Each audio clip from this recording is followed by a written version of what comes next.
right, we'll proceed with the work session to discuss the Dubuque County mask mandate. This was initiated by the Dubuque County Board of Health. I believe Supervisor Wickham asked for the work session. So, Jay, I'll send it over to you for some comments. Thank you. Appreciate the Board of Supervisors once again considering this issue. We do have the Board of Health who will be assembling tomorrow and has this on their agenda as well. And so maybe my first comments would be, and then some questions for the board. My first comments would be that when the Board of Health passed the mask mandate over 30 days ago, we had various infection levels that were concerning. We were on the rise. We had increase in hospitalizations, increase in unfortunately in deaths, and overall transmission. Since that time, as we all know, it's continued to climb, and Dubuque County continues to be in all categories by almost all assessments in areas that communities don't want to be in related to the transmission and the overall health risk of COVID-19. And those can be categorized in a lot of different ways, whether we're top 3 in the state in infection rates, whether we're one of the top in the country related to overall infection percentages and per population, and increases in our hospitalization, and hopefully we would all agree increases in the deaths and fatalities that have been numerous just in the last 30 days. Hopefully are all unacceptable and very, very regrettable. So with that as the backdrop, we really are faced with a regional issue. Okay, so we don't live in a bubble within each one of our towns and each one of our zip codes. We are connected. We're connected by roads. We're connected by workforce. We are connected by our relatives or families. We're connected socially. And so what I would ask my colleagues to really look at and discuss is really the regional and the county magnitude of this. And that approaching it from a city-by-city vantage point has not been very successful in slowing the spread of COVID-19. And specifically having individual mask mandates or individual policies city by city is probably a failed approach from the get-go. I think the other thing that I would encourage my colleagues to look at would be the authority of the Board of Health. So by state code, Board of Health must assemble. That's in the state code. They must be present, and they are the overarching government body, would say, at least assembled from citizens for the overall health and welfare of Dubuque County. The cities do not have that responsibility.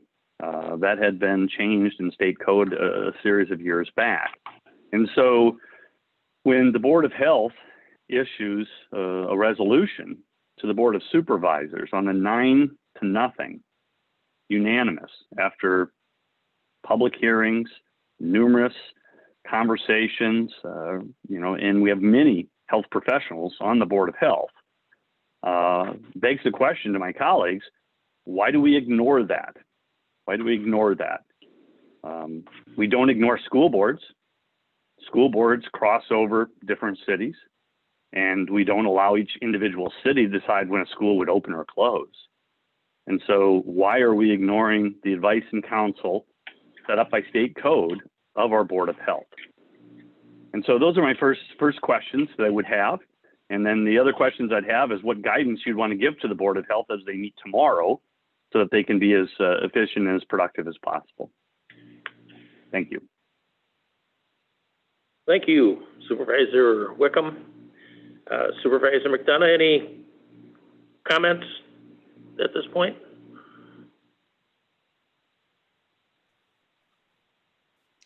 Well, I would like to have the members, this is a work session and the first time ever that we have discussed this as the group of 3 supervisors. And this is the first time we will have met in public with the opportunity to engage in dialogue with our Board of Health. And I think that's a critical thing for the community to know, that the Board of Health has done stuff and we have done stuff. And yet we've never had an ability to communicate in this manner. And so I would ask that the chair please identify and unmute and bring forward with video, if available, the members of our Board of Health who are present. If someone could even do me the courtesy of a roll call, that would be fine.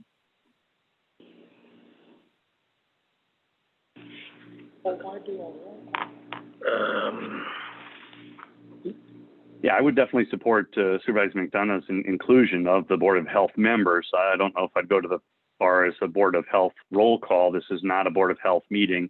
They don't do roll calls of supervisors. Is this a joint meeting of the Board of Health, Supervisor Baker? No, it's not a joint meeting with them, but it's the first time we've had opportunity to have a work session with them. And I believe we asked that they be present. I asked for this work session as well as Supervisor Wickham. Yeah, I'm not disputing that. I just think a roll call is a little excessive, and that's not normal procedure that it happens when, you know, two boards get together and they're out on the agenda. Well, so I see Katie Jones. we have many members. We have many members of the public too. So I'm open to more public dialogue. So I mean, you guys get to hear me a lot. So if you're open to more public dialogue, Chair, I would support that. So it's your meeting to lead. And you've got two supervisors that are on the left and right of you talking about it. So please proceed on how you'd best like to have the dialogue. I fully intend on having dialogue with the Board of Health, and I have the letter that was sent by Chair Bashan. So I do see that Diane Pape Freiburger is present, Katie Jones. If I miss anybody, I apologize. And Susie Stroud. I may not have gotten that far yet. Do you see anybody else? I don't. This is not the thing that I am best at, so I apologize if I've missed anyone, but I believe that those three are the members, Diane, Susie, and Katie, as well as the Department of Health staff individuals. Okay. Okay, I see Susie Stroud is on. So let's, and it looks like Katie Jones appears twice. It looks like that's it. Katie Jones, Diane Pape Freiburger, and Susie Stroud. If I missed anybody from the Board of Health, I'll apologize, and we'll keep an eye out for anybody that may be coming on during the meeting. So we could unmute those folks. I'd like to have their participation. I want them to be able to be part of the meeting. So. And it's something that I would ask the Board of Health, and you don't have to answer in public. You're not elected to your job, but you know, there was a letter sent from the mayors. They've sent a couple pieces of correspondence to you and submitted it maybe in the public comment times. And I'm wondering if you've had a chance to review that and had a chance to reflect upon what they have asked us to do as a county, and you specifically in making recommendations as the Board of Health. It's dated September 7th is the one I have here at hand, and August 26th. So they've reached out to you, I think, on 2 occasions to seek input together and collaboration on what we might do for health throughout our county. And I recommend and commend them actually for doing that as well. They've never attempted to close the door to you or to discussion. They have remained certainly engaged with me, and I think with perhaps our health department, but there's lots of conversation, including again over the weekend, and several of the mayors are here present again today. They fully want to be engaged in this conversation. So as you look at whatever actions you are going to do tomorrow night, it looks like you've submitted again on your agenda, your published agenda, the same resolution that you looked at back in August, with just some updates of dates primarily. So, and then I guess because this is conversation, I'll raise a couple questions to you to think about. I've had some private conversation with the medical director, Dr. Bobby Conneru, and also then was at your meeting last week. And he indicated that we needed to be aware of a time limit on any resolution going forward. I don't see that in what you're proposing. Also, he felt that we should not ask businesses to be the enforcers for an enforcement that's too much for them to do. He said that in the board meeting, your Board of Health meeting last week. He's also said that to me in email and in verbal conversation. And what I would ask our conversation to start with, I see that Sheriff Kennedy was here at one time, is we need to go directly to enforcement. Whatever it is that you want to accomplish, I would ask you to start with your thoughts about enforcement and any questions you have for us, maybe about how you think enforcement of your resolution might go. And if the sheriff wants to jump in, I would welcome his thoughts if he's still with us. I know he might be actually in Des Moines at a, I think he's got a court hearing. Maybe I believe that this is Diane Pape Freiburger, and I did see Joe on earlier. I don't know if he's still on. Yeah, I'm on. My court hearing got canceled. Oh, super. Okay, great. As far as the time limit, actually, Ann, towards the end of that resolution, the new resolution that is proposed, there is a time limit listed in there, and with a date. March and 1st. Yeah, March Bob 1st. Conneru had suggested the end of the calendar year. And I have had, we as a board had not discussed that. Neither have we, as a full board, discussed anything else that Bobby had brought up that night. He is able, just like any of us, to express his own personal opinions. And after those of us on the mask mandate committee were able to meet after that meeting, that's why we came up with this time limit. And I did talk to Dr. Bobby Conneru since then, twice actually, in setting that, and the rationale for the March 1st. One is we are entering into influenza season at this point. And everything that is noted notes that our COVID outbreak, our pandemic in Dubuque County actually started the most in March of this year. We want to be able to get past the holidays. And then after that, the time that individuals would show that they are positively infected, prior to releasing that. In that resolution, it also says that we can rescind it at any time. So in our conversations with the mask mandate committee, we decided to set the March 1st date versus 2 months, which would hit us right around the holidays, to change or to release the resolution. And Diane, because we could, question, just so that I'm clear. yes. Did you have a meeting about this issue already and it wasn't posted for public to be part of or observe or anything?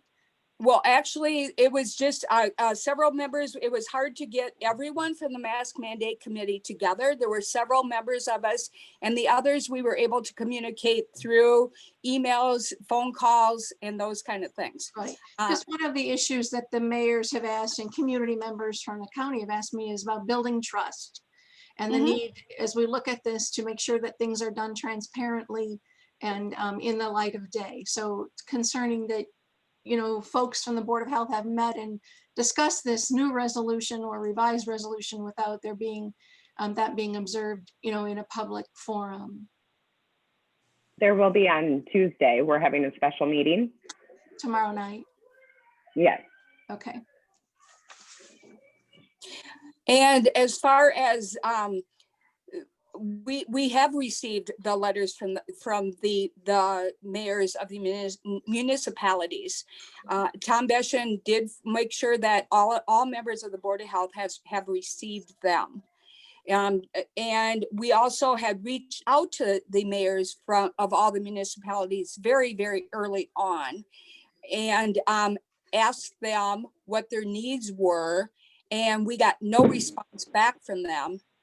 And so with that, then that is where we started with writing the resolution which was actually unanimously approved on August 26th by the full Board of Health.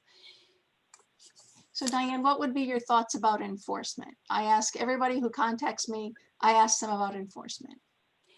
Well, Diane, maybe I had a question first on the cities, the thought you were on there. Maybe we can stay on that train before we jump on enforcement. So do we have any feedback on how many local governments enacted any type of recommendation or any type of resolution? We had 20 local communities, 21 would be the city of Dubuque that did pass a mandate, but what action did those other 20 take? Does anybody know? I do. My understanding, it's very, very slight, very few took official action. It depends upon what you want by action. They have all discussed Well, it. official action. We all talk. It's all been on their city council meetings. It's all been discussed at city council level. And what were the outcomes? I believe we only received, as the Board of Health members, we only received, I'm trying to look it up, them up right now, but maybe three, I want to say, three different mayors' feedback. So we need to be looking at what action and what feedback it is that we want to see. And maybe we should communicate that to the cities. If what we're asking them to do is to check a box, we probably need to be a little more direct with that. I think the city's been pretty direct with us. I feel like we were trying to open a conversation with them and only three responded. Okay. And Patrice has also actually the health department has reached out to each one of those and has started to set up individual opportunities for educating. And so far, after she has gone to the council meetings, there has been no changes. They have decided not to do anything about wearing the mask. Incredibly frustrating, and I take offense at that, Diane. That is not accurate. They have closed their city halls. They have required masks when you attend their meetings. Each of them is a unique city, and they have done what they feel is best for their citizens. So because you don't find that they are doing what you wish, doesn't mean they're not doing what they feel is in the best interest of the communities that they live in and serve. So we have to make sure we don't cast things against them, that they haven't done what we wanted or haven't come to scratch. They're doing just like we are trying to navigate the pandemic, they are as well. It's impacting all of their budgets. It's impacting their citizens and the health of their community. They are fully engaged. And they also all have, almost virtually all of them have full-time jobs. So when you see them showing up to meetings, I see Mayor Wayne Kennecker is here, the mayor of Sageville. I mean, they're present. So let's try to make sure our comments are very proactive in what do we want them to do and understand. And because they have all taken action. I'd like to comment on that, Anne, if you wouldn't mind. I'm sorry, this is not open to the public, Jane. You're not a member of the board. Chair Baker. I'm sorry. Hang tight, Yes. Chair Baker. It's your meeting to run. Yeah, this is discussion, work session with the Dubuque County Board of Supervisors and the Dubuque County Board of Health. There is a public comment, actually two public comment opportunities during this evening's meeting. Okay. And This is not scheduled as a public hearing.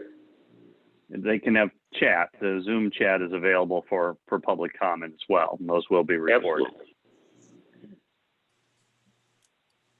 Are we ready to talk about? I mean, I think the point is, related to the communities, the local communities, we all love and trust all of our local communities and our people.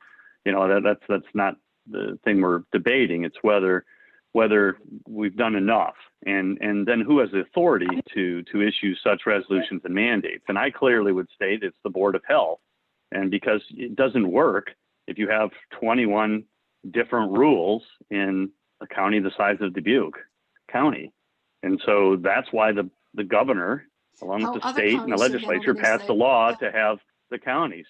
Well, I mean, I think there's nationwide. It is a patchwork of some sort. I mean, there's 33 states, I think, that have mandates, and the the remaining states, you can probably guess what flavor they run that don't have mask mandates, and we're one of those.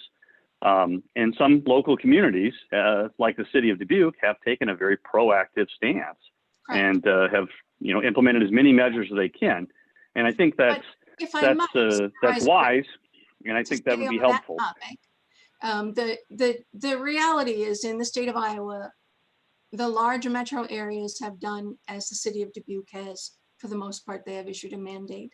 There are only 2 counties that have done what you have asked us to do, which is to issue a countywide mask mandate.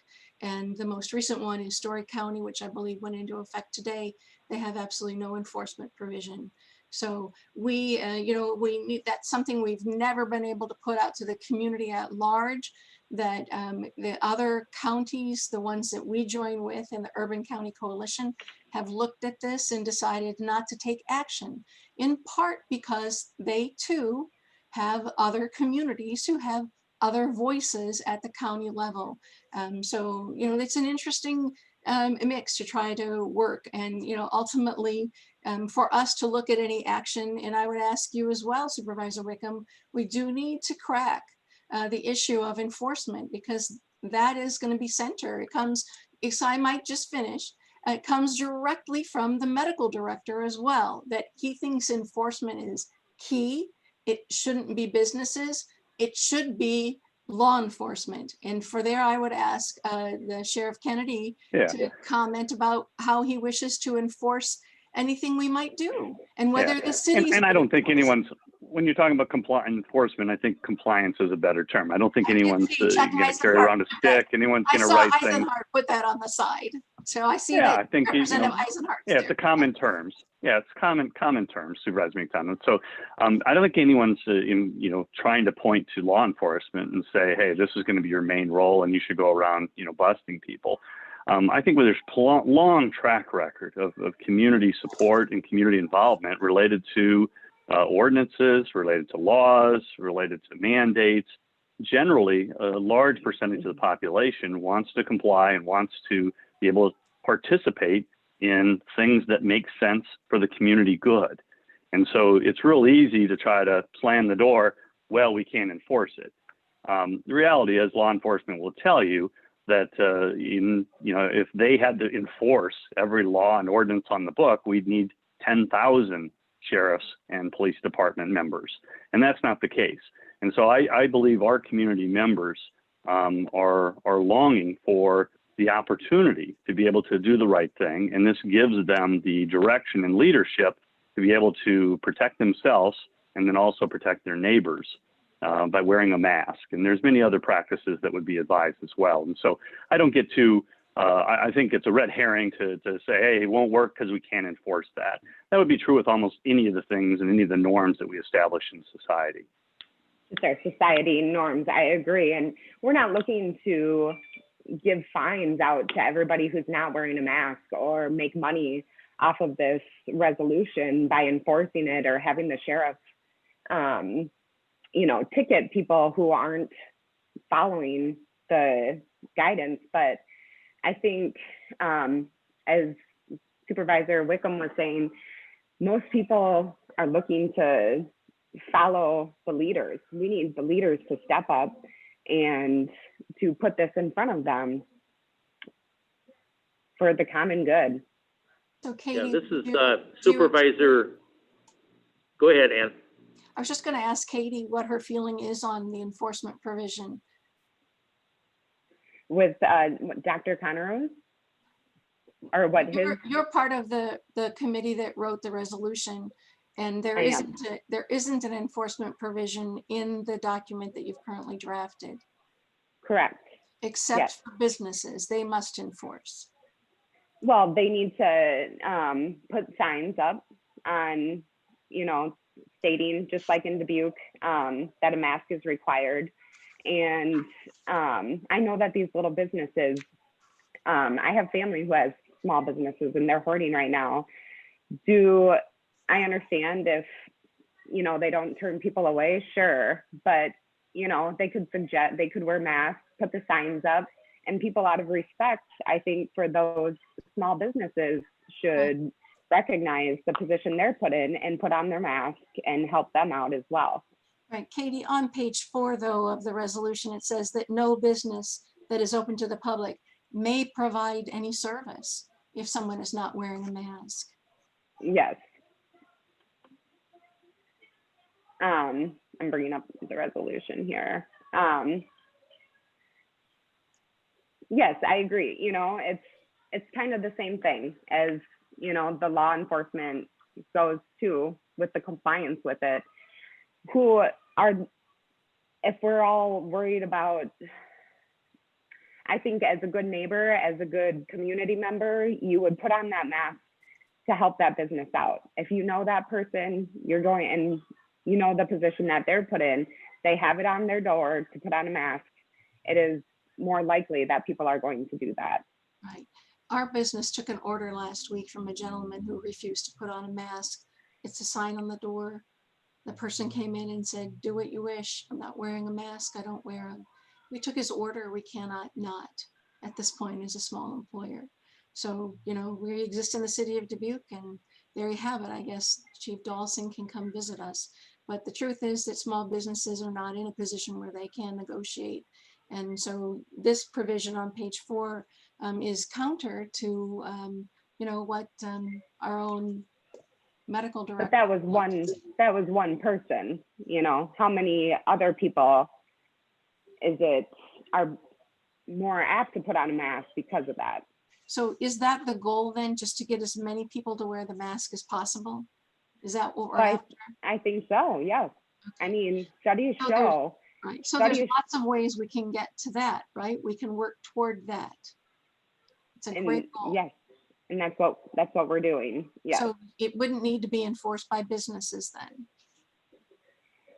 I think that it needs to be right. I'm not going to say that. I think, you know, that's where people are gathering is where the spread is happening.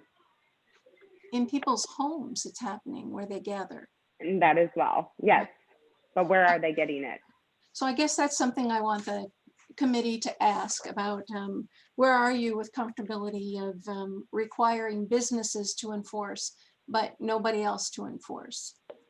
That's a concern that I'm sure that the chambers of commerce will raise with us again.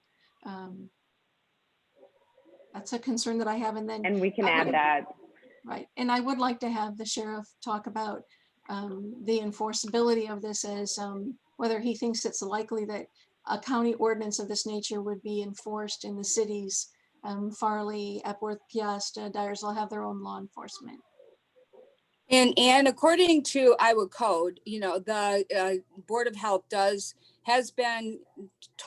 we have been told that we need to make and enforce the rules.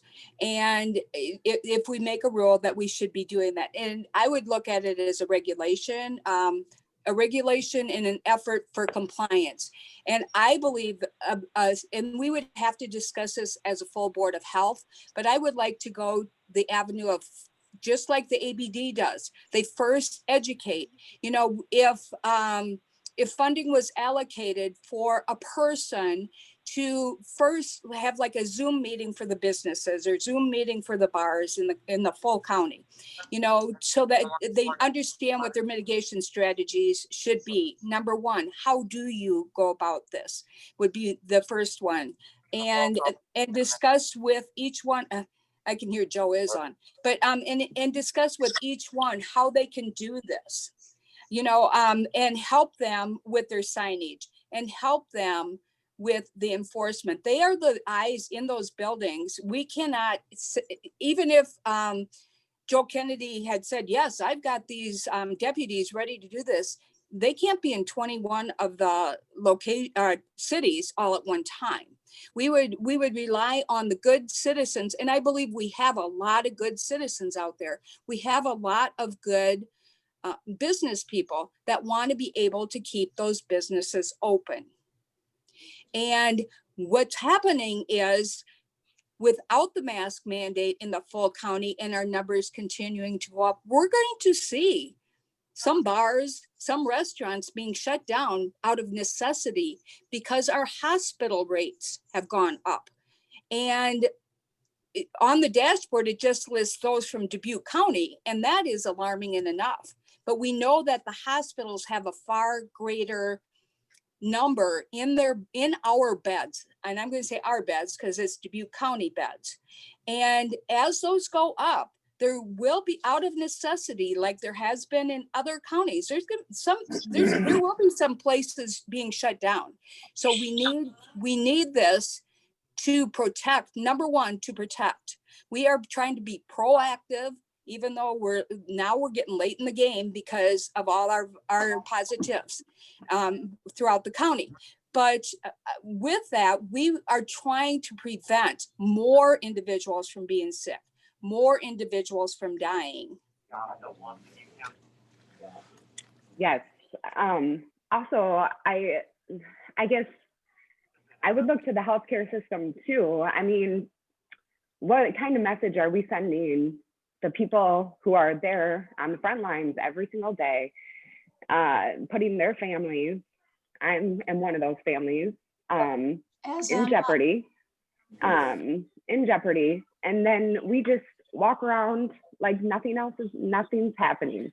It sends a very, very bad signal to them. We should be supporting them. We should be trying to help bring those numbers down. Studies show that masks work. I don't understand why it's a political issue and this should be a health issue. This is a public health issue. So Katie, can you think of anything else we can do if the mandate doesn't pass? What else could we do? What are our second and third and fourth other avenues to do the things you want to do, which is protect healthcare workers and bring the numbers down? What are the other things we can do? Well, I mean, masks are number one, correct? The CDC, everybody has said so. Scientific studies have come out now where masks do provide protection and lower numbers.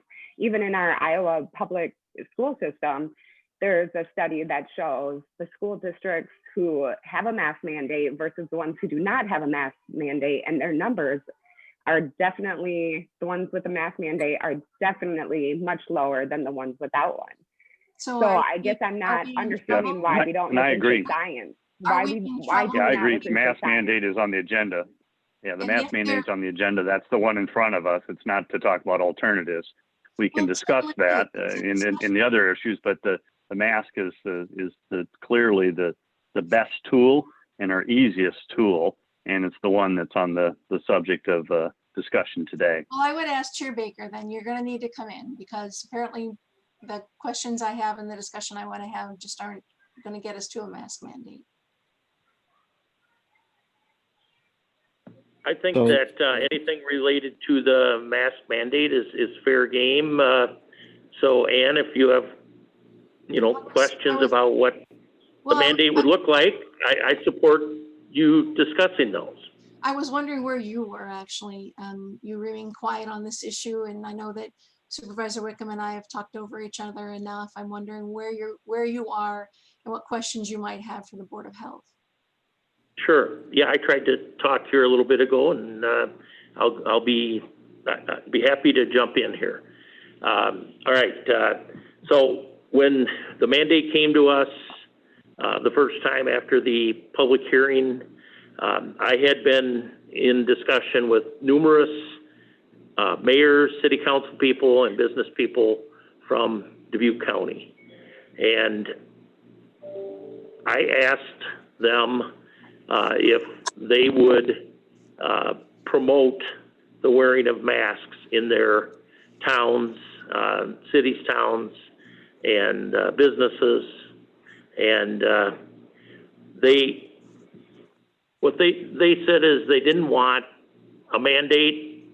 They felt that they believed that they knew the people. For example, I know Mayor Sandy Gaspin is on this call. Mayor Gaspin showed great leadership. The strong recommendation, she took that to her city council folks. They discussed it. they take the wearing of masks seriously, as does Larry Silker at Silker Store in Epworth. And so I visited there. I'm going to say there's better compliance at Silker's than there is at many stores in Dubuque. We have no enforcement in Dubuque.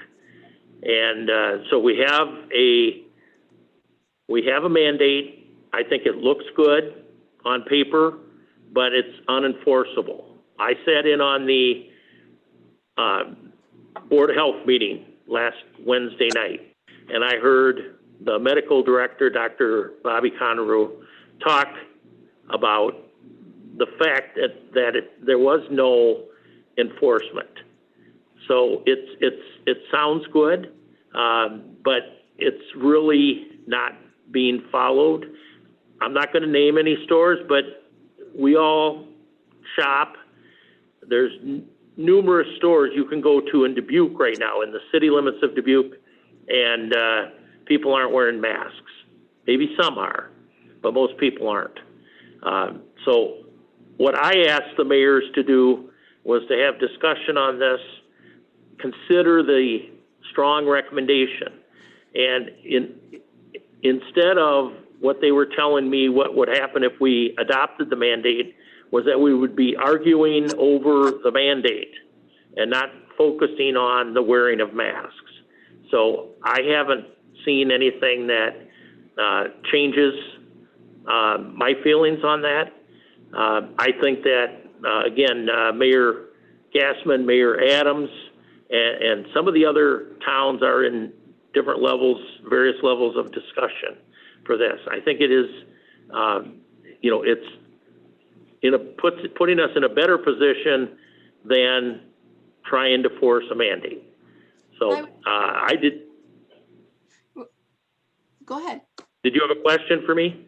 Well, I was gonna ask you if you're aware that, we're working together with mayors to look at a joint statement. We talked about the recommendation before.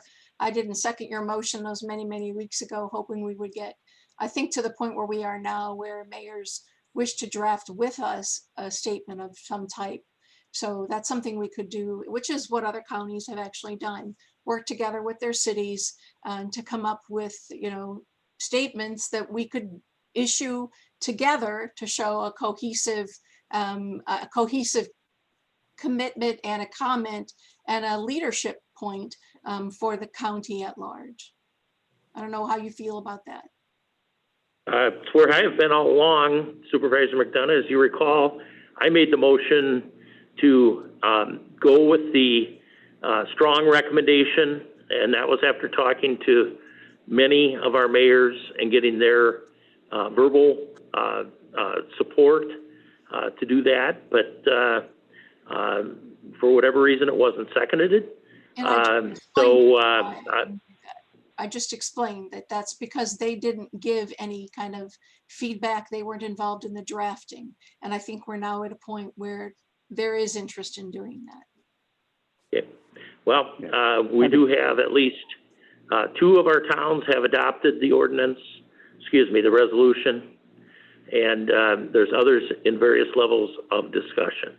And there's also some towns that probably wouldn't have had any discussion on this that are discussing it and are making changes, as you had said, Ann, by doing signage and doing encouragement. Again, do we fight over a mandate, or do we try to encourage people to wear masks and do it voluntarily? Yeah, I think my comment on that is you're for 6 months, if not 9 months, there has been the talk, the recommendation. You can't turn on the TV, open the newspaper, go on social media with people recommending the mask. We've had the mask of wellness for how many months? We've had Mask Up Dubuque. The context of wearing a mask, social distancing, I mean, people can recite it left and right, wash your hands, all those things, they've been around for quite a while. And look at our results. Look at where we're at. this is going to take much more of a proactive measure. So if you think you want to pat yourself on the back because you're going to get together with a bunch of mayors, that's wonderful if you're trying to save a few oak trees. But that is not going to make the difference in people's lives that are getting sick and the infection rate of this virus. Just not going to cut it. Well, we agree. also And why have are- to address the legality of our actions. We have never looked at the legality of the Board of Supervisors doing this. The same with the stay-at-home orders. We have an unknown question. That's not true.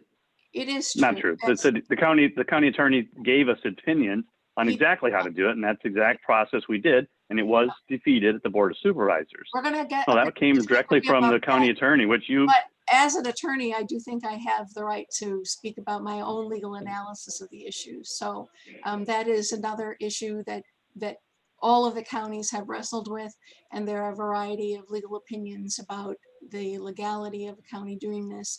If you read the resolution that the Board of Health is proposing again, they set that forth both as a reason to and a reason not to do a mandate. So there's not a clear decision on this. There are two attorney general's opinions counter to what we're proposing to do. So it's concerning, and well, I mean, that's who enforces the law. It's unknown. I would agree. It's unknown. It's not. It hasn't gone to district court or the Iowa Supreme Court, so it is unknown. But obviously, we're in a precedent where you have the city of Dubuque, which is the largest, municipality in our county, and you have the state of Iowa that has not issued a mask mandate. So, and those have been in effect for 3 months now. And so I don't think the world is ending, and I don't think, there's a whole bunch of lawyers rushing to the court to try to push it either way. And so I think it is a local decision, and I like that. And I think the board that needs to decide this is the Board of Health, and they did it, and the Board of Supervisors. And they did decide 2-1. And thankfully, appreciate my colleagues taking the opportunity to revisit this again once today, because it is a very serious issue. Right. And this is Diane Pape, Freiburger. In looking at our roles and responsibilities for the health of the community, we did refer to the county attorney for the opinion. And that opinion was that as the County Board of Health, we do have the ability, we do have the right to make and enforce according to chapter 137 in the Iowa Code. That is our responsibility. That's why we referred this to him. Right. And since Diane, the pandemics, right. I just want one more thing here. Since the pandemic started, and the governor has been recommending, it is not working through the state. It is not working through the government or through the whole United States where it's recommended. Right. And what I want you to think about as you go back, and I mean, I think you can decide how you want to spend your energy as Board of Health, but it's very strange to me that 9 citizens appointed by the Dubuque County Board of Supervisors can decide to require about 100,000 people to take an action that the governor of the state of Iowa disagrees with. Just think about that from common sense. And sometimes the law does follow that. So lawyers have come to different conclusions about this, whether there's legality, and that's why there are only 2 counties who have issued a mask mandate. Supervisor Baker. Yes. Yeah, this is Joe Kennedy. I know a few times earlier in the conversation here, the discussion about enforcement was brought up. Was anybody still interested in talking about that, or? I am. Okay. I would, let's do that another meeting if we can. I would like to keep our 1:45 time frame and be respectful of people's opinions. But Sheriff Kennedy, I'd love to hear your comments at a future meeting, but I think it's important to keep on schedule, because we could go long. I asked for the meeting, I asked for 45 minutes. If you want another 15 or half an hour, we can go at it, but all right, this is Chair Baker. We have Sheriff Kennedy, an elected official, and Sheriff Kennedy, we do have another meeting scheduled, but I'm going to give you a couple minutes to say whatever you'd like to say here. I'm not going to close the door on Sheriff Kennedy to speak. So go ahead, that's Sheriff fine. Kennedy. I'll just try to keep it brief. I think, I understand and I respect everybody's opinion on this. But when it comes to enforcement, it's going to be very difficult for our people to enforce a mask mandate when you consider the size of the county and our limited number of resources out there. The thing that I guess everybody needs to keep in mind is, although there's a lot of information out there about masks and their effectiveness and everything. Ultimately, what it comes down to is, people, a lot of people don't really understand that it's more about caring about your fellow citizens than it is about your own health. And, I don't particularly care to wear a mask, but I do because I care about other people getting sick. If I feel like I'm a younger, healthy person, and if I get sick, I hope that I'd be able to handle it. But I care about getting other people sick, and not everybody. And I'm not saying just because people oppose wearing masks that they don't care about other people. I'm just saying that making other people wear masks, we can't force them to care about other people's health. So whatever you guys decide, we'll do the best that we can with it. But I'm just letting it be known that it's going to be very difficult for us to do any type of enforcement on this. Thank you, Sheriff Kennedy. All right, thank you, everyone, Thank you. for your participation. Our Board of Health members, thank you very much. And we do need to move to our next work session. Thank you very much. We'll take, I'd ask for a brief recess, a couple minutes. Somebody wants to make that motion? I will make a motion to recess till 1:55. Okay.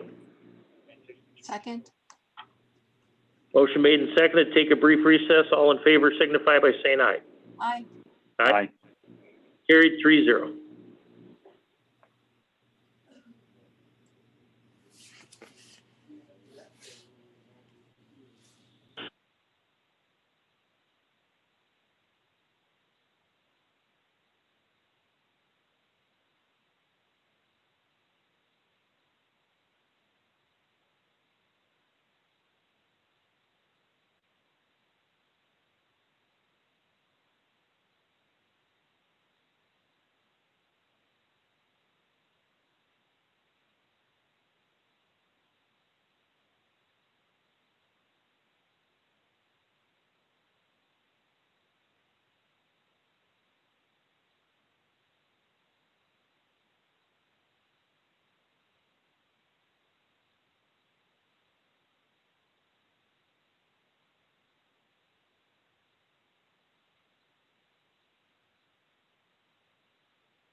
Okay, we'll convene the next work session, 1:45 PM session with Budget Director Stella Rundy to discuss the FY21 Budget Amendment Number 2. We'll turn it over to Stella Rundy. Thank you. Can everybody hear me okay? Yes, can hear you just fine here. Great.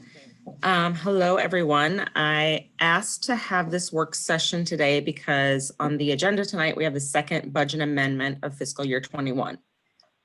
So the item that's on the agenda for this evening is the approval of publication of the notice of hearing. So we're planning to have a public hearing on November 9th at 9 a.m. So I wanted to take a few minutes and discuss the budget amendment and allow you some time to ask any questions that you might have on the amendment. Great, we have the amendment there on the screen. I hope everybody can see that. You've all seen this document many times. Thank you. I'll do a quick walkthrough for anyone that hasn't seen it before. We may have some people on this call that haven't seen it. So lines 1 through 17 summarize our county revenues, and lines 18 through 31 summarize our county expenditures. And then lines 32 through 40 summarize our fund balances. The first column that's in the middle of the page there shows the budget as it was last approved. So our current budget has, if you look at line 17 in that first column, 59.7 million in revenue. And if you look to line 31, we have 71.6 million in expenditures. And we began our fiscal year 21 with $45 million in fund balances. And according to our current budget, as it is currently in place, we plan to end the fiscal year with 33 million in fund balances. Second column, that shows the amount of changes that we're requesting in this budget amendment. So you can see we're planning to increase our revenues by 276,000 on line 17, there in the middle, and increase our expenditures by about 3.3 million. Nearly everything in the amendment today is capital projects that were budgeted in FY20 that we weren't able to complete prior to year end, and they're being carried forward into fiscal year 21. There's a couple of new items that I'll bring up. In line 18, there's 385,000 of funding for the jail dorm renovation. There's, in line 21, there's 50,000 of funding for the National Mississippi River Museum that you approved in a meeting a few meetings ago. And in line 24, there's 87,000 of new funding for the courthouse elevator project. We did have funding budgeted for that project, but I increased it to match the low bid that came in, I believe last week when we opened the bids on that project.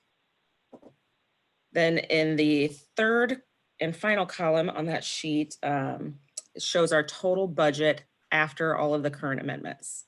So we're budgeting about 60 million in revenues and about close to 75 million in expenditures. So we still have the same beginning fund balances of 45 million, but the increase to the budgeted expenditures brings our ending fund balance down to about 30.1 million projected at the end of our fiscal year 21. So Dawn, if we could switch over to the fund balance attachment in the packet for a second there, we can see how those fund balances are made up. This attachment lists the funds down the left-hand side of the page. So the first set of 3 columns that's listed FY20 actual. That was our actual FY20 ending fund balances as a name. The second set of 3 columns would be our FY21 budget as it's currently in place.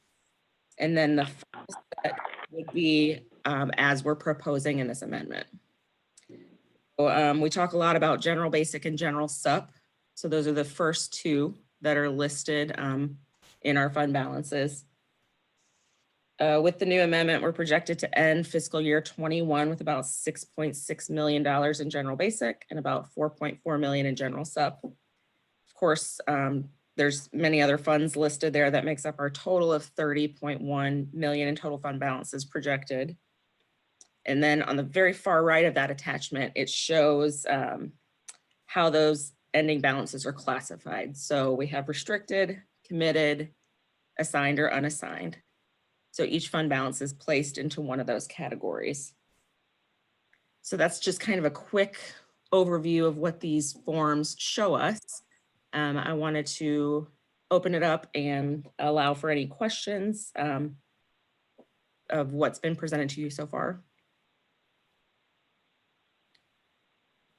Stella and McDonough, Yes. where are the FEMA funds, our reimbursements that we're expecting? Are they're obviously, if they're expected, they're not shown.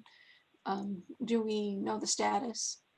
We have not budgeted anything for our FEMA reimbursements yet. So that process is still ongoing.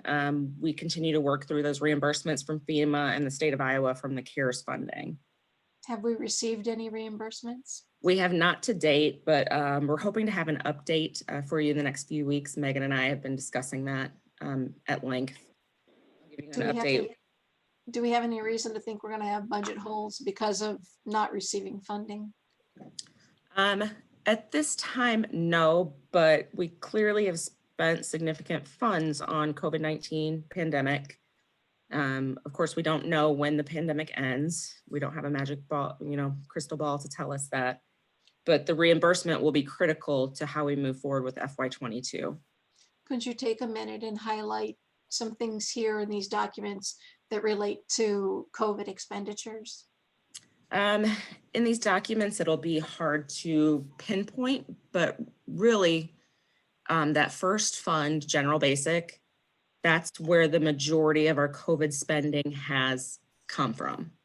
So we have submitted reimbursements for about 1.2 million to the state of Iowa, another maybe 350,000 to FEMA, 300,000 to FEMA. I'm not quite sure on that exact number. And those reimbursements would come back into general basic if and when they do come back. And so you can see that we're projecting FY21 to end up at 6.6 million as it stands with no reimbursement. That's at about 22.2% of the total expenditures that we would have in general basic. And we don't have a firm target, but I would say 20 to 25% would be where we would really want to be with general basic. And so we still have a healthy fund balance, even with what we have done related to COVID-19 so far. But the longer this pandemic goes on, the more spending we'll have and the more at risk we'll be to have holes in our budget.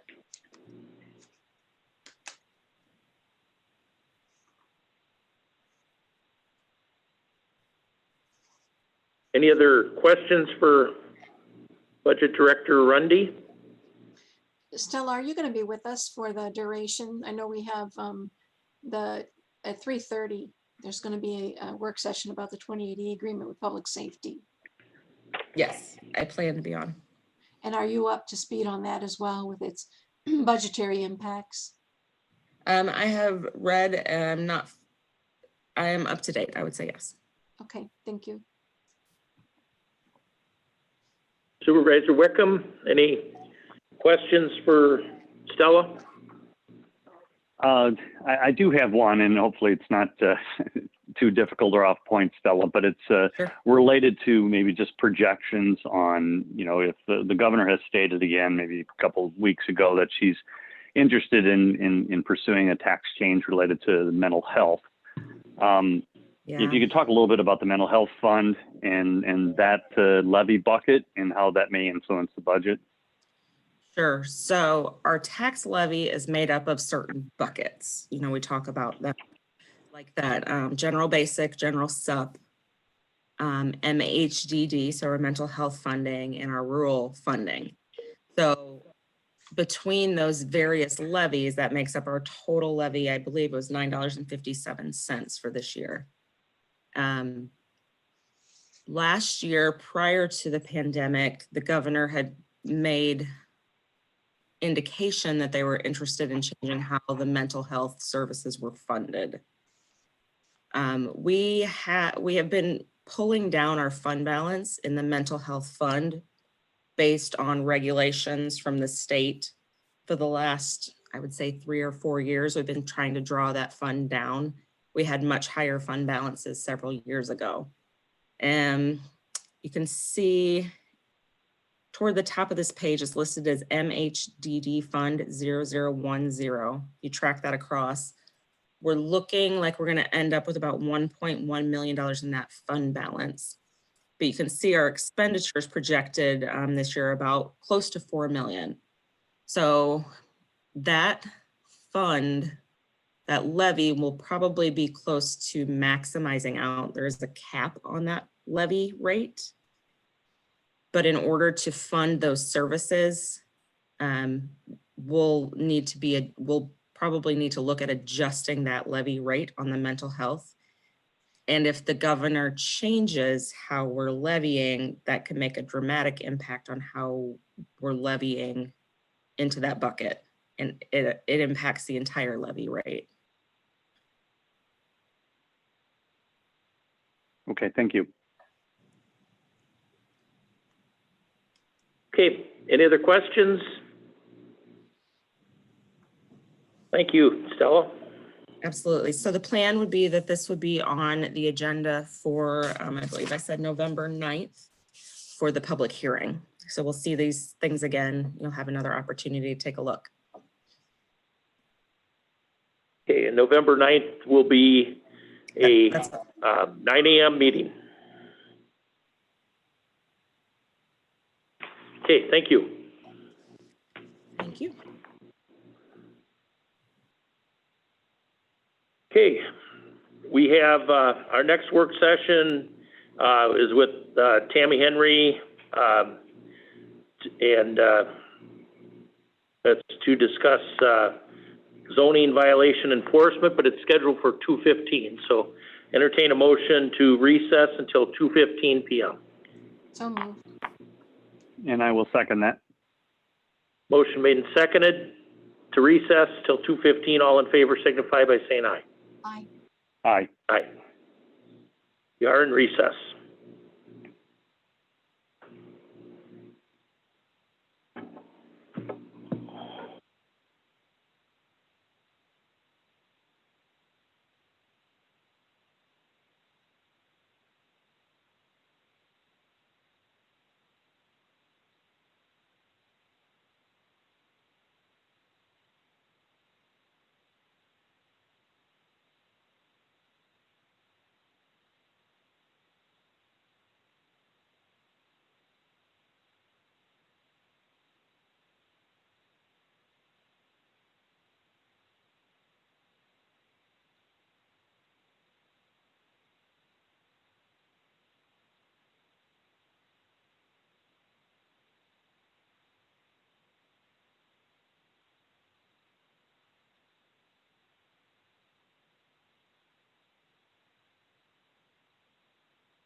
Thanks.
Already, you didn't go where?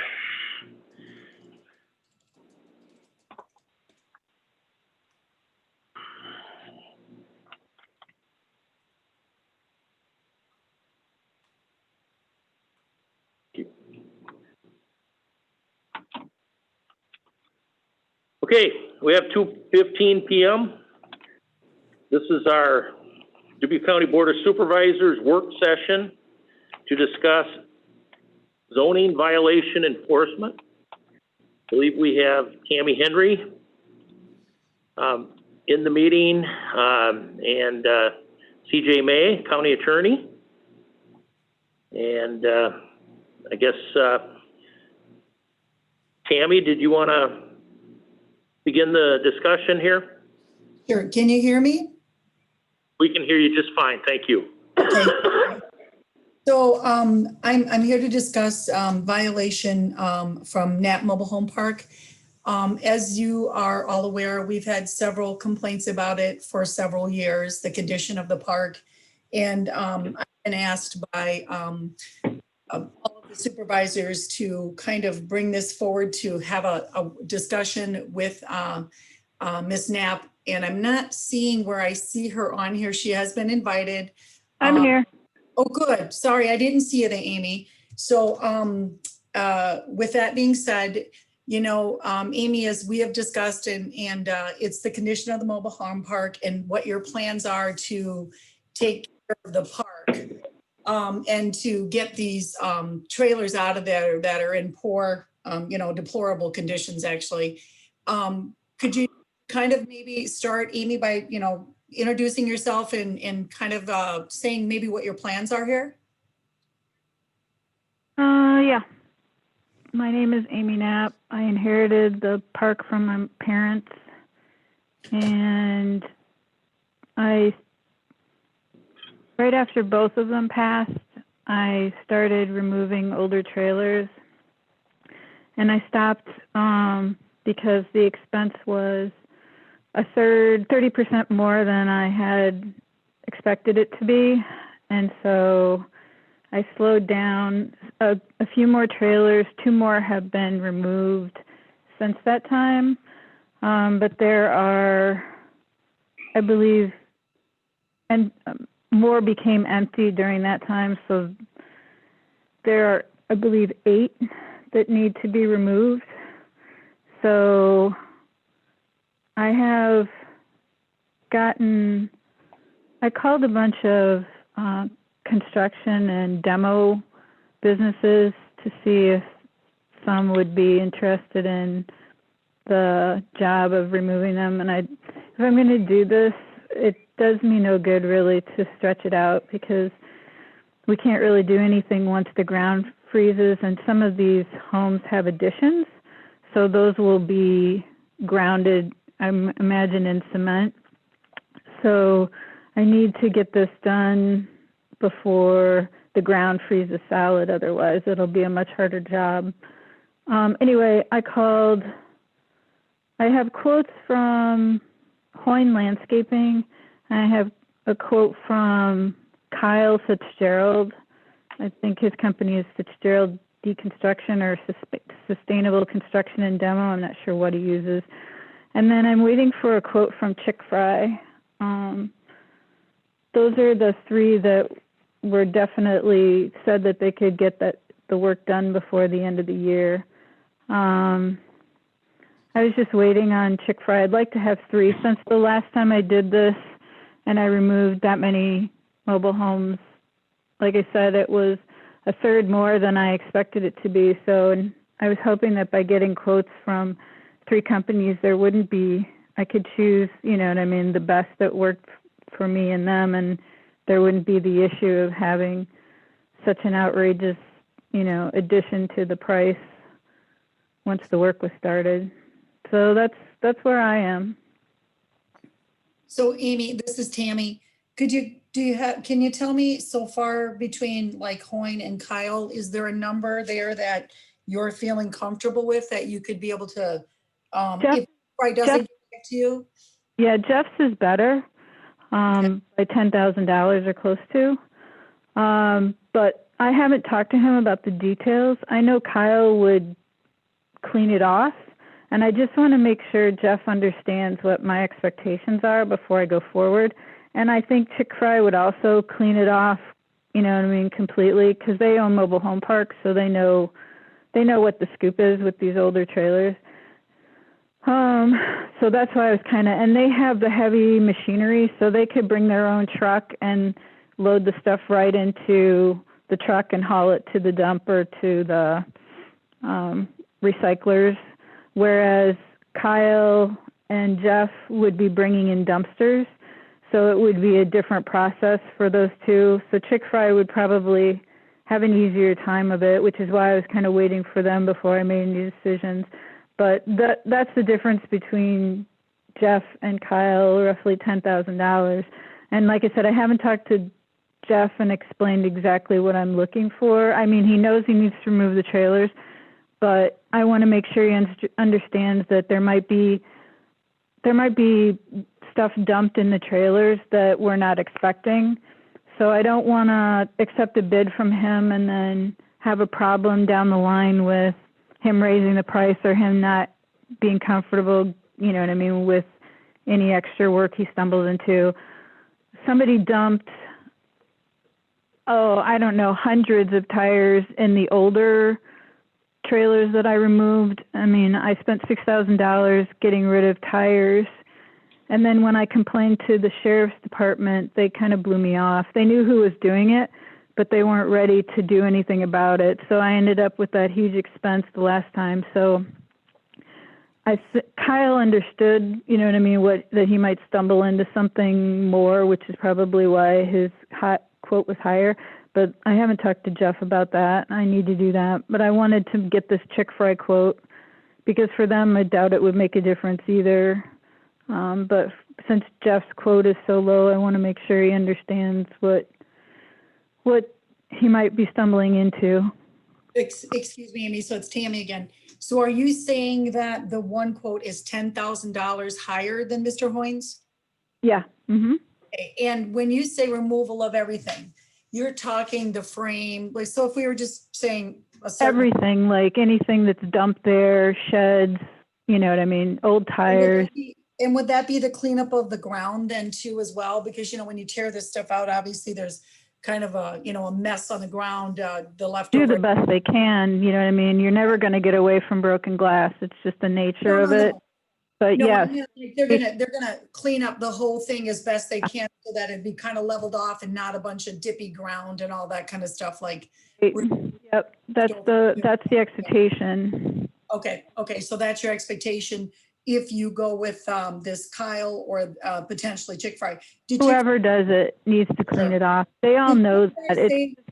It's the smaller people who don't really understand, the smaller outfits that don't do the good jobs when you hire the larger companies. I mean, So just like, Amy, sorry. How long are you waiting on this response, or what were your thoughts on waiting for Chick Fry? How long would you expect that to? Twice last week, and the last time I called him, I talked to Randy Seifert, and he said he'd get a hold of Rod, and he didn't give me a last name, and he didn't give me a number. So I expected to get a call from Rod today or tomorrow, but I was thinking that if I gave him, you know what I mean, till Wednesday or Thursday, you know, and then I could make a decision on Friday. But I still need to, like I said, I still need to have the talk with Jeff. I don't want him, you know what I mean, I don't want him to have a problem going forward. So I would think Friday I should be able to make a decision, but I'd really like 3 quotes just because I had such a, I mean, the unexpectedness of having, you know what I mean, a third higher on the bills. Okay, was so not- Amy, I just have one more Can question. we, Tammy? Yes. Yeah, if we, I mean, Okay, can I just ask? so one more I'm, question? Amy, sure. what is your, you know, when is your plan to do this? I mean, what's your deadline date to get started on this project? I know Supervisor Wickham, you have more questions. I'm just trying to let Amy have her opportunity to speak here. So Amy, you know, it's a major problem. It's a health condition problem as well as just, not just aesthetically, but it's a problem. So when is, you know, what is your time frame of doing this? Are you planning on doing it all at once? And when would you be commissioning this to be done? You know, what are your thoughts there? I told you before the end of the year, because it needs to be done before the ground freezes, and they all know that. So if Kyle did it or Chick Fry did it, Chick Fry could probably do a trailer every day. So that would take him 8 days. And I honestly don't have a time frame as long as it's done before the end of the year. I figured giving them 2 months to do it and letting them fit it in is, you know what I mean? Because, you know, this is kind of an unexpected thing. And Kyle Fitzgerald said that he could do it. He could get everything arranged and do it before the end of the year, but he's using dumpsters. So I don't know how quickly he would be able to remove it. I mean, it depends on what they bring, what kind of equipment they bring. There's somebody I've used in Wisconsin who with a dumpster and his equipment will remove the trailer in like 2 days, 2 or 3 days, depending. So I imagine since Jeff and Kyle have that restriction, you know, they're going to be using dumpsters, not trucks. It'll probably take them 2 or 3 days to get them down. So that's 21 days. Let's see, 3 times 8. That's 24 days potentially of work. So giving them November and... I think we've got our answer, Mrs. Knapp. I think that's very helpful. It's good. This Supervisor Wickham, if I can jump in, I'm glad you're with us today. So obviously having the property owner here is important. This is 4.5 years on the board that I've had, and unfortunately, this is not the first time we've addressed your property and not the first time you've been in front of us. And however, the story seems to be similar. So we have made some progress. We have removed some trailers, so I thank you for that. I think the community is better off without those risks. So my question really is to my colleagues and to our legal counsel with you there, is what are our legal vantage points on moving forward with either, you know, condemning the property or legal action to ensure that the property is no longer a safety hazard. So because my concern is for the citizens that live there and the spread of fire and or a lot of other things, crime, vandalisms on the site. So I don't know if CJ May can jump in. We've been around on this, and so I don't like to be taken for a fool with the same conversation. At the same point, I'd be very impressed and be very thankful if you know, these were all removed by the end of the year. But past history would indicate that that's not going to happen. So if the chair and my other colleagues would like, I'd like to switch the discussion on what are we going to do and how important the supervisors feel it is to get this property in a more safe condition. This is Supervisor McDonough, and I would be new to Ms. Knapp, but I wish to move forward with legal counsel and set forth what are the county. I'd like to talk about what the county can do at this point. The file that I was able to review is inches, if not bigger, and it drags off over years. So working with the land owner is important to me, but I asked for this work session today to talk about and be fully apprised of legal recourse the county has as well.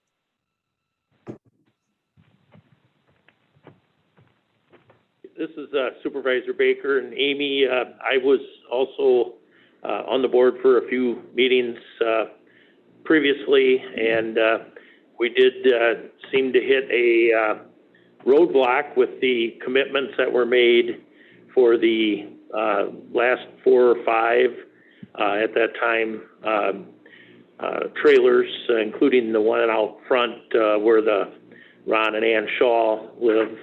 And it just, for at least 2 years now, have been no activity there. So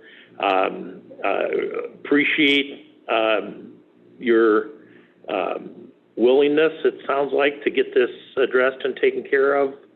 But I also think that, like my colleagues, that we need to be looking at Plan B in the event that this doesn't happen. So if CJ, if you would like to jump in.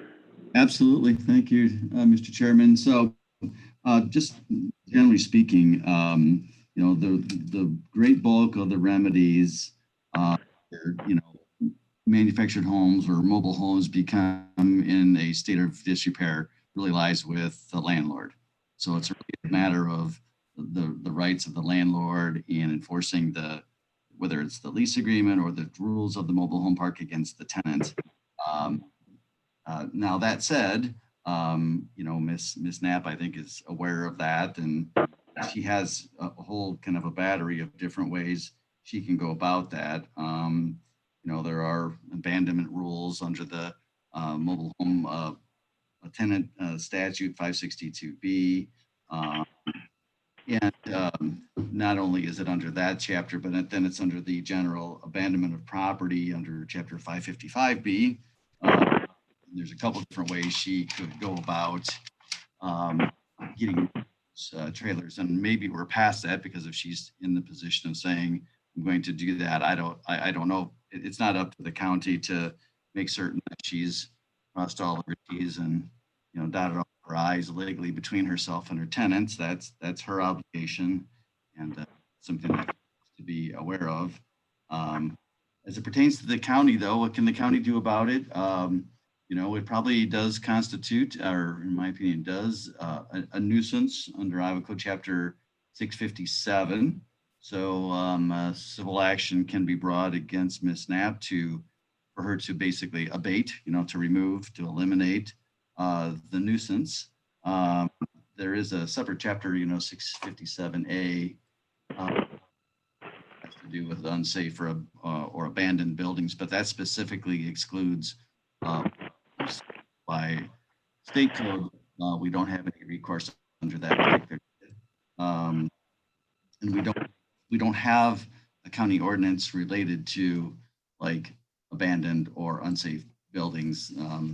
So we don't have an ordinance to fall back on that way. So one option here would be is if, in my opinion, if Ms. Knapp would be agreeable to entering into some type of a working agreement with the county, we could commence the suit and have, you know, basically like a stipulated agreement for resolution of it, which would then be enforceable. I think that's kind of the problem that you've seen, is that this has gone on, and while everybody always has, I suppose, you know, generally good intentions, and when they make their statements, sometimes those don't bear, and then time goes on and we have sort of the situation that you have there. So at least if we had a court judgment, that would give us, you know, certainly some legal leverage to move forward with enforcing, you know, the cleanup out at the mobile home park. So that to me would, I mean, that would probably be an ideal situation if Ms. Knapp would be so agreeable to enter into those kind of negotiations. If not, we can certainly just proceed with the action, and ultimately we'd have a, you know, a court hearing and what have you, and you know, and court agrees with our position, we would obtain a judgment in our favor.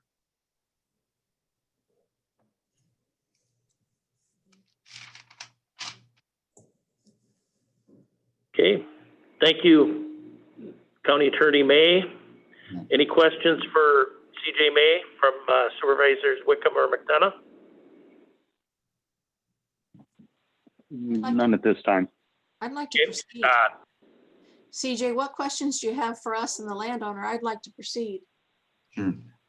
Well, like I say, Supervisor McDonough, it's kind of one of those, I mean, if Ms. Knapp is, lining up some ways of cleaning up the property, I assume she's done what she needs to do with her tenants, but really, absent that, again, since we don't have a different ordinance that would address, unsafe or abandoned structures. And there is also, I might add, there is a provision in, I believe it's in the county home rule, so it's in chapter 331. I think it's a subsection 304 sub 9, and you can't have an ordinance that imposes any greater restrictions upon a mobile home or a manufactured home than you would on or any other property for human habitation. So there's a little restriction there, what an ordinance could do, but I don't think that's where we're at anyway. So I guess this, it's a matter of probably the discussing the necessity of it being cleaned up, and that something needing to be done has been there for some time. You all know that. I'm not saying anything that you don't know, of course, and that's why we're here today. But from as a lawyer, I mean, it would be preferable if we had a enforceable document that's been, reduced to a court order that we could then, it would be abundantly clear what needs to be done, and it would be a clearer path to enforce this so that it does get done. I would put to my colleagues that I'm ready to take that action. The properties that I visited, it's just not a new condition. The current state recognizes that it's been years in the making. And so, a stipulated agreement and a court judgment does not mean we cannot continue to work with Ms. Knapp. That's all the same. I think we need to take a step, though, that we're showing that there's going to be resolution on the horizon. And that's why I would recommend to my colleagues that we move toward that legal action. We can still work with the landowner to meet any goals she has by year end, but the sooner we get this on the court docket, or CJ, you draft a stipulated agreement, or we go to court and get that stipulated agreement, we're that much closer to final conclusion. I would support that. And I would as well. Okay, so CJ, do you have any doubt what we wish to do? And let's use maybe our remaining time to let Ms. Knapp know what our expectation is and what the next steps are. Sounds like we are in agreement that we're going to proceed with legal action. Yes. I understand where you're coming from, Supervisor McDonough, absolutely. So what's next? Next, I'll just go ahead and draft the petition, in the original notice, and we would get that on file with the clerk of court, and we'll have the matter served like all legal process, and we'll proceed accordingly. So we'll maybe put this back on our schedule to have a work session.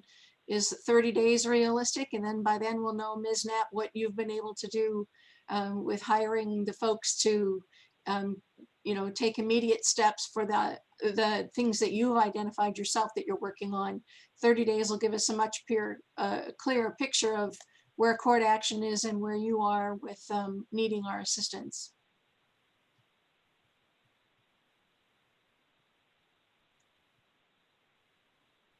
Ms. Knapp, I think she was directing a question. She's muted right now. Amy, you will have to do *6 to unmute yourself. I'm unable to unmute you. Hello? Yes. Hello? Yep. Okay, we can hear you now, Amy. All right. Well, if you're going to sue me, then I have to hire counsel. So I don't know where we are going to be if you're going to sue me. If you want a stipulated agreement, we don't need to go to court to do that. But if you guys are going to sue me, then I don't see what reason I have to be helpful. And if it sounds like to me you're bullying, and that's great. I can see that you believe that this is such a safety hazard that it needs to come down, and I'm not disputing that. I've made arrangements. But if you're going to sue me, then why should I be helpful? Why should I make it easy for you guys to treat me like this?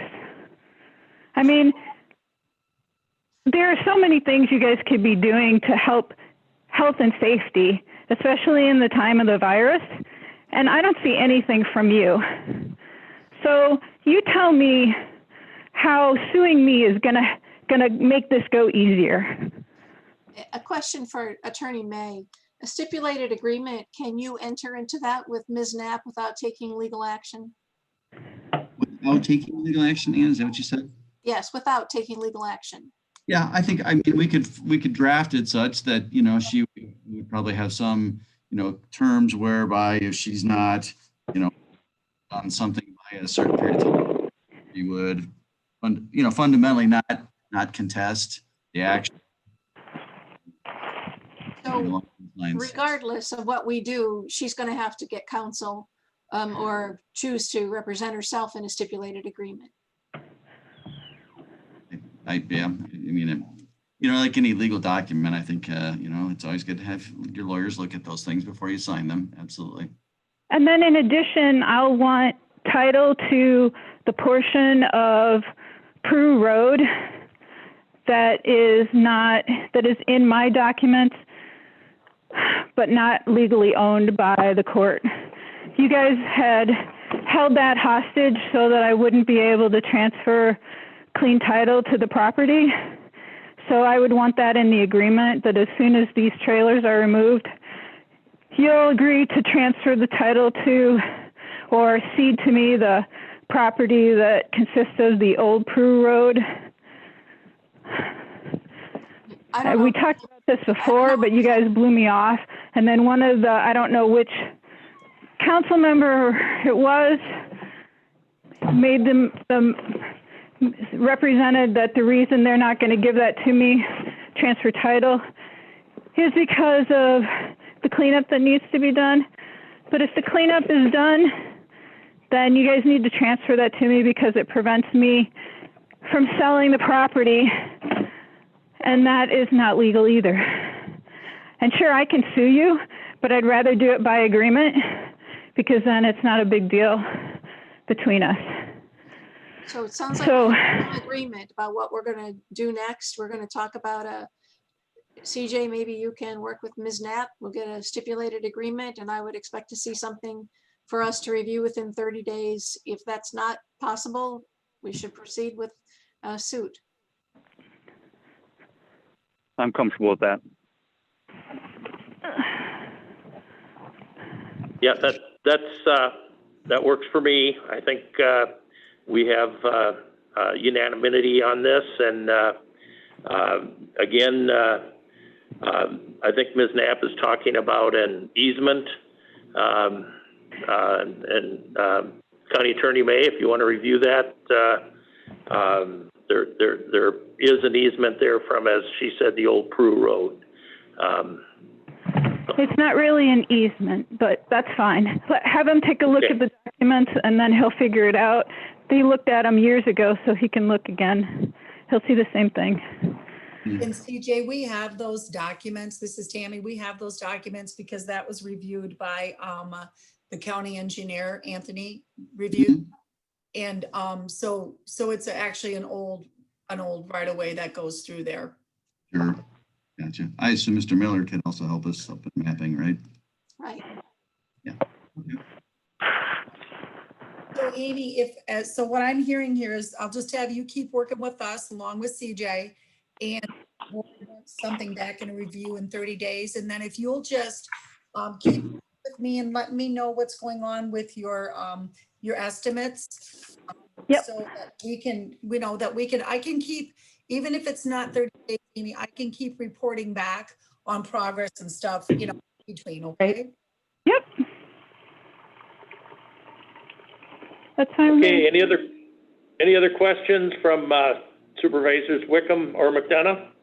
The only thing I might add, and I don't know if Ms. Knapp knows this, but we have a county attorney now who has extensive civil background, and over your many years, we might not have had that, a county attorney who's well-versed in civil law. So we're not trying to be bullies, but there's a firmness, I think, of conviction about the need to get to, for your benefit and for our benefit and for the folks that live there and the citizens at large, a resolution. So we still want to Listen. partner with you, but it's a new step forward for us. Well,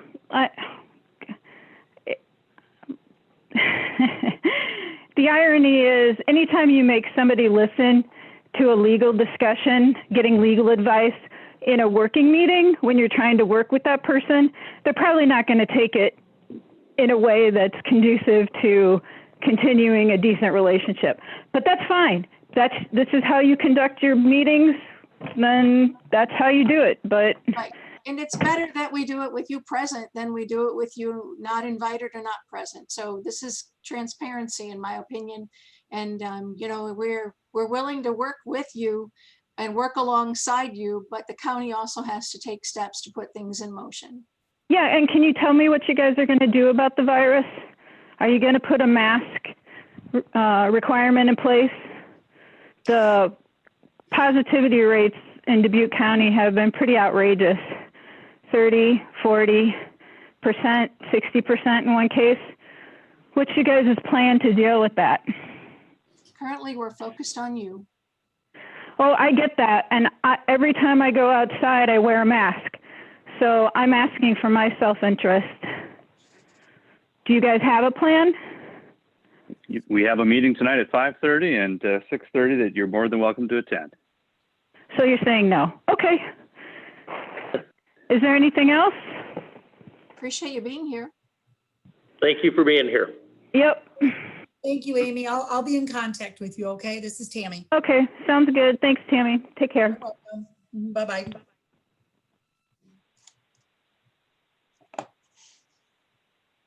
Okay. Well, that went well. All right, CJ, do you have any other questions, comments, or anything? We kind of know what we need to do. No. Like I say, well, I'll get with Tammy and or Jeff about the old highway that she's talking about. I can probably kind of imagine what that looked like back in the day, right? So, but yeah, no, we'll get to the bottom of all those details and we'll get something drafted and proposed to her and see what the response is then. So Great. CJ, I have some of those old documents and then I'll just forward those on to you, okay? Yeah, that'd be great, Tammy. Thank you. All right, and we'll just keep working on it. Thanks, everybody. You bet. Tammy, Okay, thanks, Tammy. would you please get this All right. work session in 30 days, Tammy? Yep, we'll make sure to do that, Ann. Thank you. Thank you.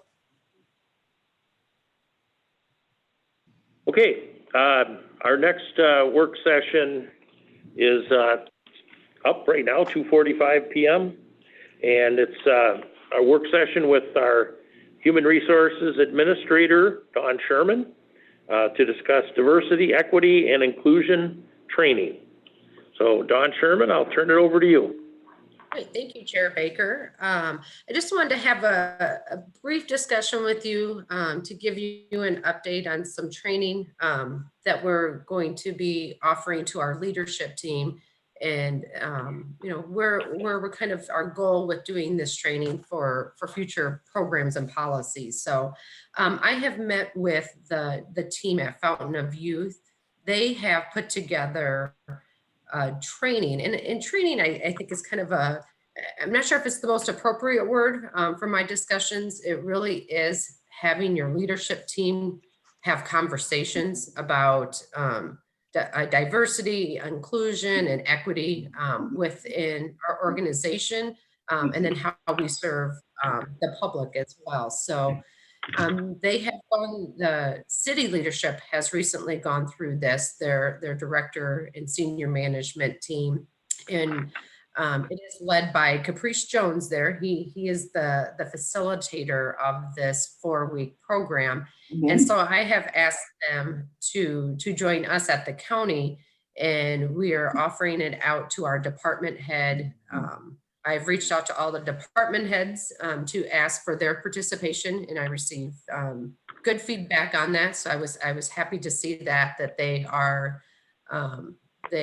willing and engaged in this process. So why I'm looking to do it, starting with our management team, is as we continue to develop our diversity, equality, and inclusion programs, it starts a lot with this team. as we start to develop programs and policies, those are going to be led by this team, or they're going to be integral in helping develop it along with our EEOC committee. So to be able to get some good conversation with this leadership team of where are we at, where do we want to go to, helps to shape our future plans as the county. So I just wanted to present that information to you, that we are going to be going through that process here in the next 2 months. And so we'll keep you updated on that. If you would like to participate, that would be great as well. We are trying to limit it to about 25, 30 people. It is done via Zoom at this time, but it seems to, at least in their previous trainings that they have conducted, that has worked well during this time. So I offer it out to any questions.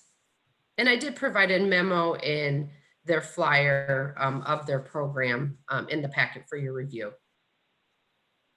Dawn, Thank you, Dawn. a couple things, Dawn. I would like to participate. If you could send me that information, that'd be great. Of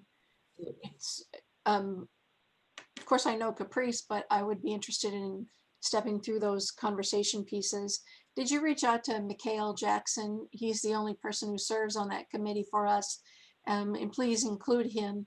And he would be perhaps a great voice as well, to be at the table with us and helping us understand better folks that we don't certainly probably work with every day.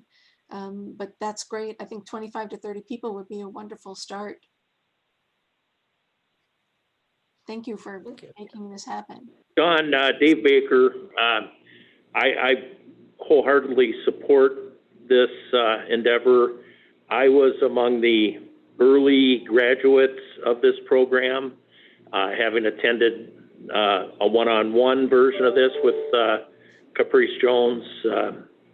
We did it in person with social distancing outside, and I really got a lot out of it, and I think it'll be good for our staff to have this educational opportunity, and applaud you for pursuing this.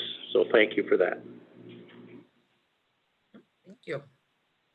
Okay, any other questions for Dawn Sherman? Okay, thank you. Thanks, Dawn. Just an understanding of just how many meetings and how often and in how long this process would go, at least in our first initiative. For this specific training, it will be 4 weeks, and each week is a 2-hour discussion. And in the handout, it did go through the topics for each of those specific sessions. So Caprice had recommended, they had previously done an 1.5 hours with their previous training, but that seemed to not be enough time when the conversation got very engaging. So he recommended that we at least put on our calendars for 2 hours during those sessions. Okay, good.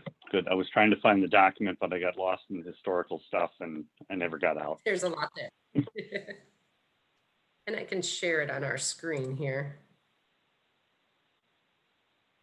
Can you see that now?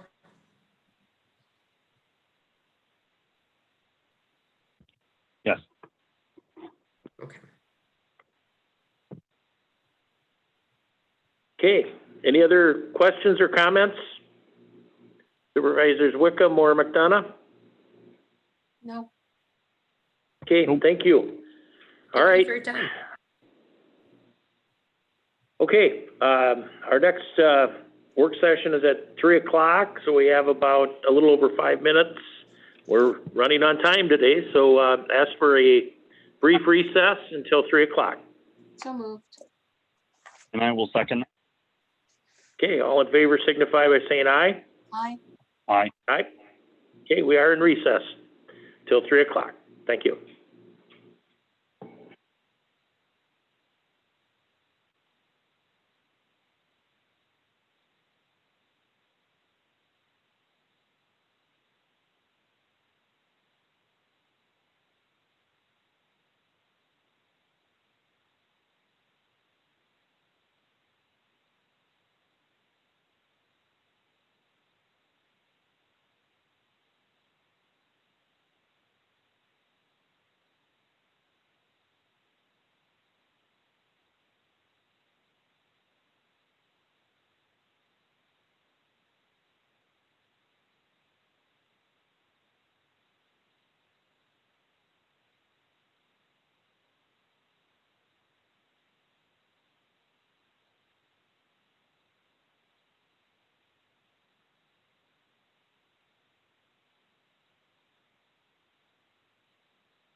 Okay, we're back. It's 3 o'clock.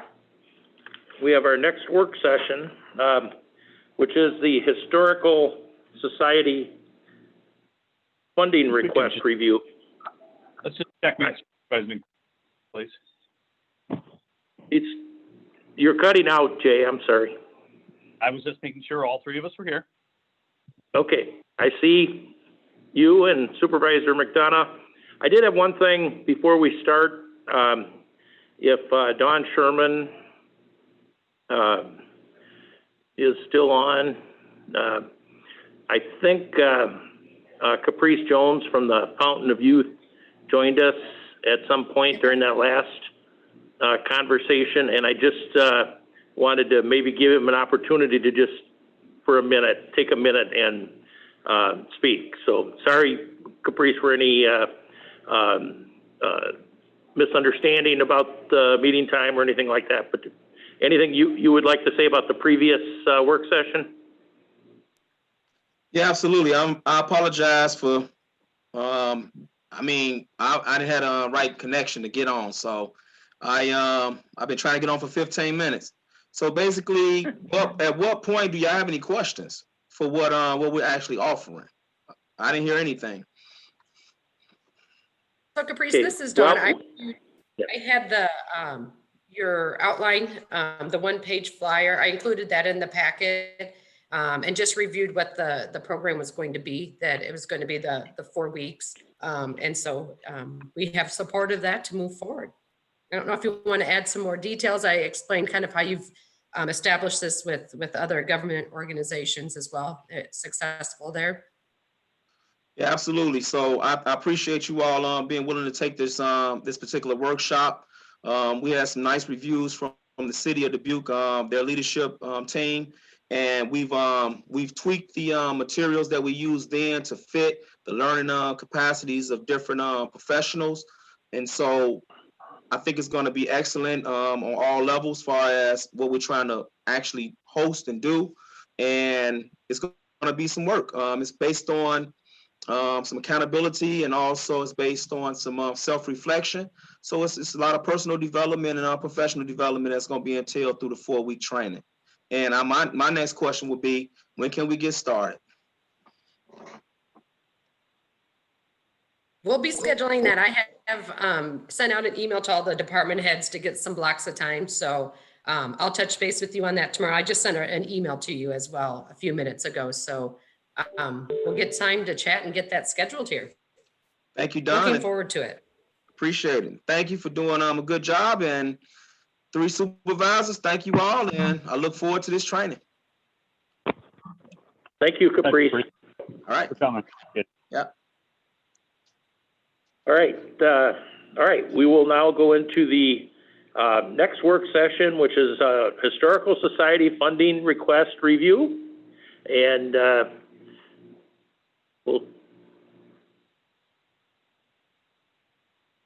not sure who's taking the lead on this. Somebody's putting something up on the screen here, so. This is Dawn. I'm sharing a summary of the applications that Stella received. So she can maybe go through that process.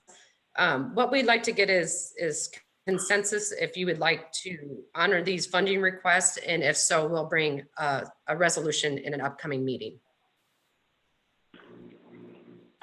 Thanks, Dawn. So just to remind you of the process that we've gone through. So during the actual budget process, the board declined to allocate any funding to the historical societies and asked that we gather kind of more information and more what was the need of the historical societies. We had a work session, I believe, in February, maybe March, right before COVID hit our area, and things changed quite a bit, and our attention kind of changed quite a bit. A couple months later, it's been a couple months now probably, we did bring the historical societies back into a work session on Zoom and heard from many of them that there is a need. And so what we did was take our funding application and allow the historical societies to complete that and submit it back to the county. And that's what is in front of you today. So I sent those to you for your review. And this is a summary of those funding requests. So what we'd like to do is see if there is interest in honoring those requests today and what your thoughts are on those. Stella, if I might, it's Supervisor McDonough. The first one, the Historical Society for Dubuque County, we have funded them at the $50,000 level for this fiscal year. And in fact, you just mentioned it again today. They're in our amendment to include that funding to them. I'm not interested in funding them additionally, in addition to the $50,000 that we've given to them for this year. I don't know what my colleagues think of that, but I would certainly make a motion to deny.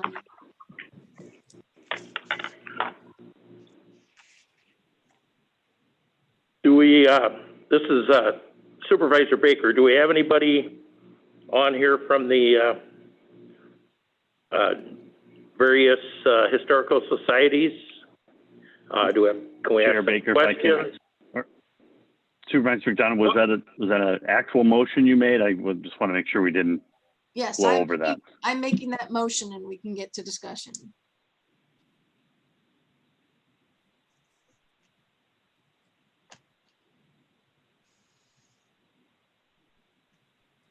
Okay, there was a motion made, it died for lack of a second. I was not clear on the motion. So let's try to get the discussion out there first so that we can form our opinions on this.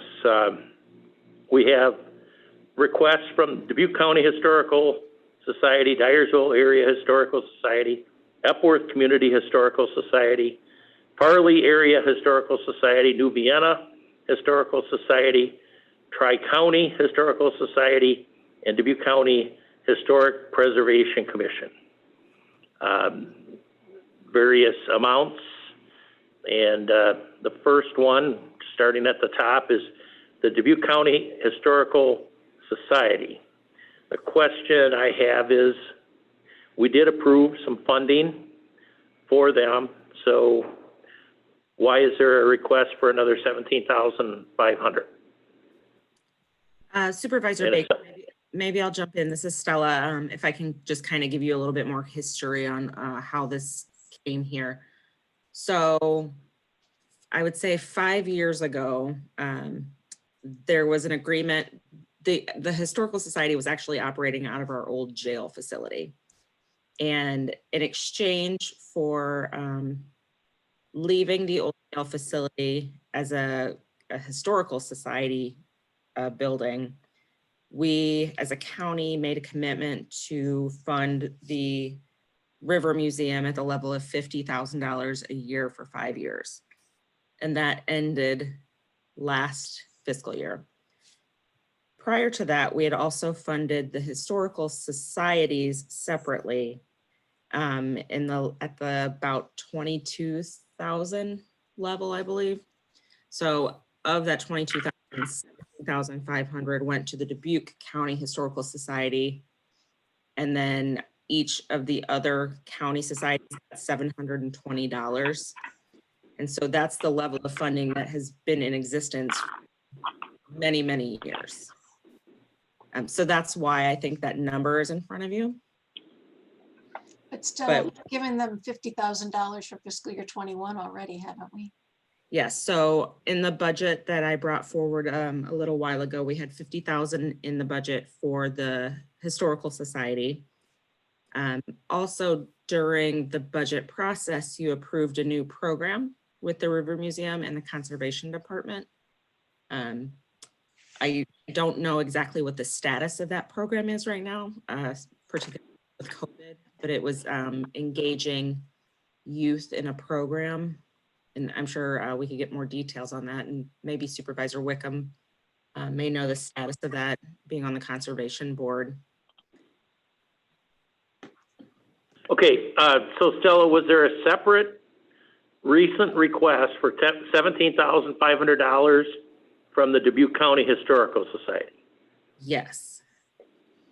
So all of those applications should be in your packet. I don't know if we want to walk through any of them or pull any of those up, but this is the Quite summary lengthy. of those requests are. Yeah, this Supervisor Wickham, I appreciate the summary. That helps. And, you know, I appreciate the historical societies doing what we requested as far as what are their needs and, you know, using the current format that we have. One idea that, you know, I would bounce off my colleagues is that maybe we could, pool the expenditure side, or I guess the request side, and two, set some sort of a budget up for historical societies to meet, and then potentially to see what their highest and greatest needs are between them. Similar to what happens within our emergency fire and the Tom Hancock grant. So that's just one idea. Or we can, you know, address these each one on their individual merits. But I think there'd be a lot of benefit in getting the historical societies together as a group, knowing they have a funding source, whatever that levels that the board chooses, and then being able to come up with some decisions on their own and a strong recommendation versus all of them basically, you know, putting in their own individual request, and we have to possibly pick and choose between those. So just thoughts on the process. Okay. The reason we have information about them at all is because we had them complete the grant application. So I think this was a great year to collect some data on them, to see something about them for this Board of Supervisors. And I'm thankful that we did it this way. It's clear that the meaning of it is different, and it's a COVID year, so some organizations haven't, you know, really even met, I don't think. But I am not opposed to moving forward with some kind of, you know, Tom Hancock description. The problem is that we're here with these individual requests in part because the smaller historical societies didn't feel like they were being heard. I think at the last way this was done with the Dubuque County Historical Society. So it's good to get a good glimpse of what they think they're doing and where they are, what their needs are. I was surprised to see that we do have, you know, New Vienna, really some significant needs there, literally the roof falling in, kind of, you know, metaphorically on them, that we may never would have known had we just continued to do some kind of subsistence funding. So it's a good kind of a snapshot. I'm not sure we got all the data we wanted, but you know, again, I'm not in favor of giving the Historical Society for Dubuque County another bite at operational or development expenses. And then I would look at putting together some kind of Tom Hancock kind of program, but understand that a supervisor, Chair Baker, serves on that. So, you know, you get the structure in part because you have a supervisor present. So, you know, do we want to do that and have what? I'd be happy to do that. I would love to work with the historical societies, but you know, it might take that kind of a commitment for a few years from one of us to get some operating legs under a new program. I will comment. It's true that I have served on the Tom Hancock grant committee, and the first year it was you know, organizational meetings, kind of getting the shape of the table, if you will. But this year, the committee members, the volunteers did a wonderful job of coming up with solutions. And I think it's kind of similar as Supervisor Wickham might have mentioned in that, you know, they could be looked at as competing against each other, but it was the furthest thing from that. They all recognize the needs of the other departments, and I think it went well. So I think that type of you know, forming that type of a committee would work, because I think people genuinely will act in good faith. So I have faith in the folks from Dubuque County. So if that's the direction we'd like to go, I'm okay with that. And if having a supervisor on that committee, I think is a good idea. And if Ann is interested in that, then I think that would be good to have a supervisor on the committee to help with that. And what we might do is decide what funding levels we wish to have for fiscal year 21. And if we want to put together some kind of committee, I'm happy to work with folks. Maybe we can get some structure put together so that we can present something for fiscal year 22, which is just in, probably be back before the group overall, maybe even just in 4 short months. So, but I do think, of course, I think my colleagues would agree, we need to do, something here today with the requests that they have for fiscal year 21. I would like an answer. The funds that we previously approved for the Dubuque County Historical Society, why they are requesting an additional $17,500. Do you have anyone on from the Historical Society at all? From any of the applicants? I don't believe any. And Stella, maybe were they invited or aware?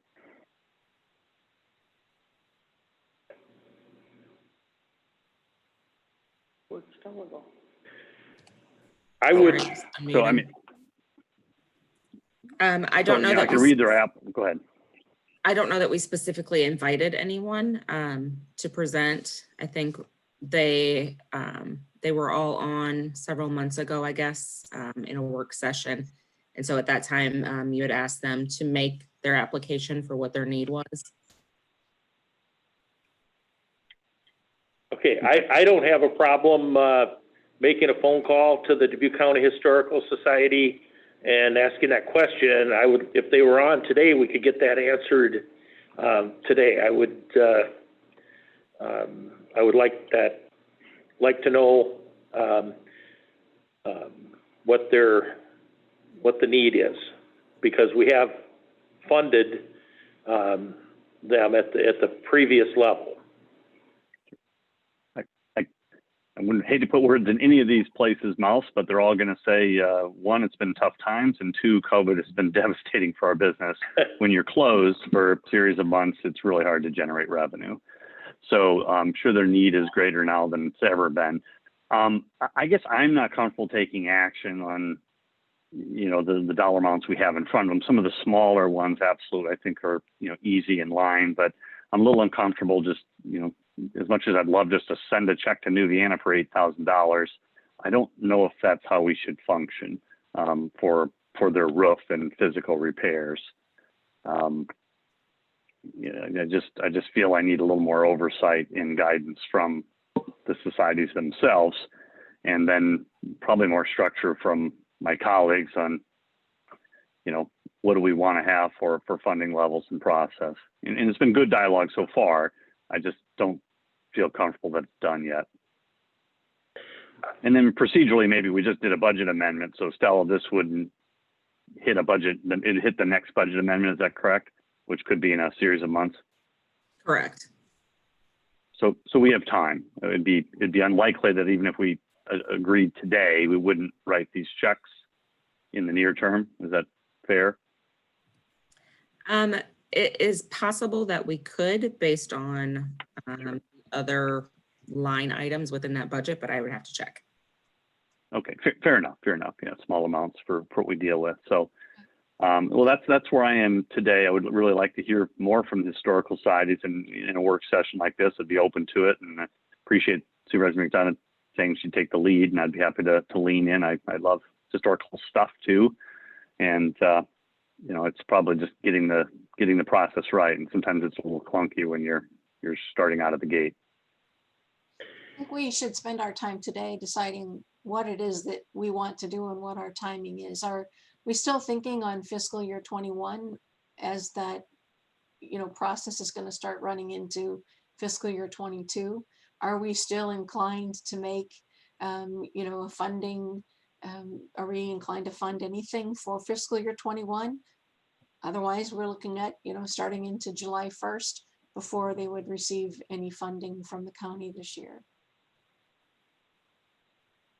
Yeah, good questions. I don't have a real hard answer for you other than I think if the historical societies are interested in our proposal of being together, creating a committee, and then maybe having a budget to work with, and then reviewing applicants, I think that would be the proper step. But I don't want to impose that on them. So if that's something that the group or very few are interested in, then I would like to have that knowledge. And then possibly you could look at these individually on a merit by merit, during our, service request, AKA grant application period. But I think trying to organize it and get a budget is wise. Otherwise, you're going to get an $80,000, request for a whole building. And I don't know if that's good or bad, but without any structure, you may be faced with that. Well, can we decide whether we wish to fund the Dubuque County Historical Society through this mechanism of historical society funding requests, or are we interested in funding them through how we've done it historically, which has been their grant days? Or are we saying that they fit in both categories? Good question. My instincts would say they don't fit in both categories. My instincts generally, is that the city of Dubuque is treated differently than the other 20 communities just because of their size and scope. We've got quite a few 2080s, and coming up here in the next few minutes, we'll have another discussion related to that relationship that deal with hundreds of thousands and millions of dollars. And we have that same thing with the landfill and a variety of other things that we do with the city of Dubuque, including the recent build grant. And so they are a different, local government entity. And so probably I would remove them from the table, so to speak, on small town historical society grant funding. Okay. And so what kind of a group do we want to put together? Who's, when we did Tom Hancock, for instance, that sits inside emergency management. Tom Berger took that on in his role of working with the EOC. So, and EMS. So where do you want it? Who's going to get tucked in here? I mean, to get an organization, they are going to ask, what is it that we want to have them do? That's assuming they're interested. So my first question would be back to them. Do you want to meet and create a group, or do you want to continue to be solo or maybe non-representative as they may have felt in the past? But I don't know. I think that's the first question to get with the stakeholders and the volunteers at these historical societies and say, hey, are you interested in coming together to see if we can form kind of a committee or some sort of representation that would go to the Board of Supervisors for funding requests on a year-over-year basis? That would be my first request. And so I don't know if that's an email out or an impromptu Zoom, but I would want to gauge if they're interested in that. This is kind of an idea that we just created, right. And I'd hate to impose that on right. the volunteers. I think I can work with Jane Beshen. She's very active. She's appeared before us twice. Okay.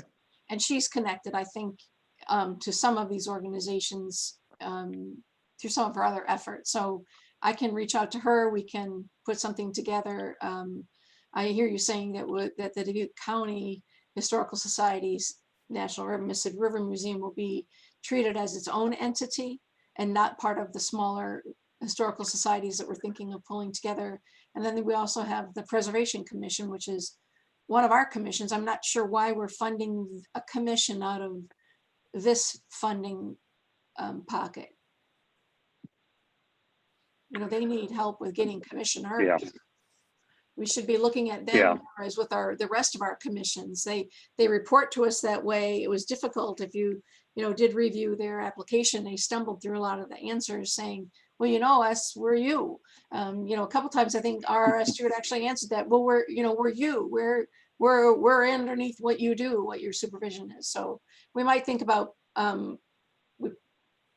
certainly should look at funding them so they have some operating expense for the year, but probably need to move that into more of a overall commissions kind of discussion that I think Ed Raber and Dawn have been working on anyway, trying to talk about that as a systemic issue, the commission work. Anybody? I can certainly move forward with Yep. Jane, and I will talk to. I think that's a good first step. Okay, I'll see if there's interest in doing that. And the commission, the Preservation Commission, are we interested in funding their operating expenses? They do have some for the year as they try to go through their preservation needs. In short, I think all entities related to historical societies and or preservation would be possible fair game to come to the table, but that's what I would be interested in hearing the group state. And so, I don't want to sit in my chair and claim that here's the 5 that should be at the table, or here's the 8 or 10. I just really don't know. Right, I'll form a committee and we'll report back to you. I also have. I think that'd be helpful. Thank you very much. Yeah, this Supervisor Baker, we had just been notified through chat that Kurt Strand is available. And said he didn't want to interrupt, but wanted to let us know that he was available if we had questions for him. So I'll leave that to you. I feel good. I love Kurt, love the Historical Society, love the museum, but we're looking at another meeting at 3:30 here, and I think Supervisor McDonough's taken the next step. Okay, and I support that. All right. Okay, thank you. Anything else on the Historical Society funding? Okay, thank you. We'll move on. We do have about 3 minutes. We have our next work session at 3:30, work session regarding Dubuque County Public Safety Communications Center 2080 agreement. So we can just stay on here and wait for 3:30. Unless somebody wants recess.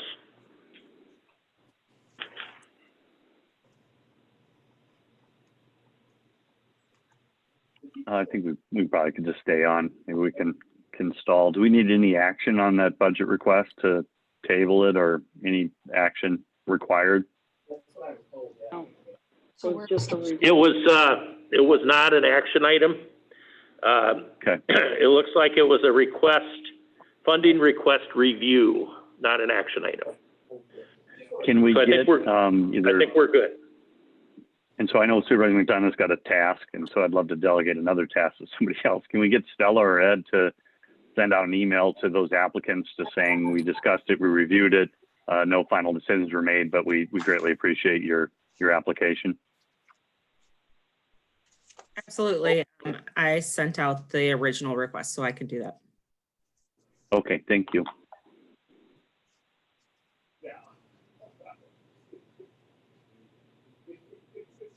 Still on the application, did you ask for an email address? I don't see that here. Oh yeah, there it is. Okay. So we should have an email for everyone.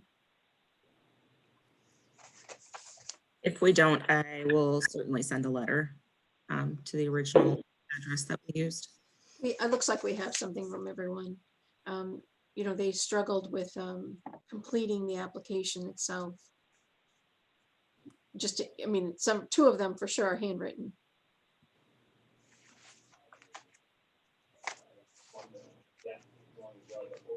Actually, 3.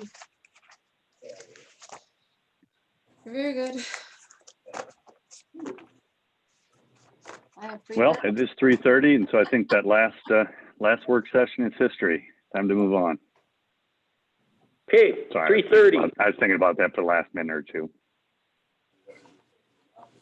We have our next work session regarding Dubuque County Public Safety Communications Center 2080 agreement. I know Tom Berger has been among the leaders on this, so Tom, I'll turn it over to you.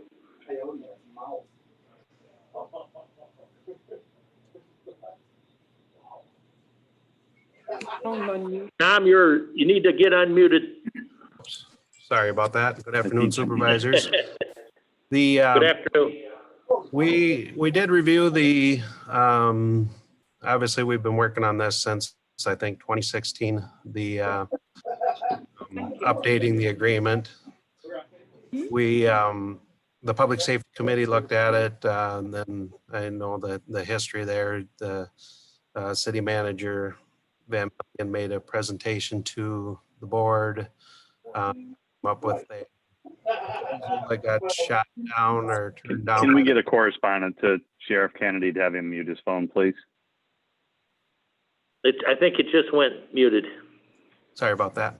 So, yeah, we'll be tag teaming from the Public Safety Committee, so Denise or Joe can jump in if anything I forget to say here. So, and then prior to COVID hitting, we worked on the agreement through the Public Safety Committee. What we did was we updated it to the point where everybody was under the agreement that it needed to be updated because the 911 funds were able to be used for more than they were when the agreement was signed back in the early 2000s. So we updated that language, made it more a picture of what the agreement is now, but we did not really do anything with the actual funding from the city and the county because you folks in the city are the taxing authority that work on, that fund the actual communication center and the employee expense, which is not eligible from the surcharge funds. So we received a direction to try to, or from City Manager Van Milligan, that maybe a 50-50 split would be more fair with the way the 911 center set up and the call volume and such. So we were going to bring that forward after the in the spring, and then of course the COVID hit. So the committee reviewed it, made the changes, which you have in front of you. And we were kind of waiting to be able to do this in person, but obviously that's probably not going to happen for a while. And I think it's something that we want to get, at least moving forward and get off the table prior to Denise's retirement for sure, because she has so much history involved with the committee for one. So even though she's not going too far with the 911 board, but that's kind of where we're at with the agreement. So, Tom, can I ask you a question? So did the funding mechanism need to change? Did we need to make a change, or did we want to enter into negotiations to make a change? I think when it started, and everybody can jump in, the city manager, I think there was some direction that the city should be paying more, and what the city manager made a presentation showing on how the county taxes for the 911 center, and it was showing like 85% was being paid for by the city of Dubuque, because they paid 2/3 in that whole presentation at that time. So I think it went back and forth, and then the city wanted something more fair. So they presented that the county take over and pay for all the expenses because it benefits the whole county. The county can tax for that. And then obviously that got denied because, for one, we didn't know if that was the best for operations. Obviously, I didn't think the sheriff would want that in his budget. Or, I mean, Joe, you can jump in here as far as management of it. And rather than doing a whole new I guess, department in the cities or in the county government, it was kind of back to the drawing board. And then as things progressed, there was a couple other documents that were drawn that I don't know if they were ever presented. And we did receive direction or at a meeting from City Manager Van Milligan to try to, that the 50-50 cost split may be a more fair into the old document and bring that forward as what we did. So 50-50 just sounds like consensus and not necessarily. And that's just, because that's really outside the scope of the 911 Public Safety Committee, because all we can do is what we can do with the surcharge. The extra money has to, and it's roughly 1.5 million that is Mark's budget for operations of the 911 center that gets reimbursed through the sheriff's budget. 1/3 of that gets reimbursed to the city for their expenses.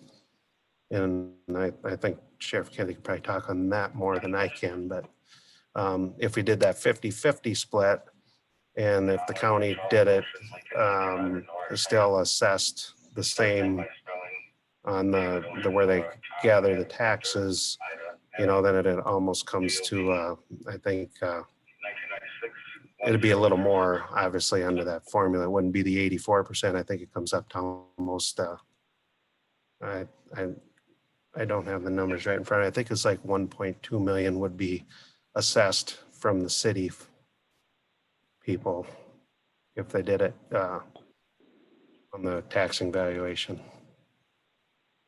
If that, I'm not, or Stella or somebody might be able to answer that question more. Yeah.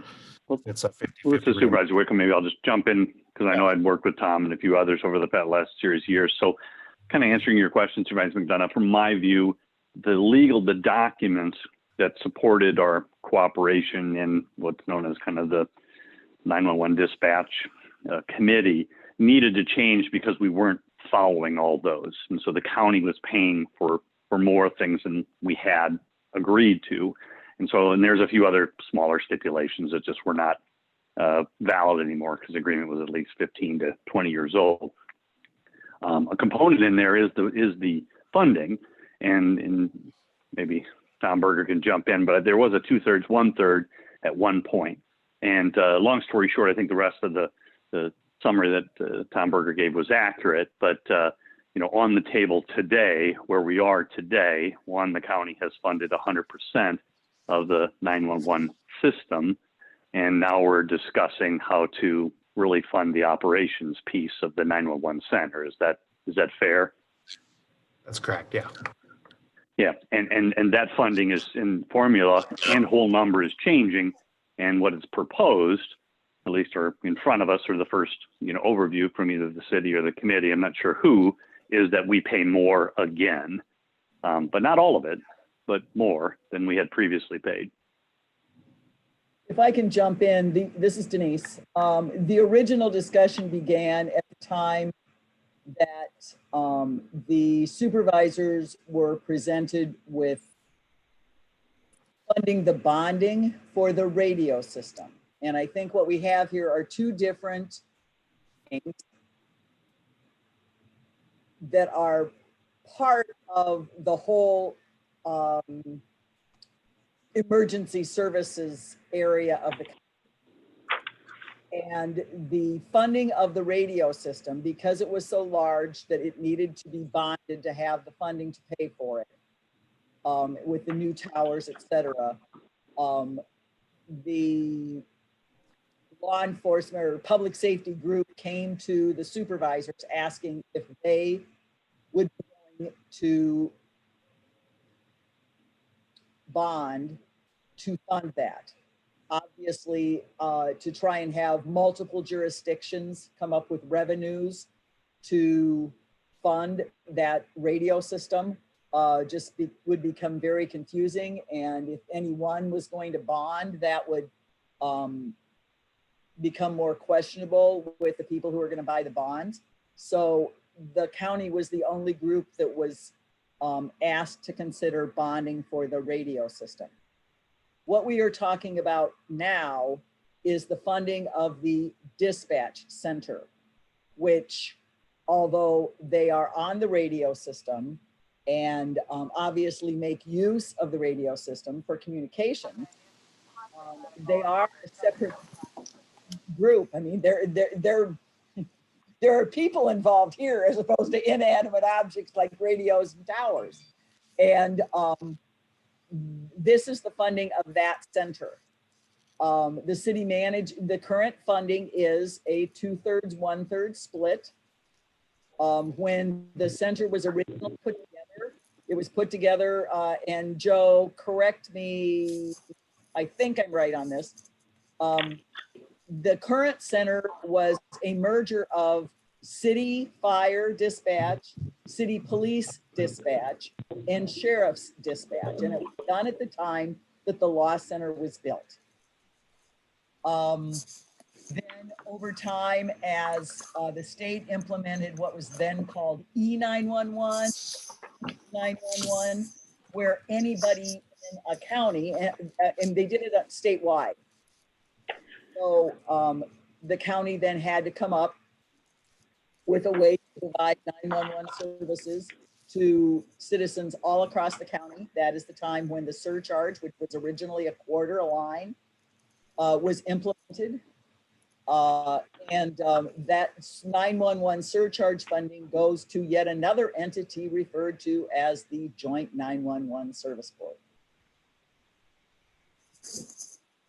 The group that is making the recommendation today is the Public Safety Communications Group, and it is made up of the Sheriff, Dubuque Chief of Police, Dubuque Fire Chief, a representative of the rural or of the County Fire Association, so that you have a representative from rural fire agencies, and then a representative from the rural or non-city Dubuque Police Department.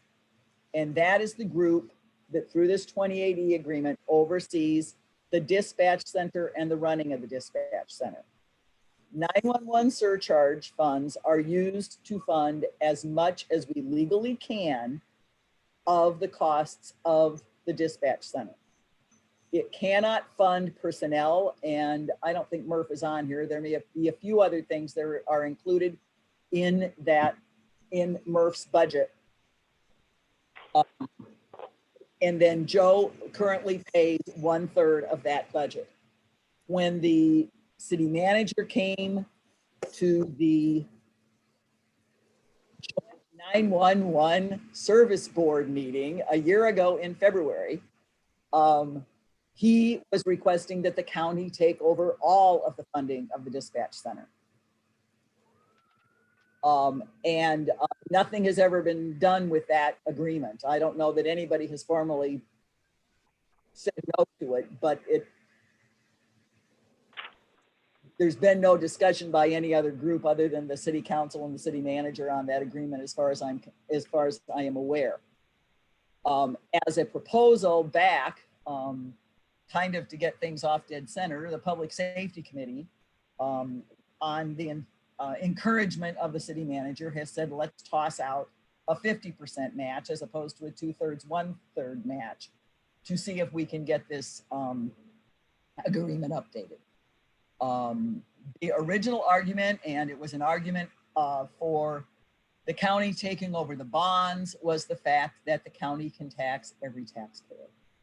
And if it goes on the county tax bill, everyone pay, if it is done through county taxing, every taxpayer pays the same rate. Currently, I and Supervisor Baker, as members or as residents of the city of Dubuque, are paying for dispatch services through the county portion of our taxes and also the city portion of our tax bill. And there are some people who could say that's a double dip. There are proponents out there for the county taking over everything. That is not what is currently on the table. It is a 50-50 split. Denise, if I could add to that, if I'm not mistaken, wasn't that proposal received and filed by the board at a meeting shortly after it was presented to the 911 board? Was it last February or was it a year ago or 2 years? The February of 2019. Yeah. Okay. So I mean, it's the option to for the county to take over dispatch services, although, you know, I guess I can understand from strictly from a funding standpoint would probably make sense, just because all taxpayers would be paying equally into that fund, which would then cover the services that are provided. I mean, as far as you know, who is going to manage the center or whatever, I mean, that's not something that we really care to do. As far as the sheriff's office, I mean, we don't want to run the dispatch center. We, you know, I don't think it's, if that was something that was going to be discussed, it's not, I would only be interested in discussing it if they were going to be their own entity with Mark Murphy being his own department head. I wouldn't feel comfortable being the person that was overseeing and operating the communications center. So, I mean, but I don't know what, you know, what the board's appetite is for that conversation. But I can assure you mine is very small. So this is Supervisor Baker, and I was involved in the early discussions on this, and you know, there was, as you said, the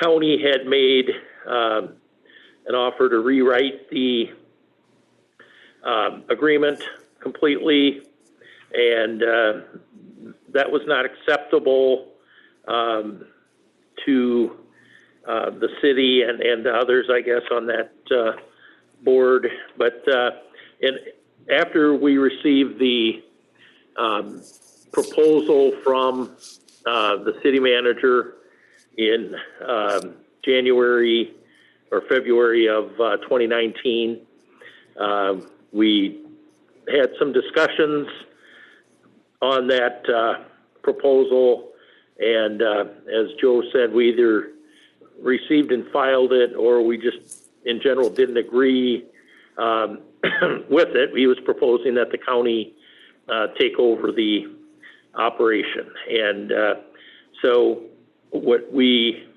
did, and we did have supervisor meetings and discussion on this, is that everybody was in agreement that the agreement needed to be modernized. That was the term that we used. It was a 1985 agreement or thereabouts, and there were numerous changes and updates that needed to take place. So we, the committee that Tom Berger and Sheriff Kennedy have been a part of has been working on this, and we asked them to come back and make us a recommendation. And that's what we have in front of us today. So, Tom, I don't know if that's if you agree that that kind of maybe oversimplified, and certainly the COVID-19 pandemic did get in the way of that, and because I think we were talking last fall about this. I think I had a note in my calendar to, you know, try to get the committee together. And yeah, I think that's correct. I mean, that's summed up very well by Denise and Joe, and what you and Supervisor Wickham have said. That's exactly where we're at, I believe. I'm just going to ask again, do we need to take action? Well, I think eventually, and you know, this horse has been dead and has been beaten on now for 3.5 years, pretty heavily. And I mean, at some point, we need to make some sort of action to move the needle off center. You know,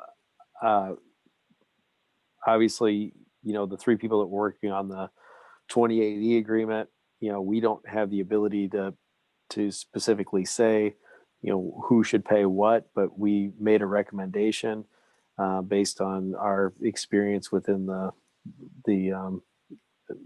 E911 or the 911 board, and the understanding of how the taxing and works in order to pay for the services, that we thought would be fair and equitable for both sides. And but as far as the percentages, I mean, that's not really up to us. That's up to you guys and the city manager to figure out what what percentage and who pays what. Our task was to update the verbiage in the agreement. We feel we adequately did that, and so at some point this is going to need to be either approved or declined. And if it's going to be declined, then somebody's going to have to give us some sort of direction on what they want to see in there that we're missing. When does the current split of 2/3, 1/3, when does that expire? Never. It doesn't. It expires whenever the parties agree that it expires. Or people decide they don't want to be in this agreement anymore, right? You're either in it because you need to be in it. We both need 100%. Both the county and the city 100% need the 911 center to work. And I understand all the folks have told me, as I've been trained by you all, that this works because it works. Okay. And so we need to be engaged in this conversation, and it works because we are partners and we respect that we have 100% need, each of us, for mutual aid and all the other things that you do, that I am not engaged in, but I admire, and I believe that to be so. I don't know how you got to 50-50, and that's my job, is to look at what it means for impact on budgets and what it means, not just for fairness for all of the citizens of Dubuque County, but why now? And it used to be, or is still, 2/3, 1/3. That looks to me to be an awful lot like population when you go back in time. And so 60-40 looks a lot more like population today. And it could be tied to population, I suppose. But I mean, at some point, and it doesn't have to be this very minute, I'm interested in listening. We've certainly got plenty of time on the schedule for this, but Stella, if you're still around, what have you done to show us how do the numbers look? Because that's what Farm Bureau is going to come in and ask me. What do the numbers look like? Well, I was just taking a quick look. This is funded through the sheriff's budget, and it looks like we have $535,000 budgeted this year for our 1/3 portion. So if you extrapolate that and say that's 1/3, if you multiply that by 3 and divide that in half, we'd be looking at about 800,000 instead of 535. So we're looking at about a $267,000 increase to our budget if we went to a 50-50 split. I'm sorry, can you run the numbers one more time? I'm finally finding a place to write it down. Fiscal year 20, it's 535. Fiscal year 21, it's 535. Mm-hmm. So if you multiply that times 3, you're at $1,605,000. You divide that by 2, say you're going to do 50-50, that's $802,500. To the county's budget, to go to a 50-50 split right now would be $267,500. That's just a quick run based on the budget. Can I provide a absolutely mechanism? There is a mechanism, and it has been done in some other counties, that the funding hit for dispatch has been done through the Emergency Management Agency,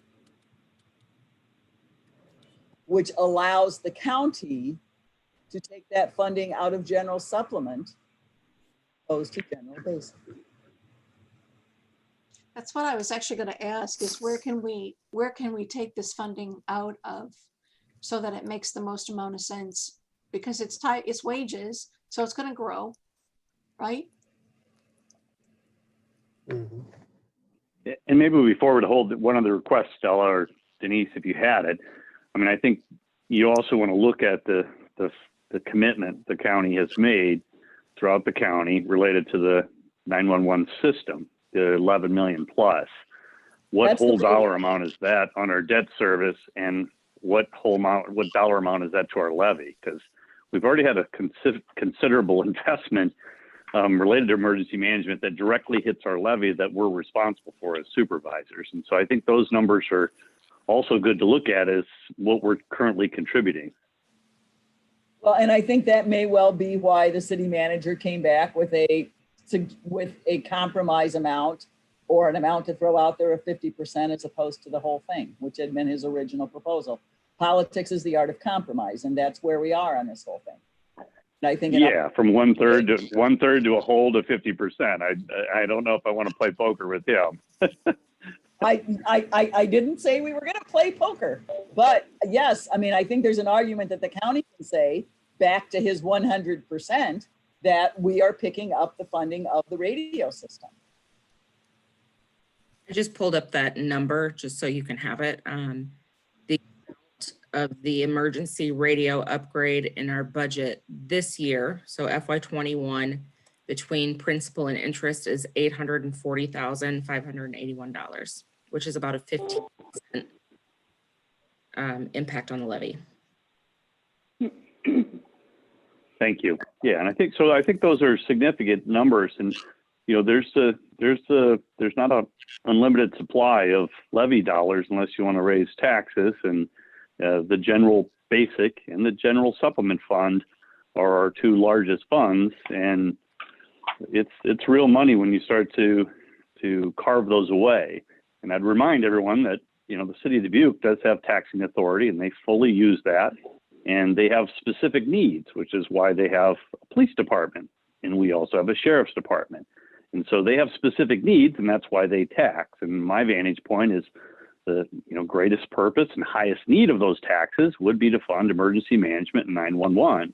And their attempts to continue to diminish that, I find just not in line with good government.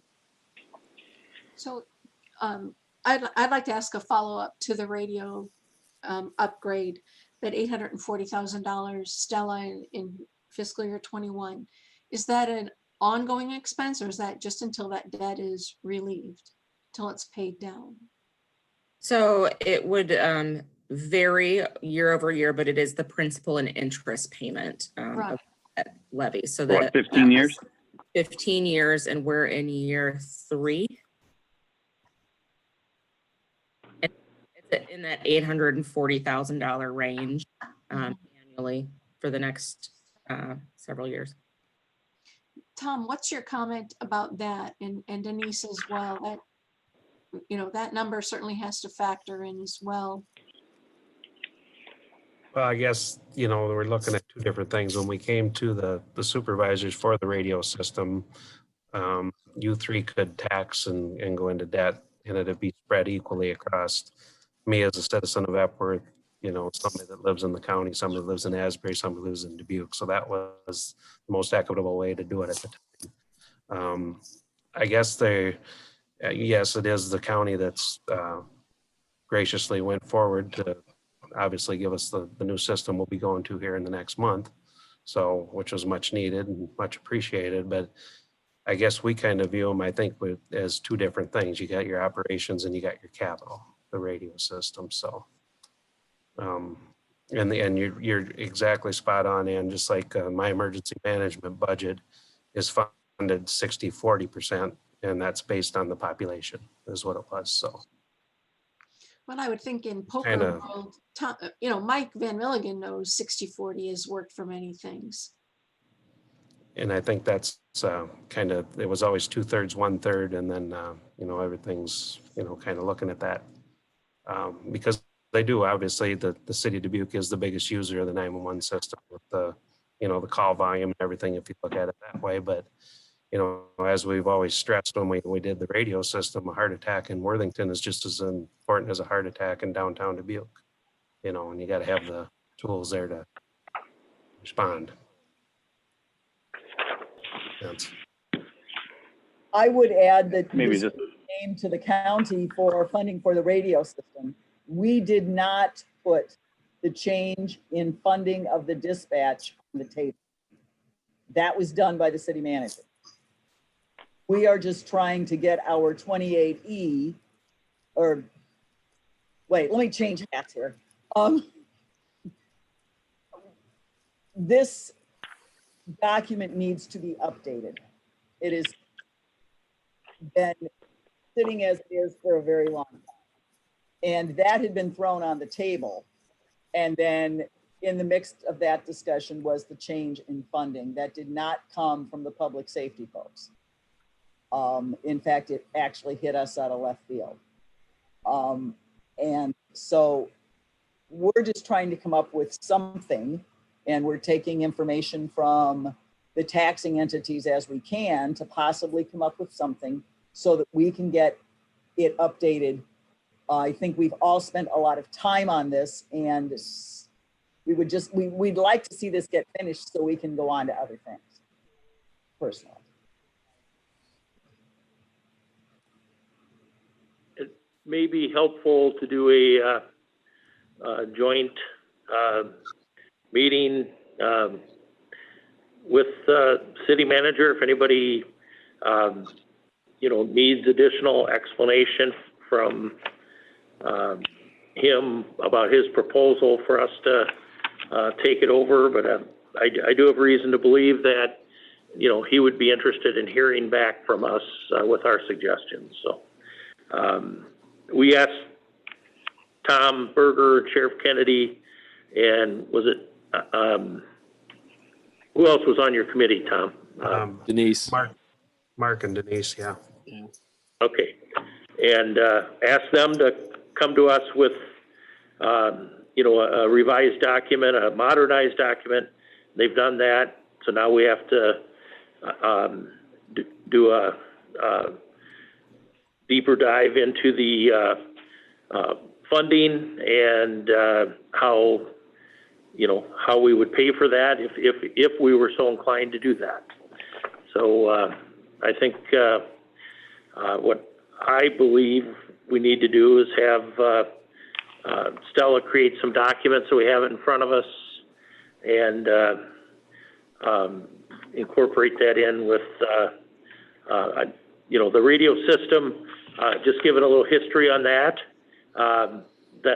That was a continuation of the previous practice as far as funding goes. But as far as spending that money, there was not a choice unless we didn't want to have a functioning 911 emergency radio communication system. And the current system, which, and I don't know when you're flipping the switch, Tom, if there's a date set, but the old system, the repair parts just are not there for the radios and the system. And it was not an option not to do it. I remember speaking with my good friend Tom Hancock, and Tom had told me that he thought we should be able to get that done for $7 or $8 million. And he probably would have been correct if we didn't have to add a bunch of towers and all that. But, it ended up being $10.6 million. And then we had some additional expense for towers, all necessary. And Tom, correct me if I'm wrong, the coverage for our first responders will increase from about 84% to over 98%, 98.6 or something like that. So just giving some history on that emergency radio system. So did your committee talk at all about a 60-40 to have it? I think there's a couple things there that make some sense to me that lend itself to explanation to the community at large. One is that it mirrors the way your program is currently funded, 60-40. And it also tends to run with population, which we think is the original reason. Sometimes the solution is the common sense one, and then it's not the positioning. It's just seems to be that you would naturally upgrade that to reflect population center. I don't know if that's been discussed by the group that you've indicated has all been there. Well, I think, oh, go ahead.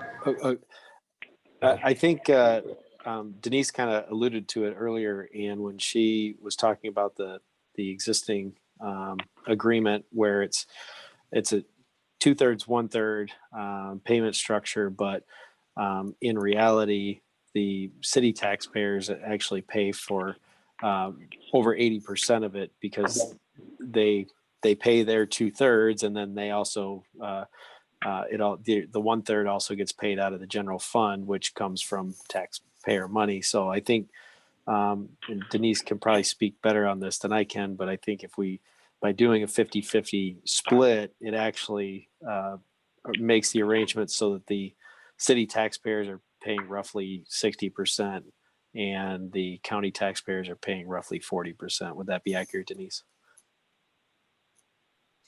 I believe that was the explanation. We have documents here that had been presented previously that was the how the math worked out. Sure, but when you try to explain it to folks, they don't get all this extra. That's because then that means that they're double dipping and all that. I've talked double dipping for the 2 years that this has been hanging around, and people are like, look, we in the city of Dubuque, we clearly use more resources, right? We clearly dispatch a whole lot more police out of 911. Let's not fight about this. Let's just get this to be something we need a conclusion on this, because citizens, I don't think, want to see this back in the news that we don't have an answer to get this done. So I just think we got to decide what we want to tie it to and what's the rationale for it. But I don't think the extra steps of explanation necessarily, it's not any easier for me to explain it. So I'm going to send it all to you, Tom Berger, and you can explain it. Well, I think the problem here is, that we're not at the policy level as the 911 board. I mean, you guys are the policy level. You guys are the ones that do the taxing and have the authority, and Mike is the spokesman for the taxing. So, I mean, it'd be obviously best if you take the agreement, and if you want to change in it, talk direct with them. And, I think that's where it's going to, or we bring them to a work session or however you want to do it. But as I look through the changes you're proposing, if there's another significant thing you want me to focus on, but it looks pretty much like, you're dropping an E. Forgive me if I'm missing something. Otherwise, it's a lot about furniture and joint payment for, stuff like that. I don't see other high level things that we needed to change. What am I missing? yeah, most of it is just cleaning up that language. When it first started, when you had the 3 entities that came together, there was different furniture that was bought for one particular entity for their use, and that's not the case where a lot of that hardware can come out from the 911 surcharge, where it couldn't before, where it had to be sent back to each of either the sheriff's budget or the city budget. So, well, I'm thinking 64. And isn't correct? Go ahead, Jay. Isn't it correct that the new capital improvements would be 100% paid by the county in the new proposal, where now they're shared? So that's another switch to more expenses to the county. That's my memory. I don't have the document in front of me. But there were some more changes that, and every change that's made, the county picks up a larger part of the expenditure. And I think you can try to talk all you want about rationalizing it, but it's not perfect math, okay? No. So if you do by population, you're excluding, you're only including, basically, I should say, the city of Dubuque, and then you're excluding all the small towns and their taxing authority. And so that's you can't just throw that away. Now you can say, hey, we're going to be benevolent, and because you live in Dyersville or Piasta or Epworth, we don't think you should pay for this as your own government entity taxing, because the county, you already pay county taxes. But, if you live in the city, you don't get that deal. And then you could say, well, why don't you get that deal? Well, their needs are different. And so, it's not a perfect science. There are other counties that do charge the smaller communities. I'm not proposing that, but I think, we should at least discuss that is a possibility and it is a practice. It's not a widely done practice, but if you look at some of the other agreements in other counties closer to our size, they have those types of agreements in place with smaller entities as well. And so when you start doing percentages, what's the population of Dyersville and Dubuque County? Is it 5,000? That's almost 5%. What's Cascade? And all so on and so forth. And so, I think the county has done a tremendous job supporting emergency management and supporting all of our, communities. And reciprocal, I think the communities have done a heck of a job volunteering and running those fire stations and the emergency management, which is a tremendous asset, across the county. And so, we just need to get the number. And I think the number we currently have, 1/3, 2/3, is more than fair. And I think it's been a good precedent. It's worked for many years. You hear that quite often. It's worked for many years, Jay. Don't buck the system. But now, city manager wants to have it his way and he wants us to pay more. In the end, we're responsible for taxes. We're responsible for tax levy, both the city council is and the supervisors. And the more you load up your expenditures, the more pressure it puts on that tax levy. And I'm very proud of this board and previous boards that have lowered the tax levy. It hadn't been done for quite a while, but don't be naive and think that we can just say yes to everything and keep those taxes in line. Okay. So Tom, are you suggesting that this is the recommendation of the committee and the discussion over the dollars should move to the elected officials and from the county and the city manager and his finance folks from the city of Dubuque? Is that the recommendation? I would think, yeah, because as the signatory, we can't bring the 911 board can't tax, we can't do anything other than what we do with the surcharge. In a perfect world, we'd be able to take everything from the surcharge, and employee expenses and everything, but that's not allowed by state code. Okay. And I like Campus, where's the city council on this too? We always, supervisors in public always talking about this, and the city gets to just pretend like, oh, it's the supervisors. Where's the city council on this? How come they don't have public meetings on what this number should be? I don't think that's a very transparent process of it just thrown out in the air and thrown to us, and then we have to defend. We should also follow up on Supervisor Wickham's, I found on page 9, the capital improvements. Denise or Stella, what is the situation with that? Capital improvements, including equipment and maintenance required to maintain the operations of the center, for which the surcharge is not sufficient, will be approved and financed by the county. That's a change. Yeah, that is a change. Okay, that is a change. I think it was done with the thoughts that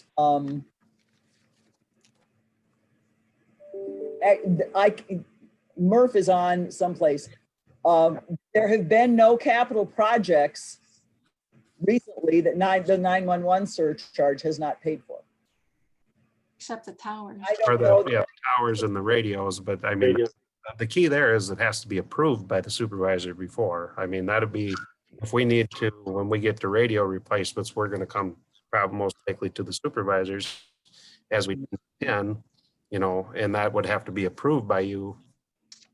Well, yeah, but it says will be approved. Yeah. It's an affirmative language. It says we will approve it. Yeah. And the management and the hierarchies all goes through the city as well. That's another thing. It's, we're paying for 50% of it. Where's our representation? Right now, the director and the management and the staff all goes through the city. So we'd have no ability to manage and influence even the operations, but yet we're paying for the entire 911 system and proposed 50% of the operations. Just doesn't line up. Mark, could you address upcoming possible capital costs? I think we've been able to keep everything that you have needed to come through the surcharge. Am I correct? Correct. Everything other than the radio system currently that the supervisors are financing has been paid for out of surcharge funds.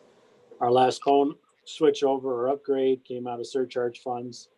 Like everything that will need to be upgraded in the future, just because it's computer. But as of, other than the large amount for the radio system itself, the finances for all the other capital stuff have been come on and can come out of surcharge fund, including the phone upgrades can come out of surcharge funds if the funds are there.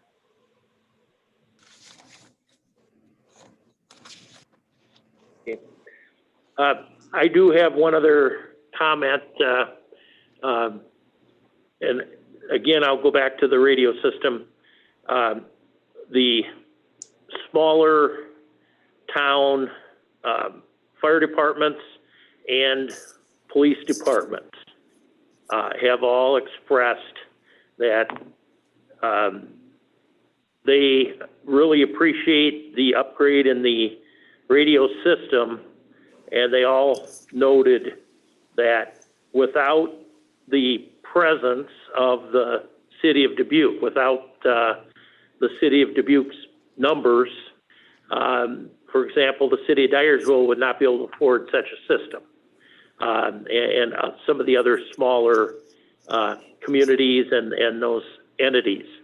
So the, you know, I think at the county firefighter level, when we have the association meetings, it truly is looked at as a, as, you know, one county, and with all the mutual aid and the spirit of cooperation.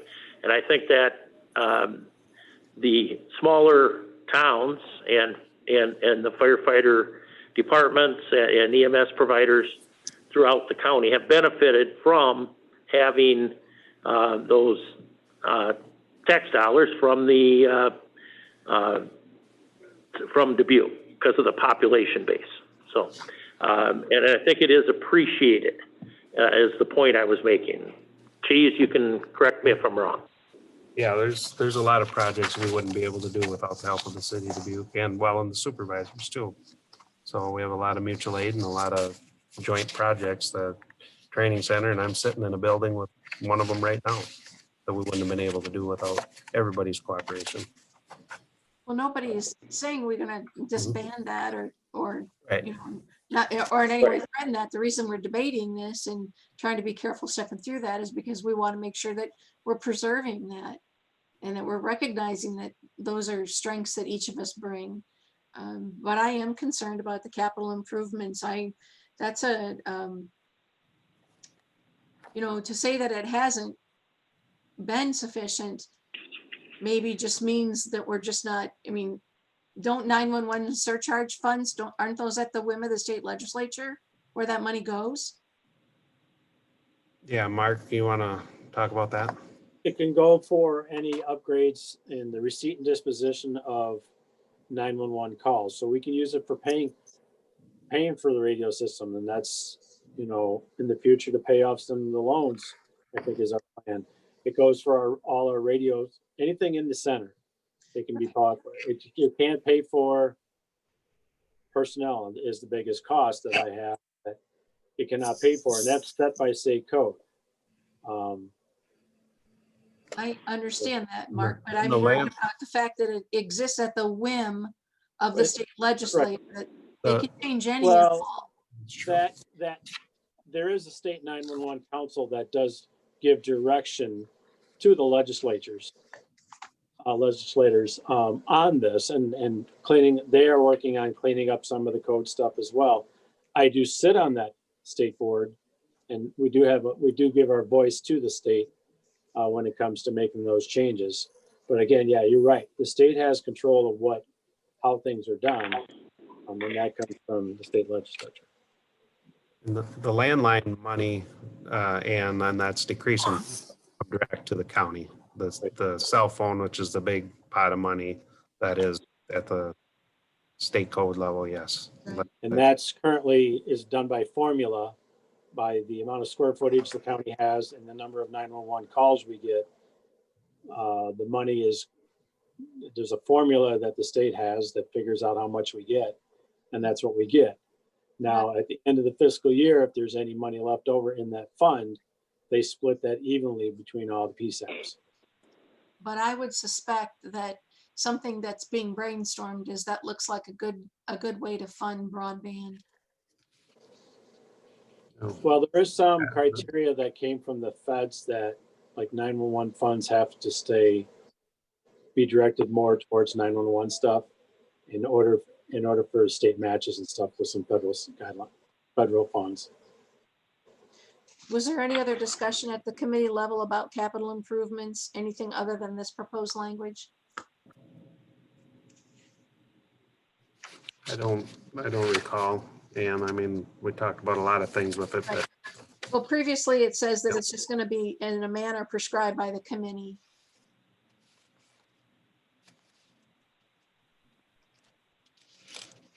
It's actually a new section, maybe.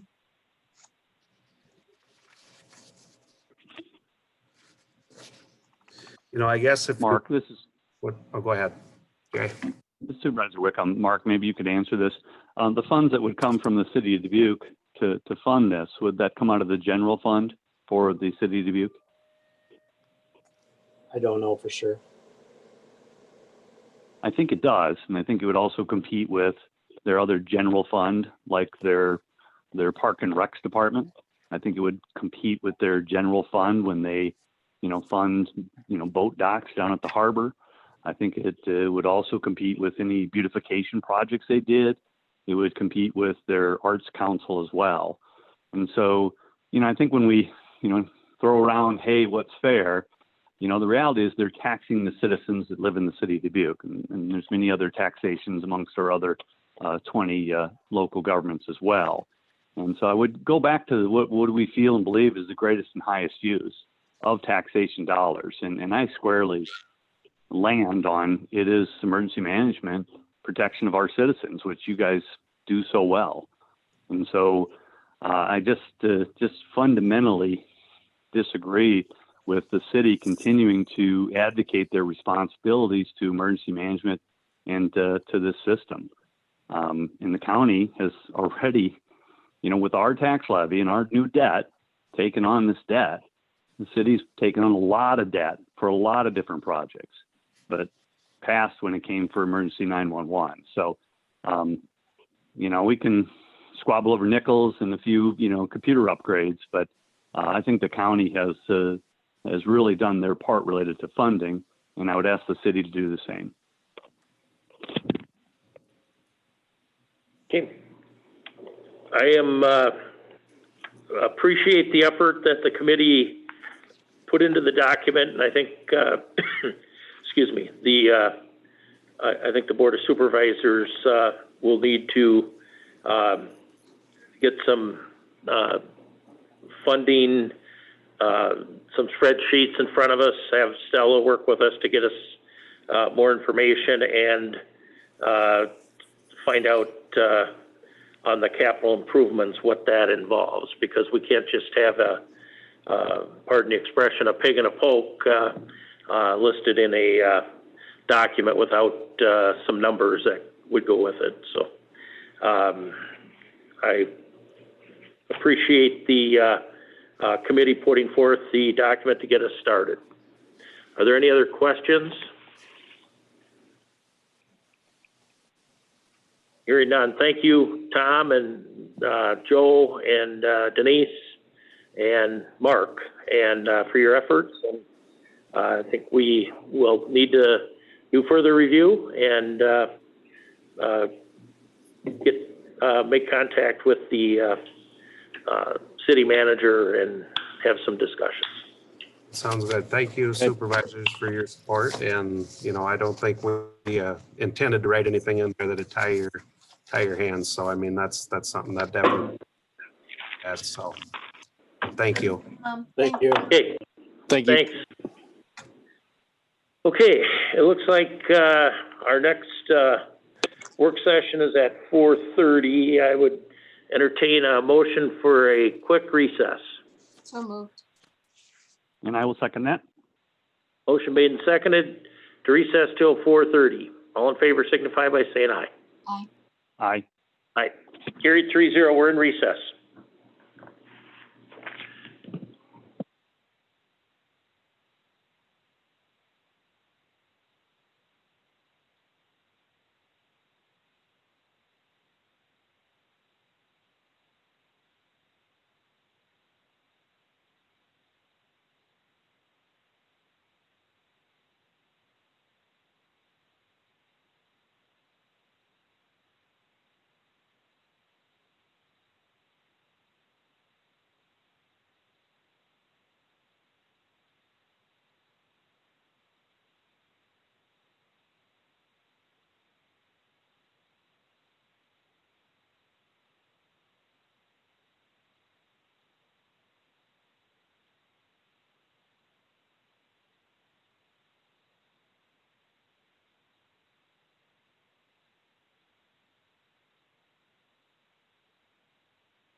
Okay, our 4:30 work session.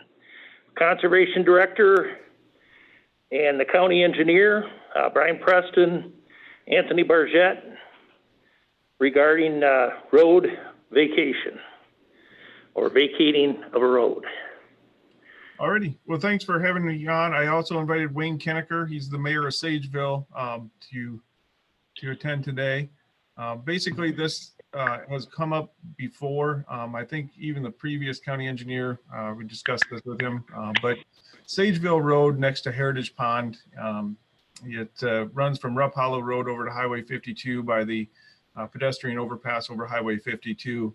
I'm sure that everybody's seen the high use that Heritage Pond gets. It's one of our most visited areas. On any weeknight, you can go out there and there'll be anywhere from 80 to 90 cars when we have nice weather.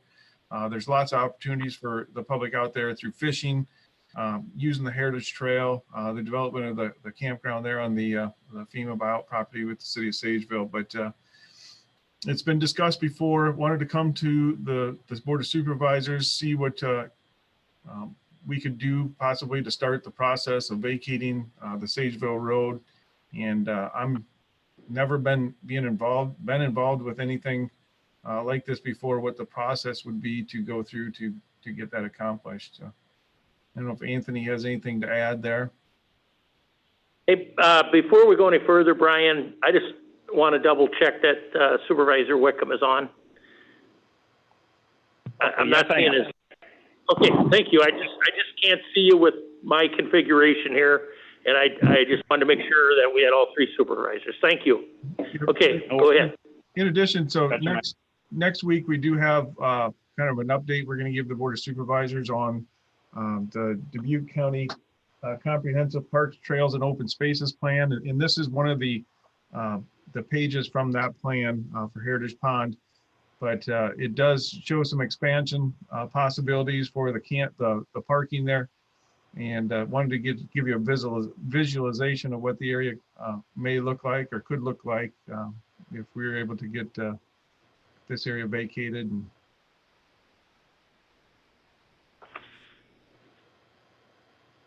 Okay, thank you. I think it is jointly with the city of Sageville too. I think the Dubuque County has half of the roadway, and the city of Sageville has the other half. Is it, Brian, it's Ann, is it just the road, or are you looking at a parcel? I mean, is it vacating or purchasing? It's the roadway. It would be the vacation of the roadway. We are also, speaking with the city of Sageville about the possibility of possibly getting ownership of the campground there. That we currently lease that property, long-term lease with the city of Sageville to 2035 on the, I guess, be the northwest side of Rupp Hollow Road. There we also lease a small parcel from the city of Sageville where there's a pavilion, and I think that goes through 2024, I believe, but we would know for sure. So who owns the property that's got all the black dashes around it? That is city of Sageville. Okay. And so what you're looking at vacating is the piece of it appears to be gravel road. It's got the parking spaces on it. It's a narrow strip. Yep. So it runs out.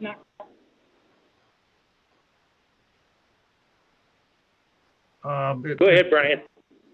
Yeah, it's hard for me to point to it with Zoom. I haven't figured this out, but it would run from kind of the northwest corner of the existing parking lot, where the P is the existing parking lot, to the kind of the southwest would be the expansion of the parking area and what is now the existing roadway, and it runs down to the southeast, down towards Highway 52. Yep, right along there.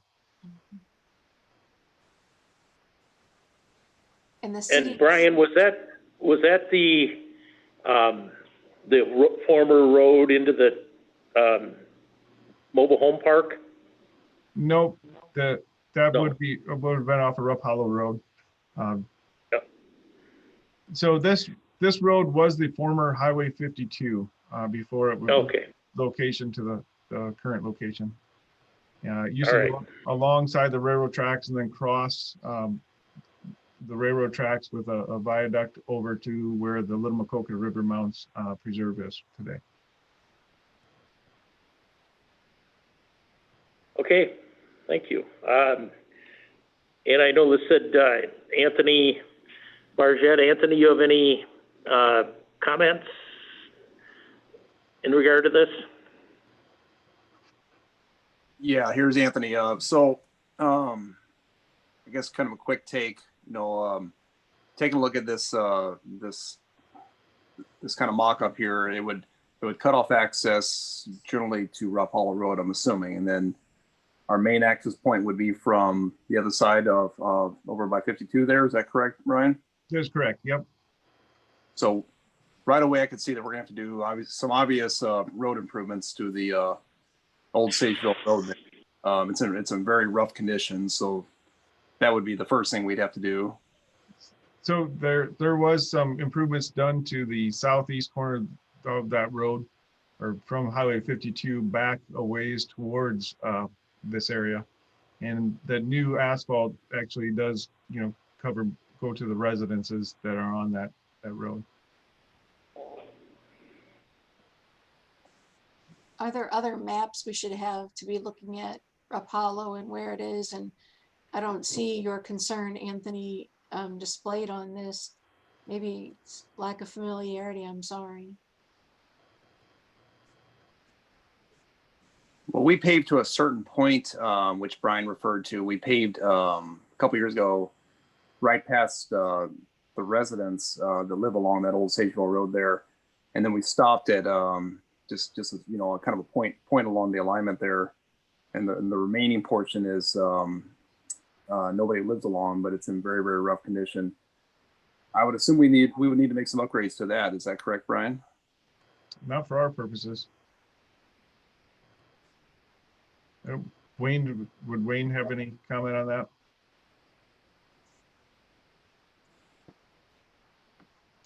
Can you hear me? This is Wayne. Yes. Yeah, go ahead, Wayne. Yeah, so I was thinking in the discussions that I've had thus far is that the what's now called Old Sageville Road would be vacated from Rupp Hollow to the southeast to the end of the trailer court or / campgrounds. It would also be vacated from Rupp Hollow Road to the northwest along that property to roughly where the old train viaduct used to be. So both sections of those vacations involve parcels owned by the city of Sageville. So for the portion from the southeast end of the trailer court to New Highway 52 is the section I believe we're talking about right now. And I do agree that the county owns half, Sageville owns half. And I also agree that the portion from New Highway 52 to the point where no residents currently live was resurfaced. So in reality, we're talking about the section between that resurfacing, where the resurfacing ends and the end of the trailer court. So there's no one that lives along there. There are parcels on both sides. I think to solve some problems at the same time here is if we don't necessarily have to vacate it at this time, but I think if we were to gate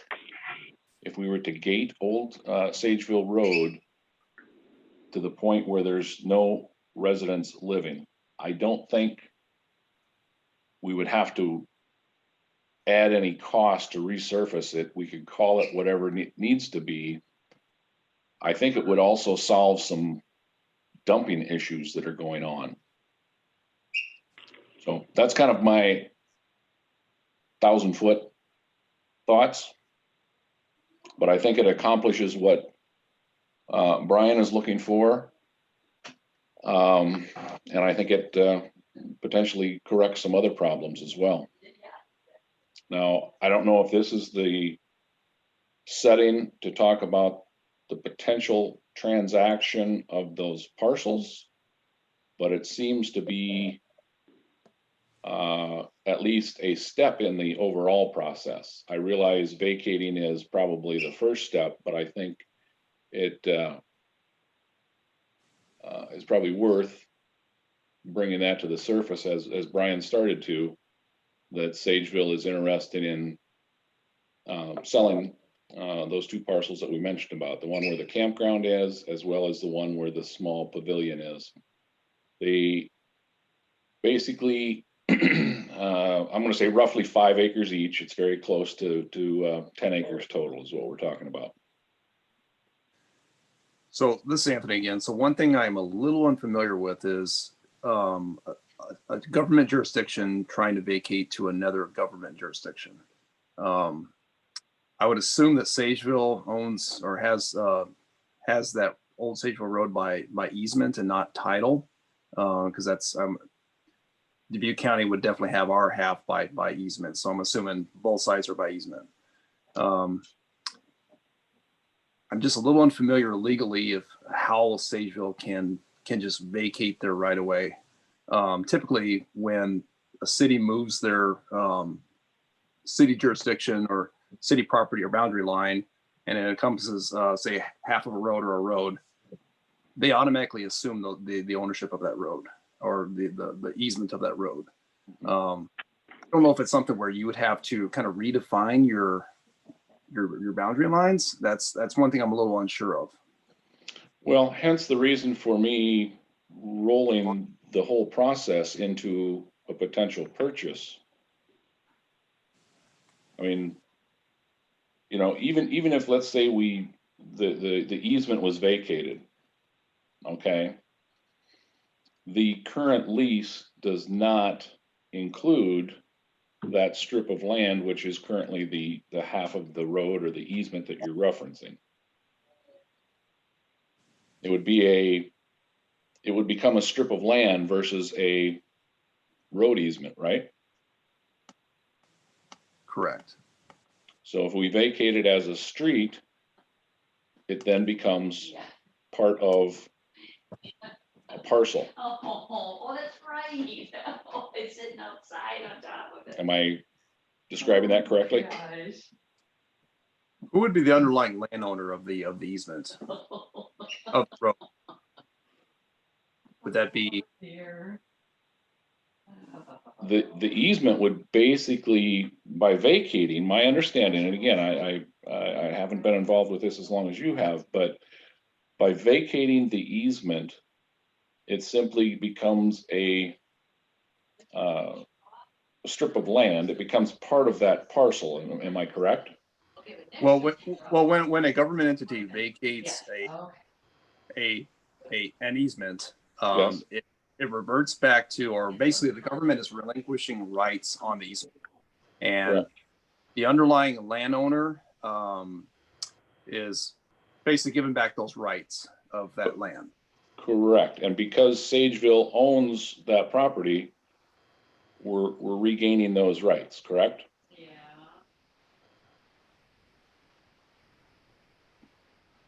So it's not impossible, but it's probably not all that common when a street is vacated. It's the same government entity that owns the property that easement was over. So do you own, I guess, to the center line of Old Station Road, do you own that by title or do you have that by easement?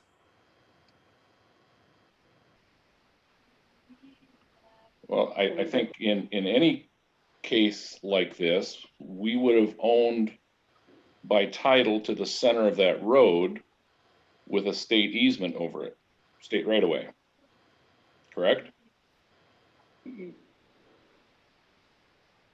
Yeah, I'm just kind of thinking through this. So this would have been the old state road, right?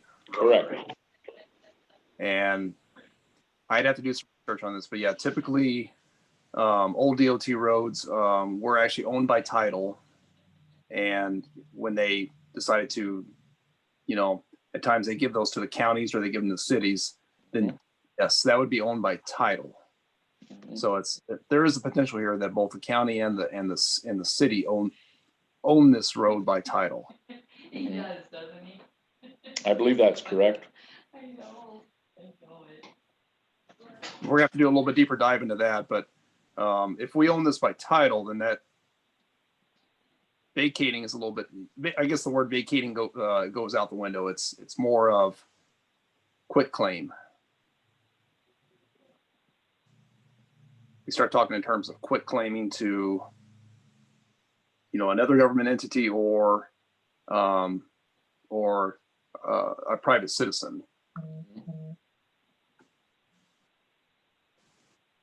But currently, both Sageville and the county have an easement over that property, right?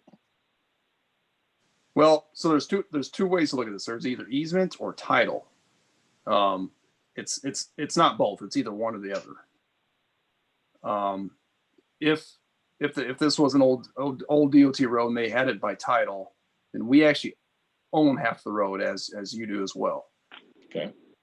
If this was established by easement, let's say the DOT would have purchased that easement right on top of somebody else's land,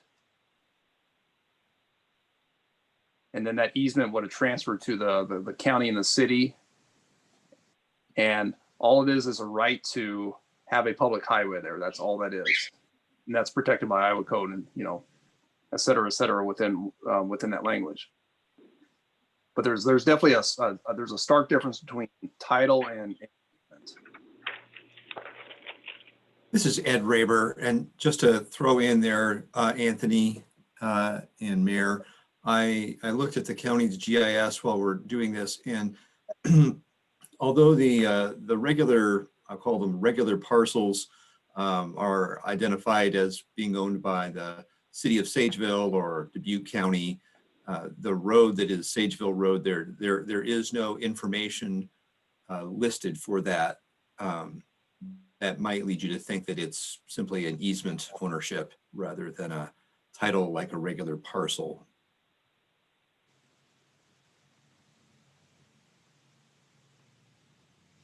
But that doesn't mean that the data in the assessor's database is necessarily always complete.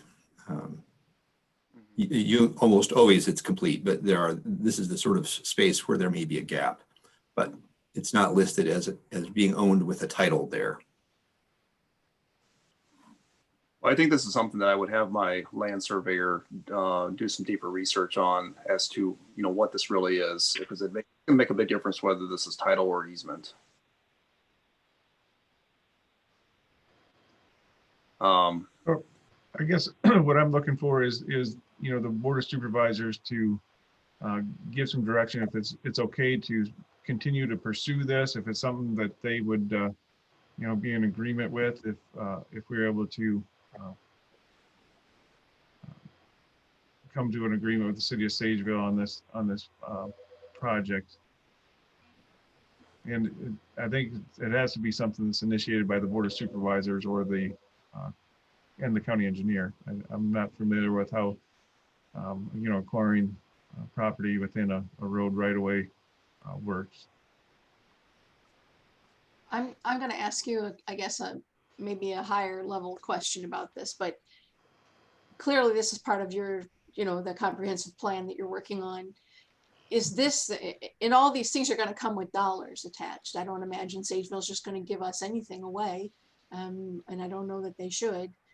Is this a high priority piece for you, Brian? Is this, who's initiating this? Is you coming saying, we have plans here, we think it's the next step?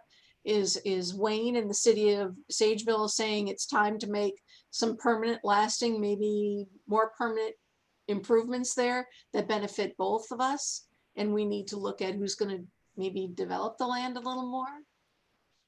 Yeah, and I think this has been in conversation for several years. I know a number of years ago, I talked to Sageville City Council about the possibility of this, and we changed county engineers quite a couple times, since those conversations began. But I think it is a priority for us from simply the fact that it's so heavily used. It's such a popular area. This is kind of the main trailhead for the entire Heritage Trail. It kind of is where most people depart for their their trips out on the Heritage Trail. So I do not have the dollar amount on the top of my head for these improvements, but I can get that for you. I think for that reason, it's worth pursuing. I'd like to see it developed.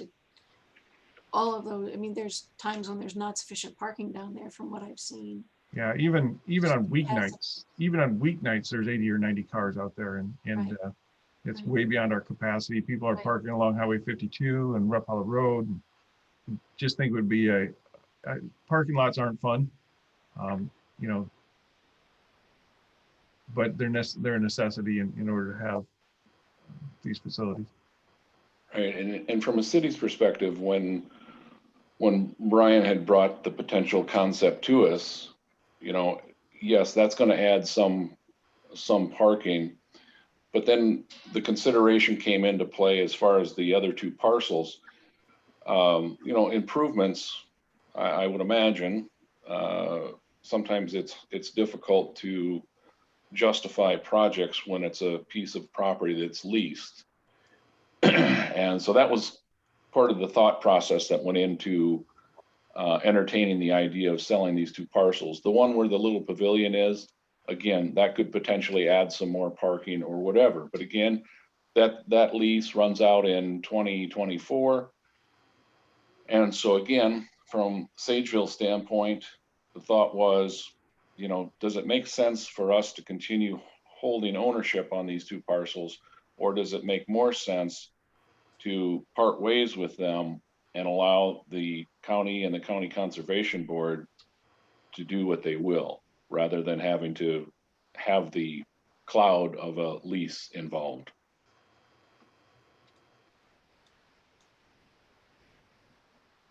I'd like to see it be pursued.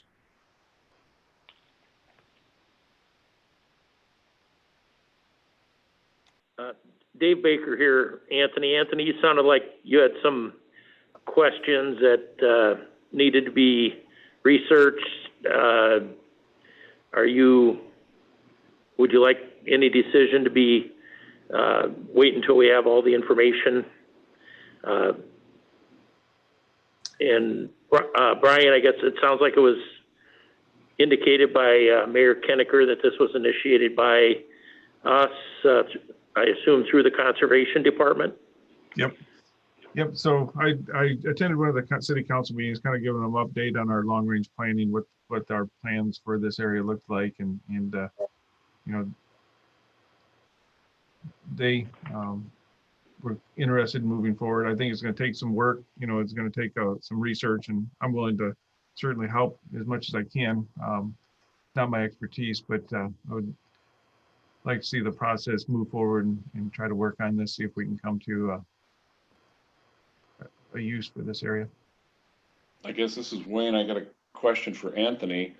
It sounds like it's a matter of which process would be followed, but it doesn't sound like it's impossible to accomplish what we're discussing, correct?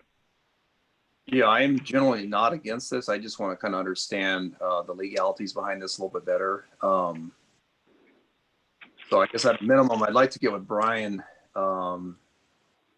maybe meet in my office, and we could sit down and look at the GIS a little bit closer and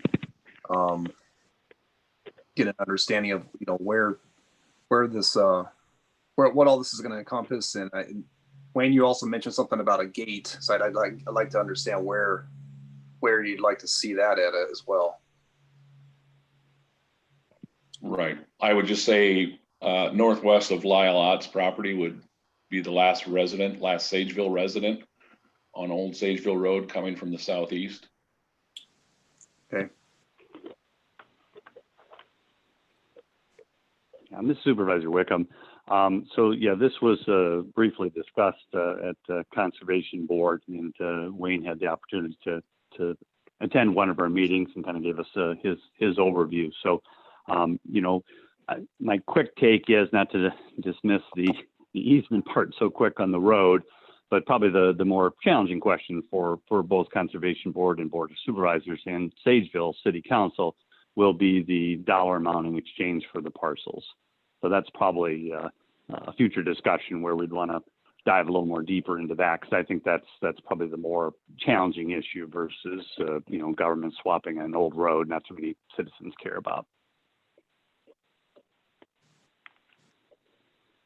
Well, the other consideration as well is if this is a county easement, there's some fairly strict guidelines on what you can do within a county easement. It was dedicated for roadway purposes. When you start talking about parks, that kind of thing, that kind of veers away from the intent of the Iowa code when it comes to establishment of roads. So that's one of those legal questions or legal things I want to kind of look into as well. If it's owned by title, that's a different story.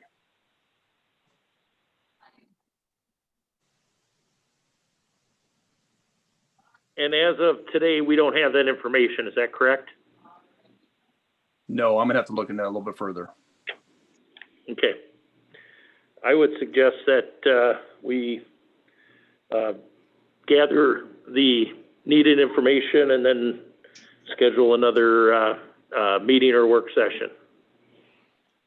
Anthony, last question from, this is Wayne. You'll be looking at both sides of Rupp Hollow Road?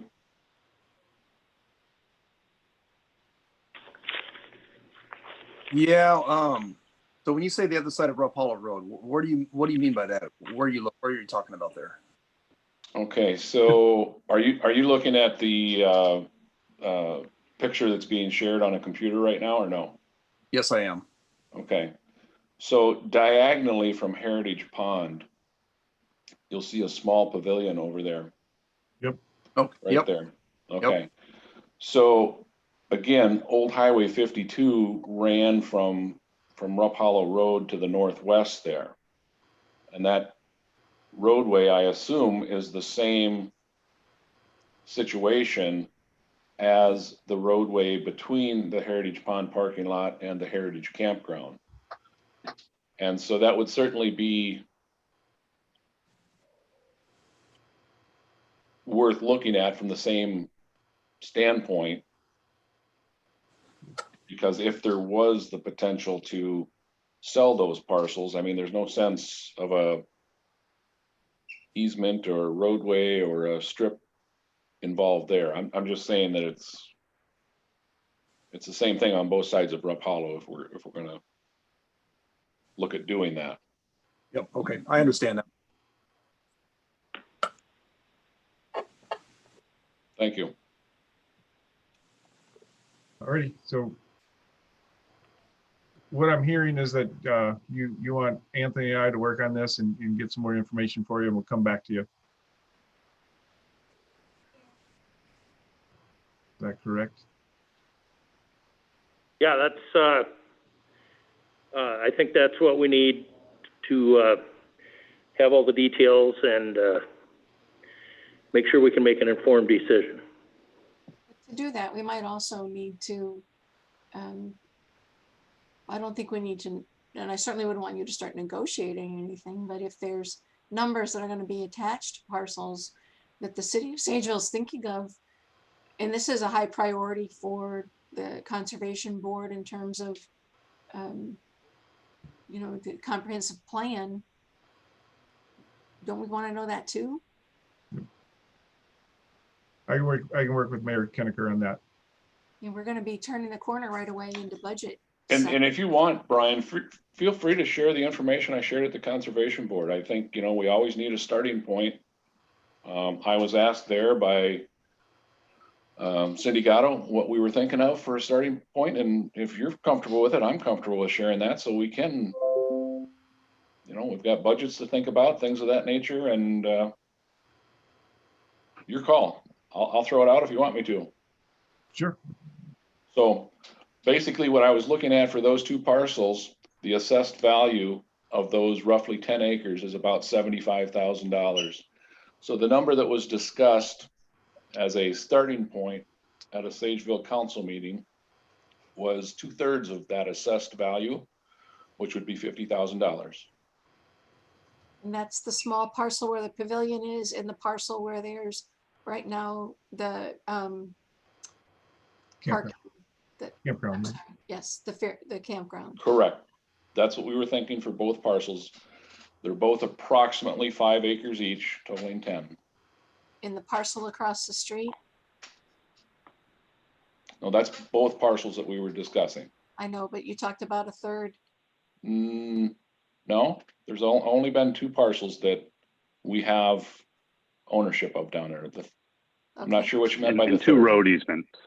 2 road Two easements. road easement sections. I think that's the piece that's confusing. Yes. Yeah. I just was looking to see if there was anything else down there, if we're going to start looking at master planning, but there's not. So that's great. No, that would join property on both sides of Rupp Hollow Road as far as the Heritage Trail is concerned. Okay. Thank you for sharing that. Sure. Okay. It sounds like there's a little more details to dig up, and we'll be having another meeting at some point. So thank you for bringing this to us, and we'll look forward to seeing the additional information. All right, thank you for your time. Appreciate it. Thank you. Thanks. Thank you. Yeah, Wayne. thanks, Dwayne. You Thanks, bet. Brian. Thank you.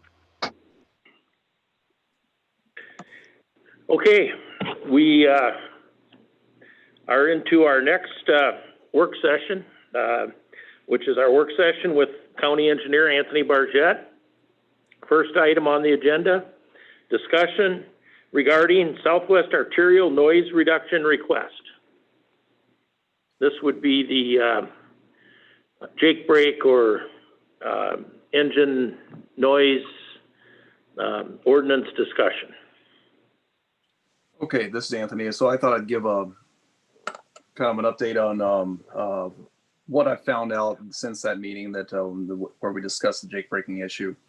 Let's see, Sheriff Kenny and I, we recently attended a multidisciplinary safety team meeting, which comprises county, city, DOT employees, where we get together and we talk about different issues. And one of the things brought up was the Jake braking issue out on Southwest Arterial. We talked about there is a possibility to post no Jake braking signs at the city limits because the city does have an ordinance on no Jake braking, and the city happens to have their city limits touch the both ends of the Southwest Arterial. So that is one option that you could post, or we could have the DOT post signs at the city limits. The downside of that is there is no enforcement out in the county area. So I don't know if Sheriff Kennedy is still online here, but you know, we discussed that if we post signs and you know, people quickly realize that they're not enforcing it because legally they can't enforce in between the city limit area. The signs are no good. Sheriff, do you have anything to add to that? No, I mean, I agree. It's, I think, and I'm just taking this from my experience working the road. I mean, I know it's posted on the Mile Hill coming in into Dubuque. And I mean, I drive that road several times a day, and you know, I never hear any issues with Jake braking. I guess you'd have to talk to the residents down in Barrington to see if there's actually anything going on. But one of the other things that we discussed was the designation of that roadway as a priority 1 throughway, which it's already designated that. And so, and the only areas in Dubuque, I think, that are designated priority 1 are the Southwest Arterial, and then Highway 20. Was it out to Cottingham, Anthony? Is that what they said? Yeah, that'd be correct. So, you know, there is the possibility that we could do something there. You know, if they did decide to go the route of an ordinance, you know, we could specify that only priority 1 roads qualified to be included in the ordinance. I just, I guess as we've expressed before, both Anthony and I, with the amount of requests that we get for noise issues, I'm just concerned that going that route is going to be something that opens up a can of worms, or if the fact that if we were to go that route and to say that only designated priority 1 areas would be controlled by that ordinance, would future boards, 5-10 years down the road, have the strength to back that up and not open it up countywide. So that would be my biggest concern. And priority 1 simply access. So if you were to put together an ordinance that states all priority 1 roads within Dubuque County, or even just say Southwest Arterial priority 1, that would limit it to just that area. It wouldn't open it up to any other roads in the county, because obviously there's access on all other county roads. The one other thing I'd like to point out is I did check with the DOT to see if there's any kind of a noise study that they do for jake braking. And I got a response back from a gentleman from the Office of Location Environment with the DOT. And he says noise studies are not conducted for jake braking. Another DOT employee also responded that through the NEPA process, which is basically the environmental design for the Southwest Arterial, they would have done a noise study through that environmental process, and would have recognized any issues, or through that process they would have recognized anything that would have been a noise sort of violation out there. And I guess jake braking was not a part of that analysis, or that did not come up. So as far as any kind of a noise study, that I don't think that's a possibility. Anthony, did you report that back to the landowner who was here? I did. In fact, he just he emailed me this morning, and I emailed him back and let him know that was generally what I was told, and just what I told you guys there. Mm-hmm. If the city is interested, I think, posting the no jake braking, there's no more enforcement to that than there's going to be if we put an ordinance on the books. We're saying here, the net result is it's not going to be enforced, certainly not actively enforced regardless. If the city's willing to do that, doesn't that seem to lend about as much assistance as we can?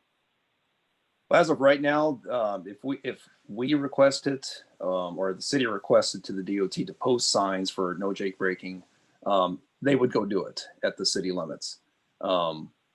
So that is in place right now. So that is a possible deterrence, that trucks would see that sign and maybe scare them off a little bit from doing that activity.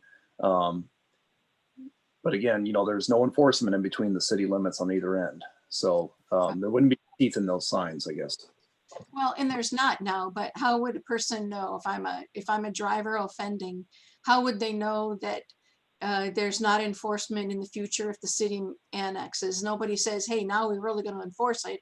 New day, guys. It's somebody's here. I favor this. Sounds like it's a solution, and I didn't think we would have any. So I think on both things, it sounds like good progress, and I appreciate the update. Yeah, there is a, again, there's a potential avenue to doing something here. It's just kind of which way do you want to go with this, I guess. I don't favor the ordinance.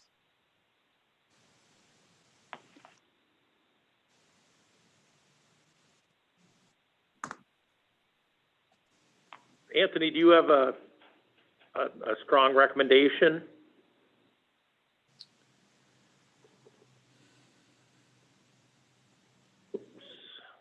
I do have concerns about posting signs that are kind of meaningless, and I'm sure the sheriff can speak to that as well. And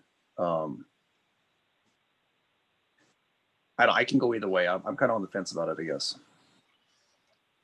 Yeah, I mean, I agree with Anthony, and as far as the signs, I mean, I guess I'm 50-50 on whether that would work or not.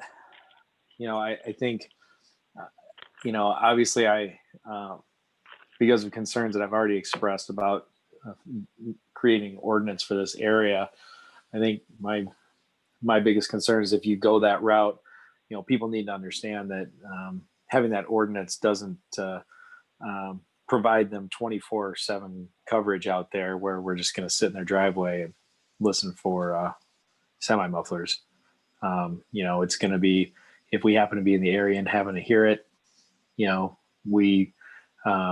it's the officer's discretion whether or not they want to enforce that particular rule or not.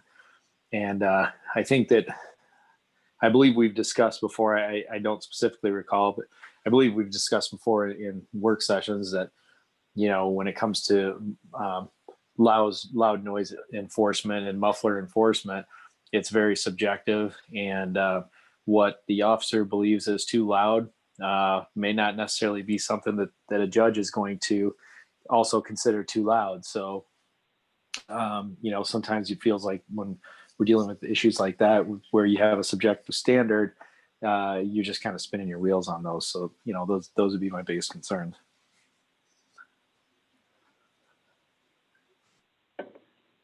Okay.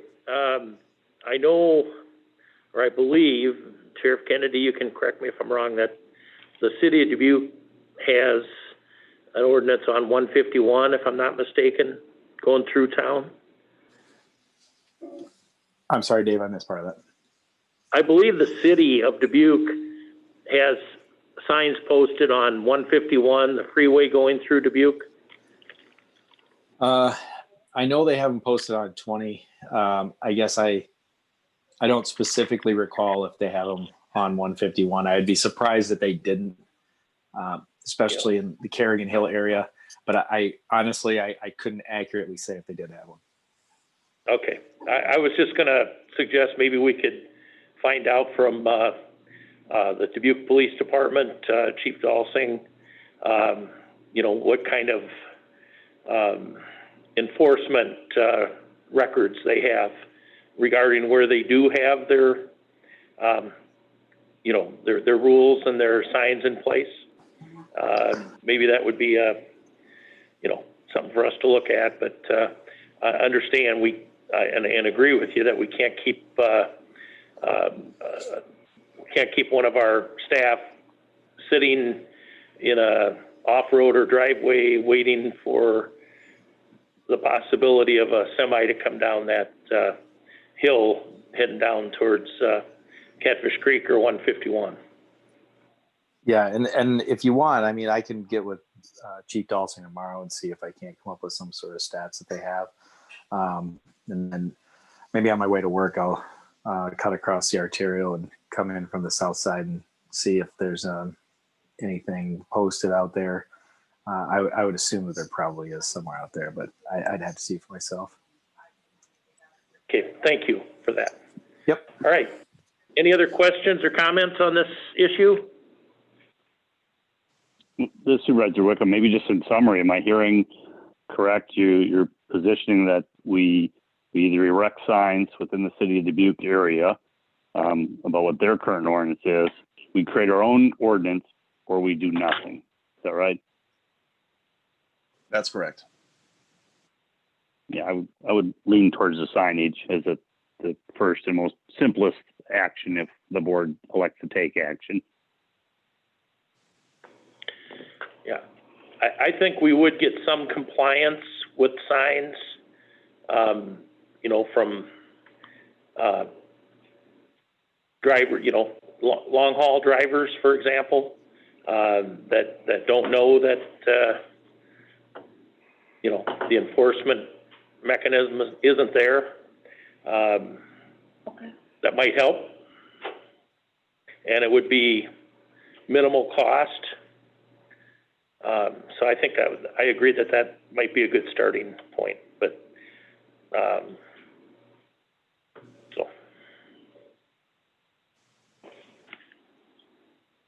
So we'd have to go back All to right. the city. We'd have to go back to the city and have them request, because it's their boundary. They'd have to make the request to the DOT, which I don't think it'd be a problem. And then the DOT would post the signs. Yes, that's what I'd ask you to do. Okay, let's start with that. Sounds like we're unanimous, and I think that's a good starting point for us. Okay, I will contact the city engineering office. Okay, thank you. Okay, next up, semi-traffic on Old Davenport Road. We have had some concerns expressed.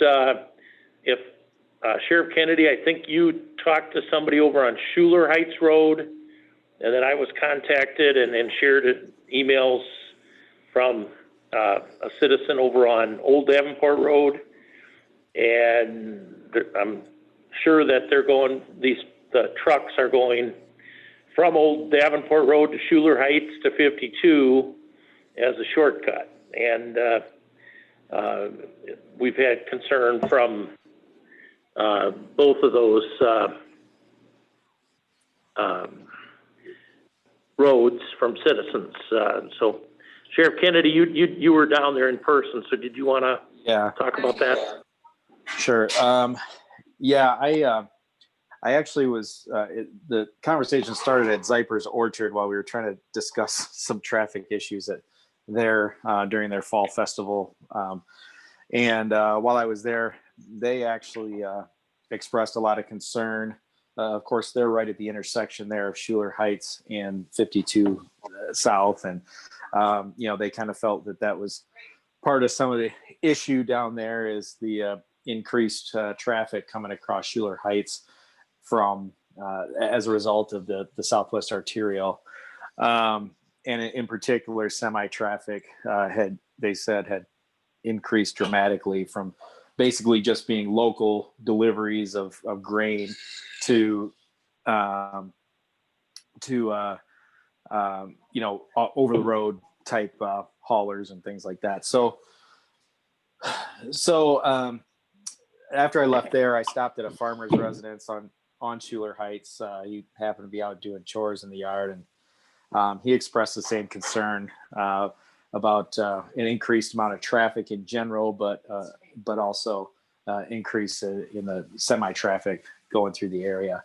And then as I was leaving his residence and traveling north on Old Davenport Road, I was shocked at the amount of traffic.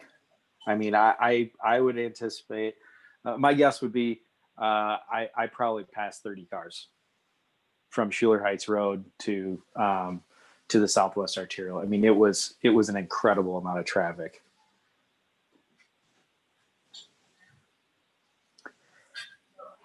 Okay. Well, people apparently are finding that as a shortcut.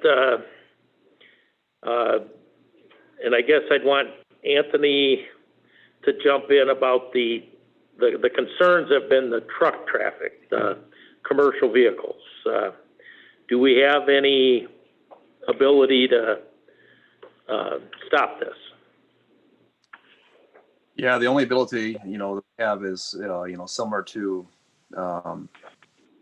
like North Cascade Road or Monastery Road, is do an axle embargo of those roads. So that's really our only option. Okay. And what's, I guess, your opinion, Anthony, on whether Old Davenport Road and Schuler Heights Road are they built for regular heavy truck traffic?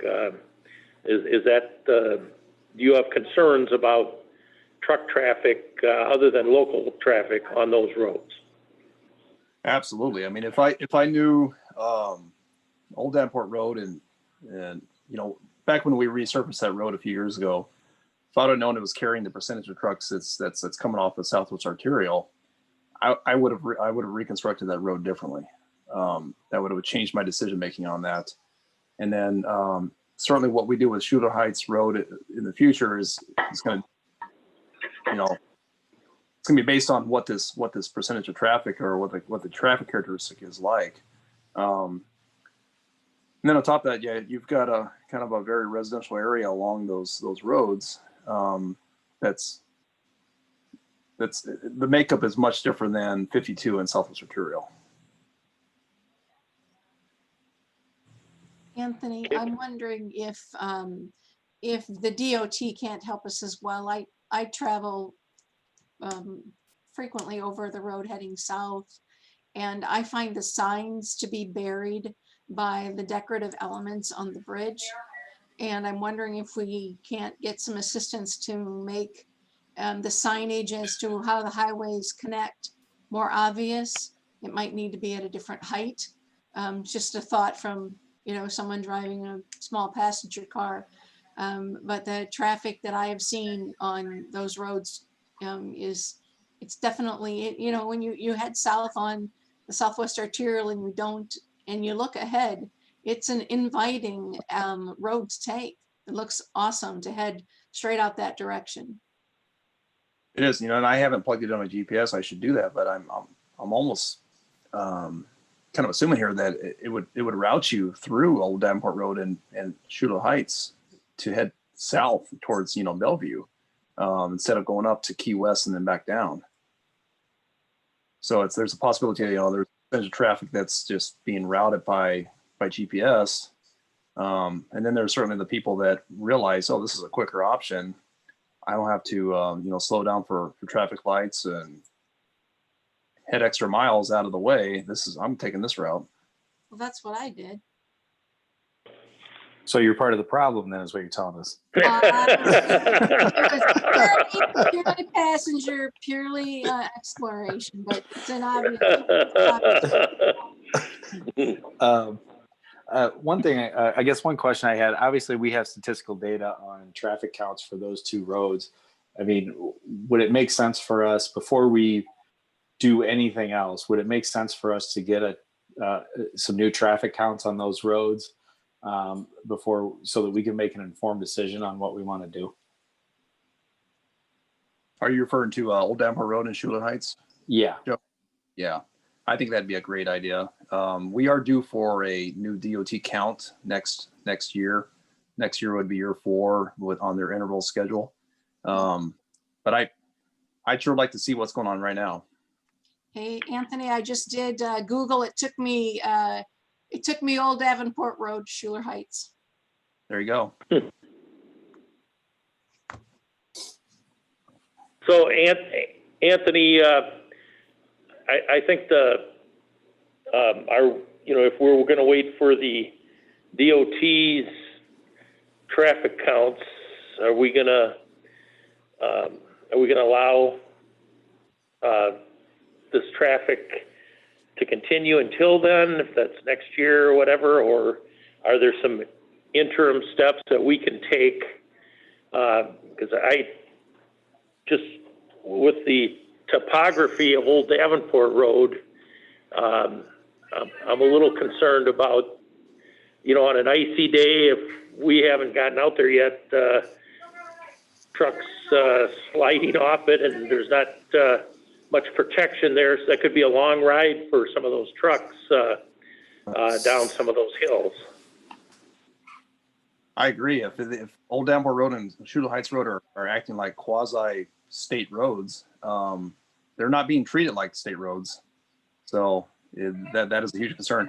So yeah, one of the things I can do in the interim is I can contact Chandra through ECIA, and he can make the request to the DOT to supply us with the traffic counter tubes and give us specific information as well, not just traffic count, but also percentage of trucks. Can I ask, okay, is that a road, Chair Baker, that we're using that ATVs are allowed on? It is, isn't it? Yes, yes. Because that road's changed tremendously. Just thinking in the short term, again, for safety concerns, I'm not sure what we can do about it, but there's definitely a different level of traffic moving on that now. Yeah, that's why we're here, is that it sounds like the traffic has changed since they opened up the Southwest Arterial. I certainly agree with that comment, but it is open for UTV and ATV traffic. That's kind of one of the gateways to Jackson County, if you will. So, Is there any way to make a note or a caution about that? Just asking. yeah, I haven't had much concern about UTVs and ATVs. I'm not saying none, but mostly it's been, I'm going to say I've got one or two emails, and I think one of those was somebody just went by with a loud muffler on an ATV, you know. I'm not trying to raise it as an ATV longstanding issue. I'm just saying we have a change in circumstances. And is there any way that we could note that? I mean, we don't publish any maps. Is, you know, maybe communicating with the clubs that, you know, we're kind of seeing that heads up kind of alert thing while we get this figured out. Anybody who's riding on that road knows it. It's different. Yeah, I think that makes sense. We do have at least two of the clubs have websites and Facebook pages that they monitor. So, okay. So, Anthony, you're going to check with Chandra about getting some traffic count information going prior to the state. Yes, that's correct. Okay, thank you. Okay, in lieu of, you know, not having any rules or anything on that, there really is nothing prohibiting these trucks from taking that route until we decide what we're going to do. Yeah, really. I mean, it's not a restricted road, so there's nothing prohibiting anybody from taking those routes. Okay. I just want to know what to tell people as a follow-up. So, but all right. If you would, I suppose at our next meeting you can bring us up to speed on any progress that may have been made in getting the traffic count. Yes, I will do that. Okay. We are getting into our meeting, Anthony.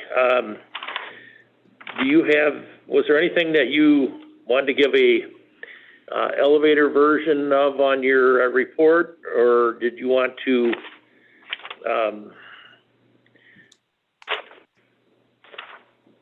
find some other time to do that? You can move on in your meeting unless you guys had any questions on the report I sent, but it was, you know, pretty minimal what's going on right now. Okay. Any questions for Anthony from Supervisor Wickham or Supervisor McDonough? I appreciated your photos on Collender Road and your update. Thank you. Yep, thank you. Okay, thank you. All right. We will transition into our meeting. It's 5:32 p.m. So we're going to convene the meeting of the Dubuque County Board of Supervisors.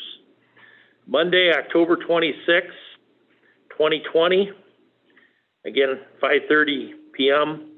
Meeting is taking place at the Dubuque County Courthouse, Supervisors Board Chambers at the courthouse and via Zoom.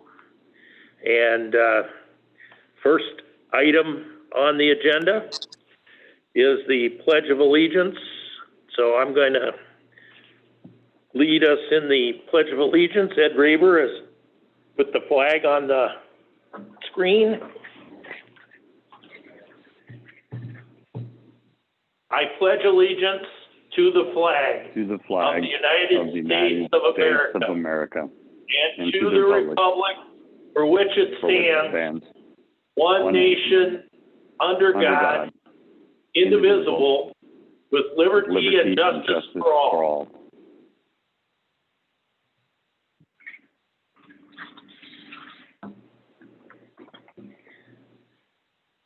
Thank you all.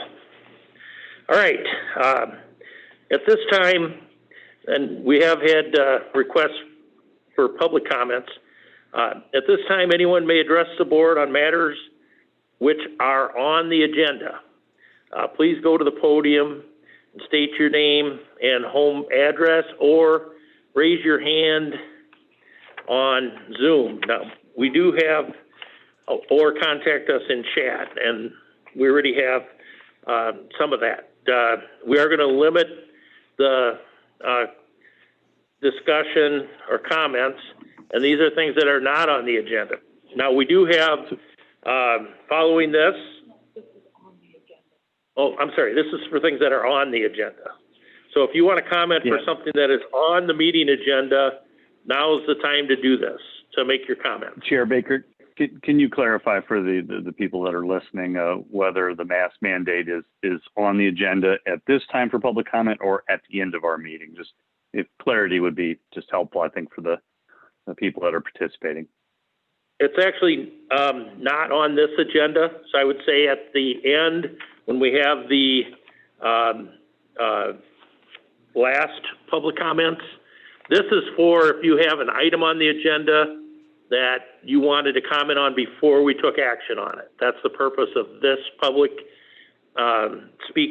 session.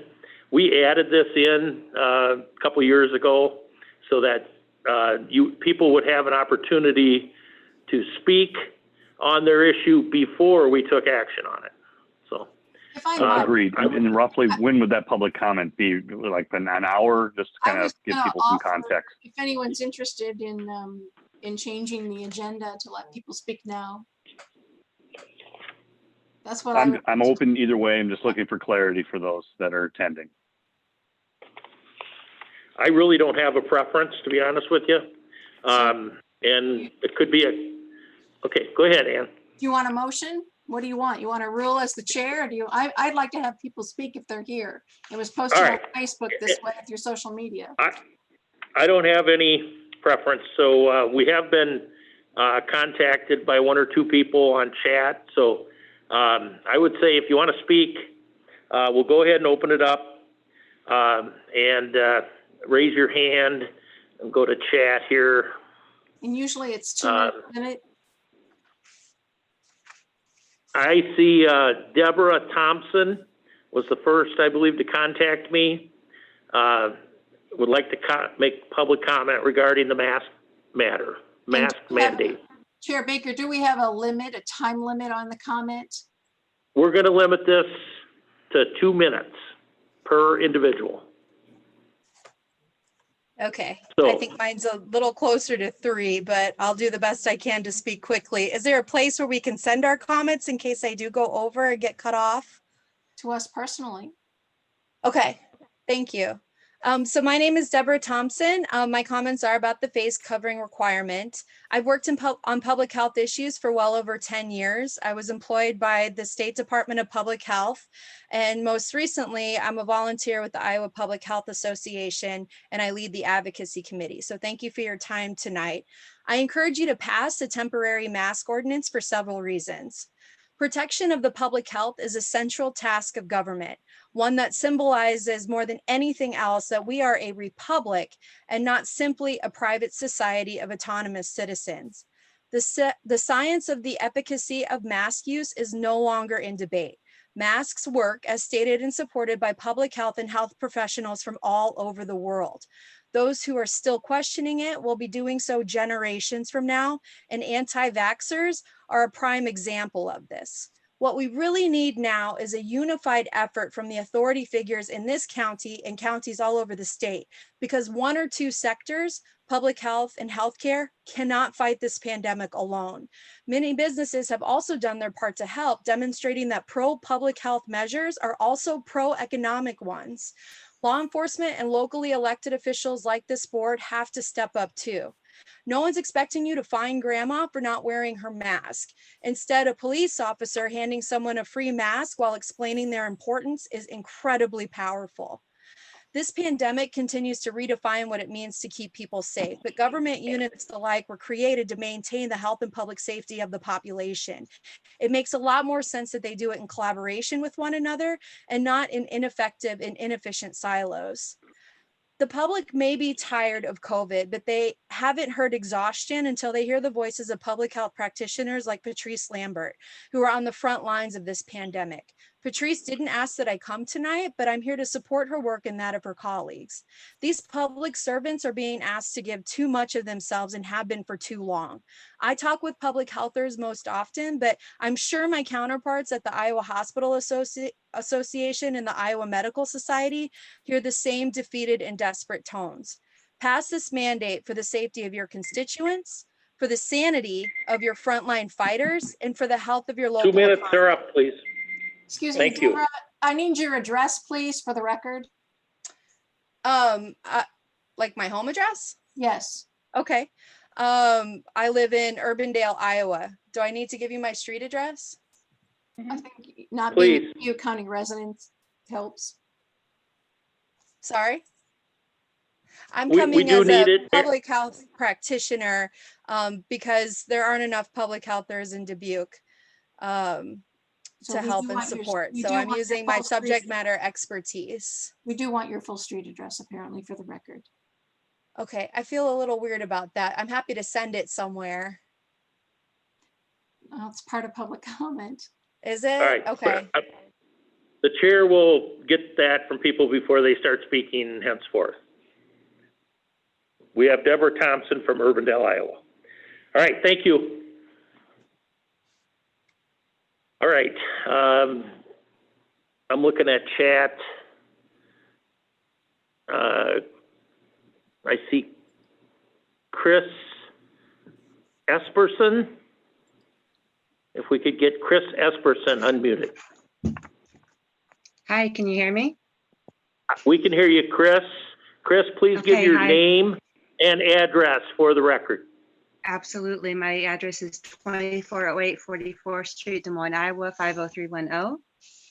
And I am not going to take up my full 2 minutes. I agree with everything that Deborah said. I'm also a public health professional. I have my daughter Nancy here with me. And I think the only other things I would like to point out, in addition to Deborah's fantastic and accurate remarks, is that I don't live in Dubuque County, but I do business there. My daughter is immunocompromised. She depends on me being healthy and not spreading things to her. And so the mask mandate is going to help not only the residents of Dubuque, but also residents across the state of Iowa. And we really appreciate your support in this.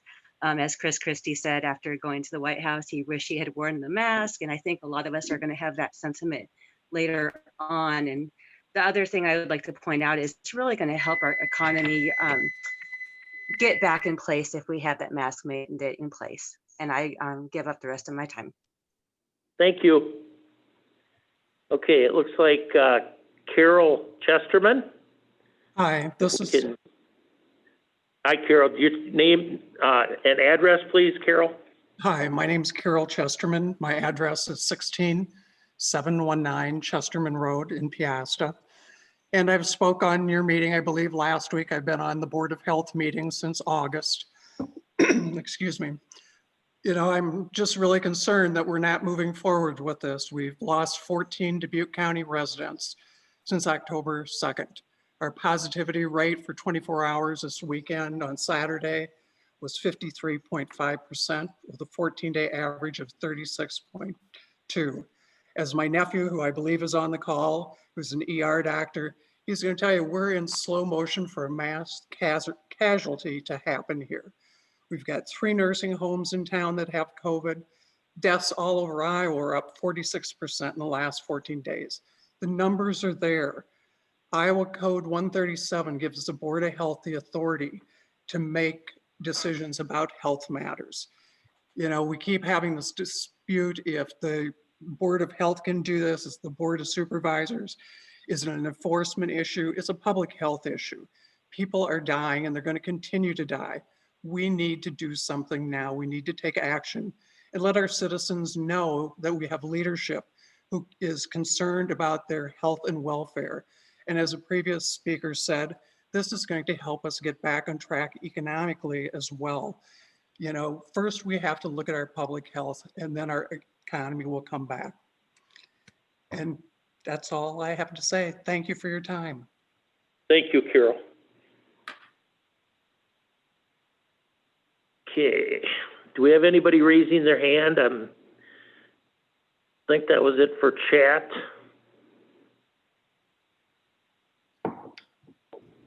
Any other hands being raised? Now we're going to move on. Is Rachel Schramm? I don't, oh, it just came on. Okay. All right. Rachel Schramm. Sorry, Dave, can you hear me? Yes, we can hear Okay. you, and please name and address for the record. All right, good evening. My name is Rachel Schramm, and I live at 1565 Cedar Springs Court in North Liberty, Iowa. I'm a Johnson County resident, but I actually grew up in Dubuque County. I grew up in Epworth. And my parents and my in-laws actually live in Piasta, right next door to one another, which I feel like is definitely like a Dubuque County thing. It could only happen there. But I just wanted to express concern. I am also a board member on the Iowa Public Health Association, and I still care deeply about Dubuque County.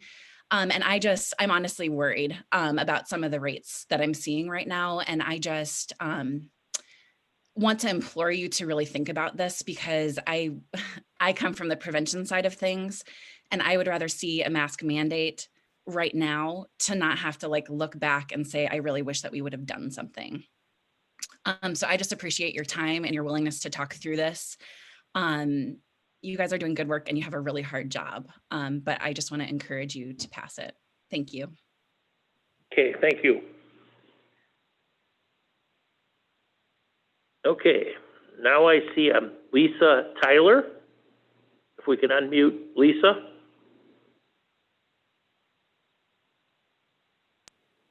Hi, can you hear me? We can hear you, Lisa, and if you would, name and address for the record, please. Lisa Tyler, 3051 Carter Road, Dubuque, Iowa, 52001. Thank you. Thanks for letting me speak. Currently I'm a nurse practitioner. I'm a hospitalist working in both hospitals in Dubuque, Iowa. And I wanted to implore on all of you that this mask mandate is essential to the health of our community. There are a few things that we can do to slow the spread of this virus, and wearing masks is one that has been scientifically proven again and again to help stop the spread. Probably none of that more obvious than how we're taking care of these patients that we come into contact is by wearing masks, and the spread within workers in the hospital has not been significant at all. I just don't think there is any reason at all that this cannot be done. And I just ask that for the well-being of our community, for the elderly, for the immunocompromised, and for all those that can't protect themselves, we need to protect them. And thank you for letting me speak. Okay, thank you. Okay. I don't see any hands raised at this point, so I think we've covered the chat. So we will move on. Thank you. All right. First on the agenda as we move forward, we do not have any proclamations tonight. So we'll go to item number 2, approval of the minutes of the meetings of October 9th, October 12th, October 19th, and October 22nd of 2020.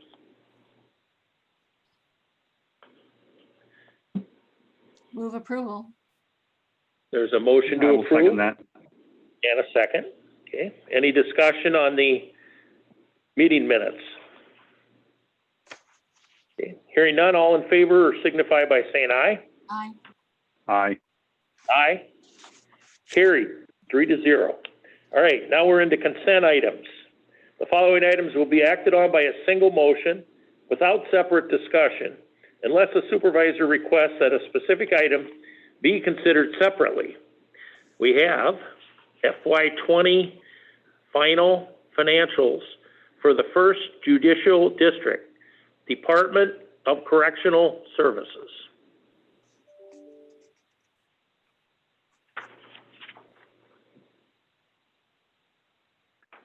Chair, I'm Supervisor Wickham. This is one of the boards I'm on, responsible really for those that are exiting the corrections and are in halfway house, parole, those types of things. And our Elm Street facility is part of this organization. So as part of their procedures, they would like the Board of Supervisors to be, and by code, we need to be members of this group.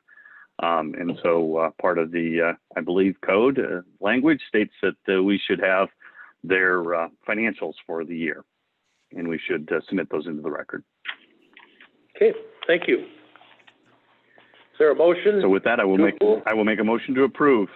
Second. Okay, motion made and seconded. Any discussion? All in favor signify by saying aye. Aye. Aye. Aye. Carried 3-0. Go to item number 4, procurement procedures. Proof of publication. This is for network firewalls. I'm assuming Nathan is on. I could see him. Nathan, any comments? I know this is simply the proof of publication, and we'll go through the receipt of bids. Any comments on this? No comments until we get the bids in. This is just to replace the 9 or 10 firewalls that we have spread around the county that we use to connect the remote locations back in. Once we get the bids, I will take them and recommend next meeting. Yep. Motion to approve proof of publication. And I will second that.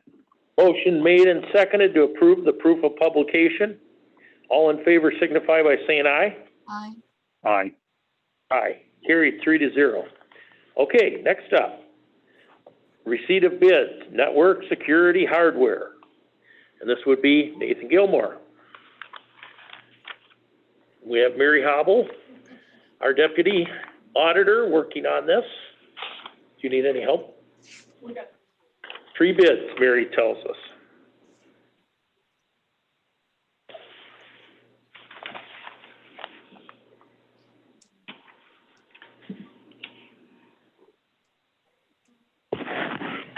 All right, Taurus Technologies, $25,960.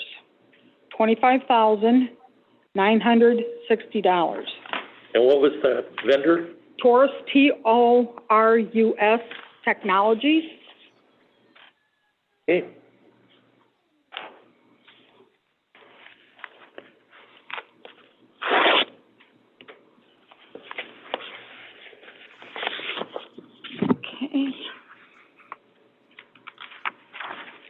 Next one is from Converge One, $24,898.80. This is Converge One from West Des Moines, $24,898.80. Mary, because you mentioned it for Taurus, are they also, are they local? Oh, I'm sorry, they're from Coralville. Okay, thank you. If that's going to be noted, I just want to be fair.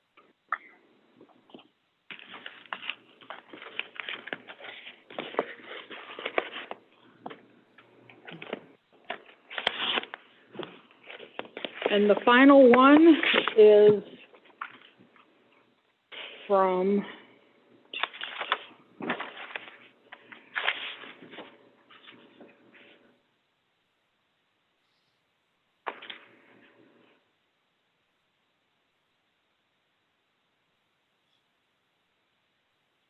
okay, this is from Palo Alto Networks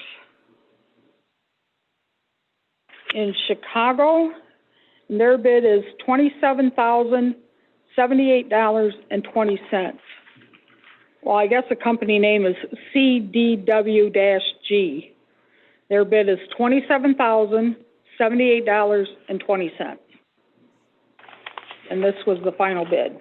Okay, so Thank there you, were Mayor. 3 bids. And you heard the opening and reading of the bids. What's your pleasure? I will make a motion to receive the bids and refer them to IT Director Nathan Gilmore for his recommendation back to the board. Second. Motion made and seconded to receive the bids, refer to Nathan Gilmore for his recommendation. All in favor signify by saying aye. Aye. Aye. Aye. Carried 3-0. Thank you. Okay. Let Anthony Bargett know that he's up on deck here. So number 4C, notice to bidders, bridge replacement on Chesterman Road, project LFM-B2202-7X-31. So it's a notice to bidders on Chesterman Road bridge replacement. Anthony, any comments? Not really. I can give you more comments when we discuss the plans if you would like. Okay. All right. Motion to approve the notice to bidders. And I will second that. Okay, motion made and seconded to approve the notice to bidders for the Chesterman Road Bridge project. All in favor signify by saying aye. Aye. Aye. Aye. Carried 3-0. D, notice to bidders, bridge replacement on Carper Harbor Road, project L-B2201-73-31. I'll make a motion to approve the notice of bidders. Second. Motion made and seconded to approve the notice of bidders, notice to bidders. All in favor signify by saying aye. Aye. Aye. Aye. Carried 3-0. Okay, number 4E, notice to bidders, bridge replacement on Millville Road, project LFM-B2201-7X-31. Motion to approve notice to bidders. And I will second that. Okay, motion made and seconded. All in favor signify by saying aye. Aye. Aye. Aye. Carried 3-0. Item F, 4F, notice to bidders, bridge replacement on Stager Road, project L-B2202-73-31.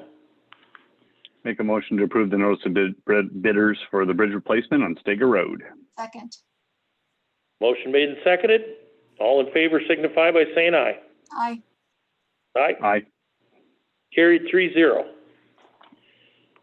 Item 4G, notice to bidders, bridge replacements with railroad tank cars on Terra Lane and McAllister Road, project L-C2201-73-31.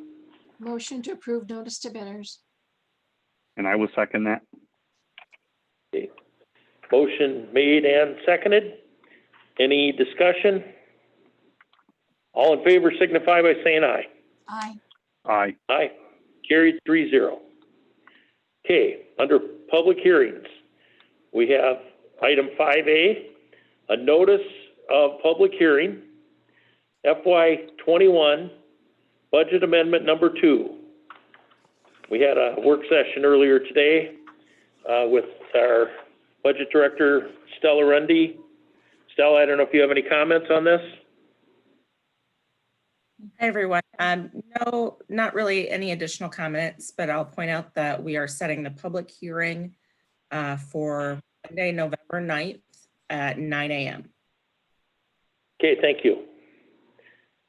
Any other questions? I'll make a for motion to- Stella? I'll make a motion to approve the notice of public hearing for amendment number 2. Second. Okay, motion made and seconded. All in favor signify by saying aye. Aye. Aye. Aye. Carried 3-0. Item number 5B, notice of public hearing, amendments to zoning ordinance. Make a motion to approve the notice of public hearing for zoning ordinance amendments. And I will second that. Motion made and seconded to approve the notice of public hearing, amendments to zoning ordinance. Any discussion? All in favor signify by saying aye. Aye. Aye. Aye. Carried 3-0. Item 6 on the agenda, approval of plats. Item 6A, resolution approving final plat, Derby Grange subdivision number 5. And for this, we would go to Tammy Henry, our zoning administrator. Good evening. Good evening, Tammy. So this property is owned by Ronald and Mary Breitbach and is located 0.31 miles west of the city of Dubuque along Carrot Lane with a total of 14.50 acres surveyed. The property is zoned R3 single family residential. There was a previous rezoning of this property on zoning case 1221 of 93 for A1 agriculture to R3 single family residential. The purpose of this plat is to create a residential subdivision. The survey creates 5 lots. Lot 1 through Lot 4 all are a minimum of 1 acre in size and will continue to be used as a golf course until the lots are sold for residential homes. Lot 5 is 9.90 acres with a barn and a pavilion, and it will also continue to be used as a golf course with the future plans for a home for Ronald and Mary Breitbach. Each lot shall have its own individual septic system. Lots 1 through 5 will receive water from the same public water system that serves the Derby Grange Clubhouse. Lot 1 and Lot 2 will share an approved residential entrance number 20-14 off of Herod Lane, and Lot 3 will use an approved residential entrance on 20-13 off of Herod Lane. Lot 4 and Lot 5 will share an approved residential entrance on number 20-12 off of Herod Lane. There will be a 15-foot public utility easement for Lot 1 through Lot 5 that runs along Herod Lane.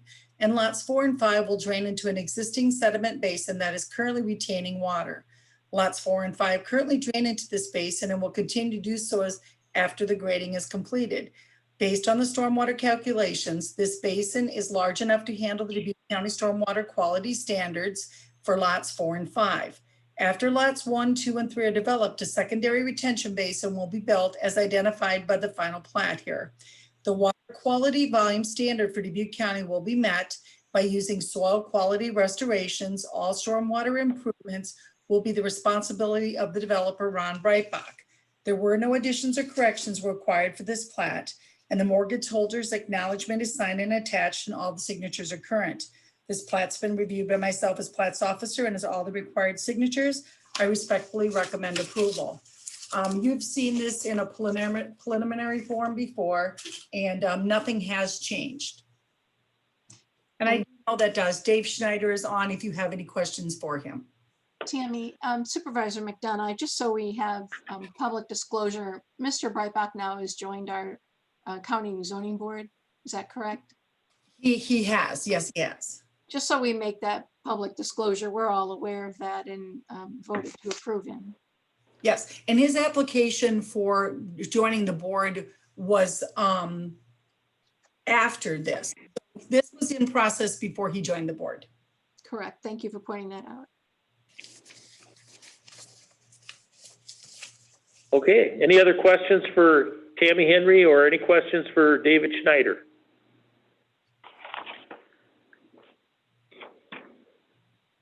And a motion would be in order. I'll make a motion to approve the final plat of Derby Grange subdivision number 5. And I will second that.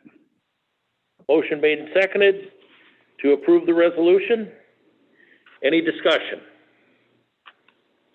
All in favor signify by saying aye. Aye. Aye. Aye. Carried 3-0. Item 6B, resolution approving final plat Herber addition. Again, we'll go to Tammy Henry. Okay. This property is owned by John and Valerie Herber and is located 1.31 miles east of the city of Dubuque along Harvest Lane with a total of 22.953 acres surveyed. The property is zoned R2 single family residential. The purpose of this plat is to separate a lot to allow their daughter and son-in-law to build a new home. The survey creates 2 lots. Lot 1 is a total of 20.845 acres surveyed with an existing home, and it will remain in current ownership and use. Lot 2 is a total of 2.108 acres surveyed, and it will be the site for the new home. There were no additions or corrections required for this plat, and the bank consents are signed and attached, and all the signatures are current. This plat has been reviewed by myself as Plat's officer, and all the required signatures, I respectfully recommend approval.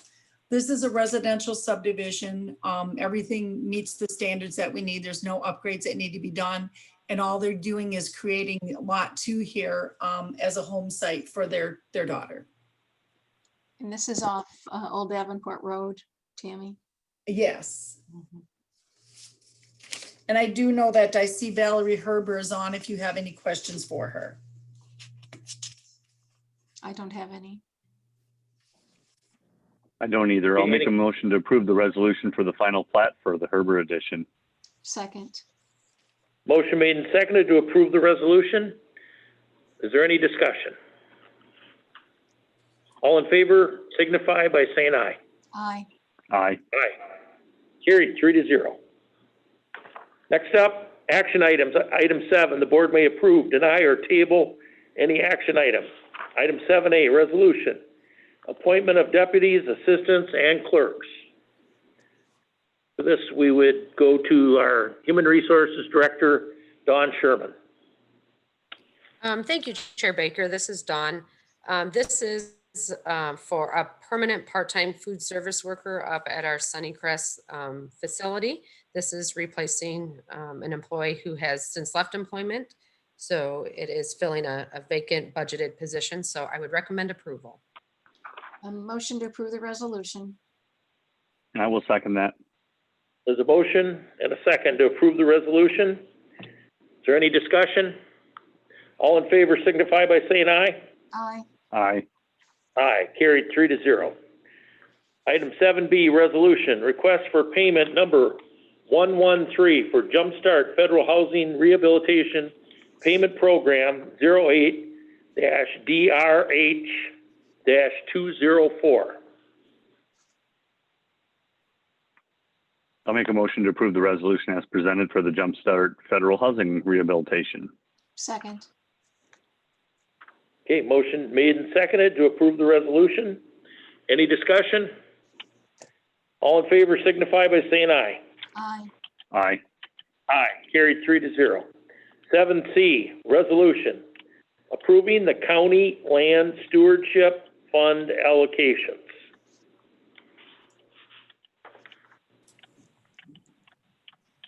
This, let's see if we can get Eric Schmeckel and Ed Raber perhaps involved. This is Ed Raber. I'm on here. Eric has been in communication with me. I expect that if he's not on, he'll be on in just a moment here. He's been following along. Hey, good evening. This is Eric Schmeckel. I am on. So what we have today is based on feedback.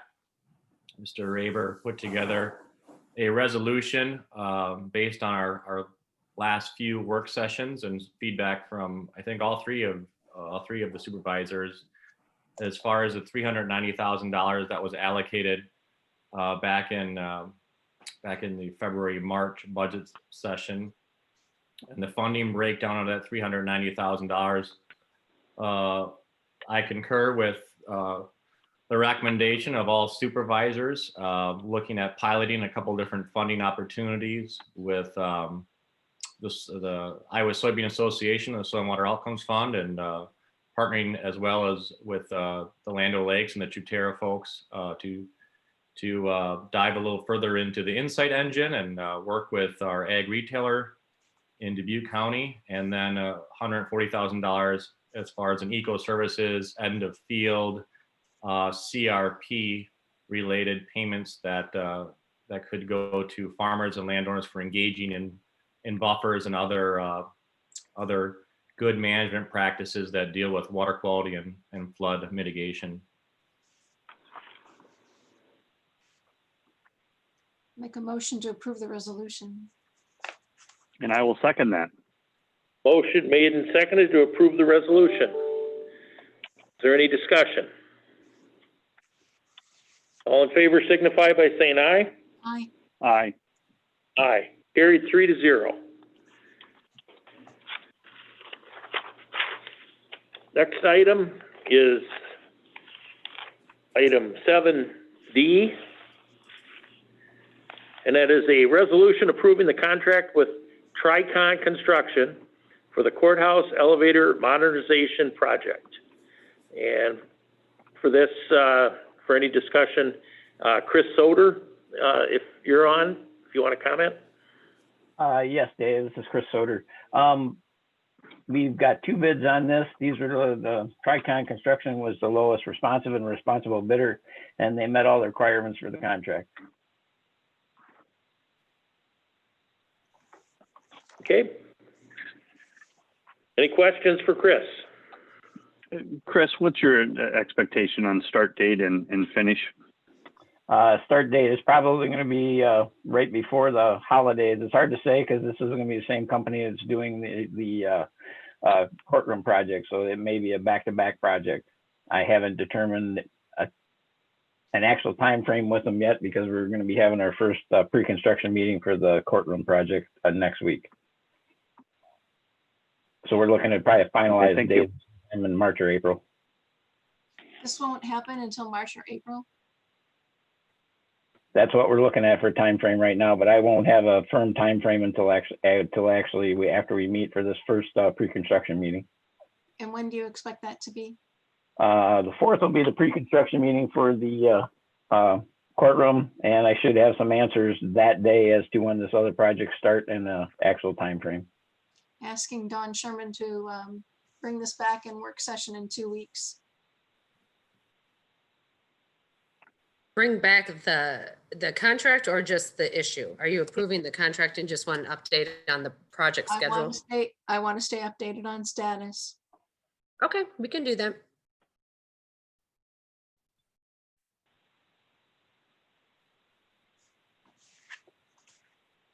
Okay, we do have a resolution approving the contract with Tricon Construction for the courthouse elevator modernization project.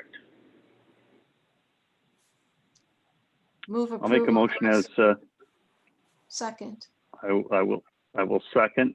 So Chair Baker, you can work it out. Choose them. All right, I have a motion and a second to approve the resolution. Any further discussion? All in favor signify by saying aye. Aye. Aye. Aye, carried 3-0. Thank you. All right, 7E, resolution approving the 2020 County Weed Commissioners Report.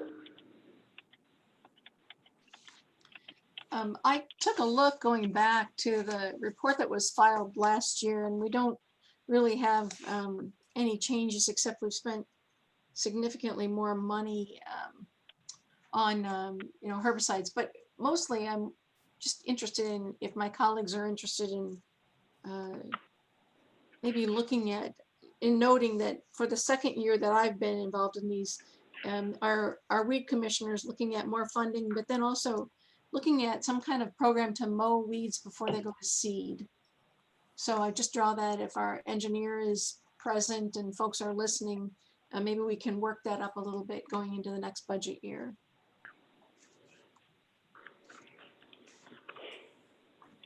I'm certainly open to those conversations and those initiatives. Okay. I'll make a motion to approve the 2020 County Weed Commissioners Report. And I will second that. Okay, motion made and seconded to approve the resolution. All in favor signify by saying aye. Aye. Aye. Carried 3-0. 7F, resolution approving the FY21 Tom Hancock Memorial Grant Awards. Don't know if Cheese is on, otherwise I can. Yeah, I'm here. Give a, there, you go ahead, Cheese. Chair Baker. Yeah, you have the resolution before you. The committee met late August, went through the applications and the recommendation to spend the $125,000 for the 8 agencies, I believe. 7 agencies that are there are in front of you. So what we had was some of the major ones that were funded last year did not submit an application this year, again, to kind of spread the dollars around. So With that, I'd like to thank the committee members who reviewed all the information and respectfully request your approval to move forward with it. Okay, thanks, Cheese. We have the resolution. I will make my comments as I did earlier that the committee really works well together and should be complimented. And I did hear comments from some of the firefighters and EMS providers that the Tom Hancock grant for this year takes on a whole different level of importance with the COVID pandemic curtailing some of their fundraising options. So, all right. There was a motion and a second. All in favor signify by saying aye. Aye. Did we do that? Do we have a motion in a second? No, Mary's shaking her head. I jumped the gun. Sorry. I didn't think we did either.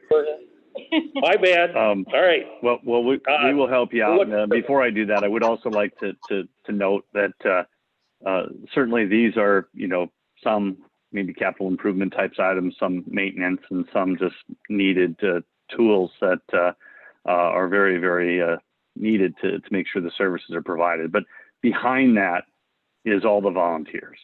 And each one of these areas and each one of our individual community emergency management and fire are volunteers.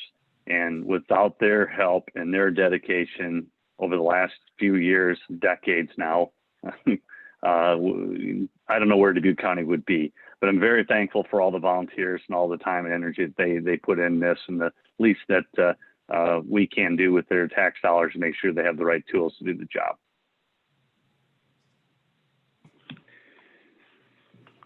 Thank you, Supervisor Wickham. All right, now. With that, I will make a motion to approve the resolution. And I will second. Thank you. Okay, all in favor signify by saying aye. Aye. Aye. Aye. Carried 3-0. All right, next up, 7G, resolution. Approve necessary contract documents with IIW Engineering for consultant professional engineering services for bridge load ratings. And Anthony? Okay, this is Anthony.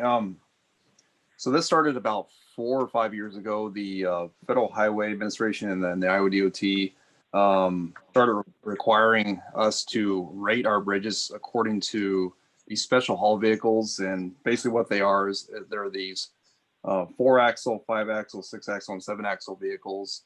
They would be like your milk trucks, your ready mix trucks, setups like that. And they're more of a short wheelbase versus your typical semi. So and these things are becoming way more common than they used to be. So we're having to go through these different group ratings. And this particular proposal covers Group 1 and Group 2. And basically it's our multi-span bridges with operating rating less than 45 tons, and also our single span special bridges, which would be like your arch or truss type bridges. So it's about 73 bridges in total that I'm requesting to have approved that IIW will do a load rating for us. And we don't have a choice in this. It's one of those unfunded mandates that we have to follow through with. Is there any reason, Anthony, we should be addressing this with our state legislative team if it's an unfunded mandate? No, this comes down from the Federal Highway, and the whole nation has to do this, has to follow this.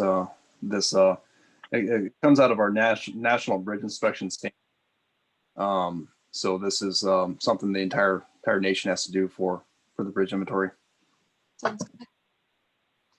Motion to approve the resolution. And I will second that. Motion made and seconded to approve the resolution. Is there any further discussion?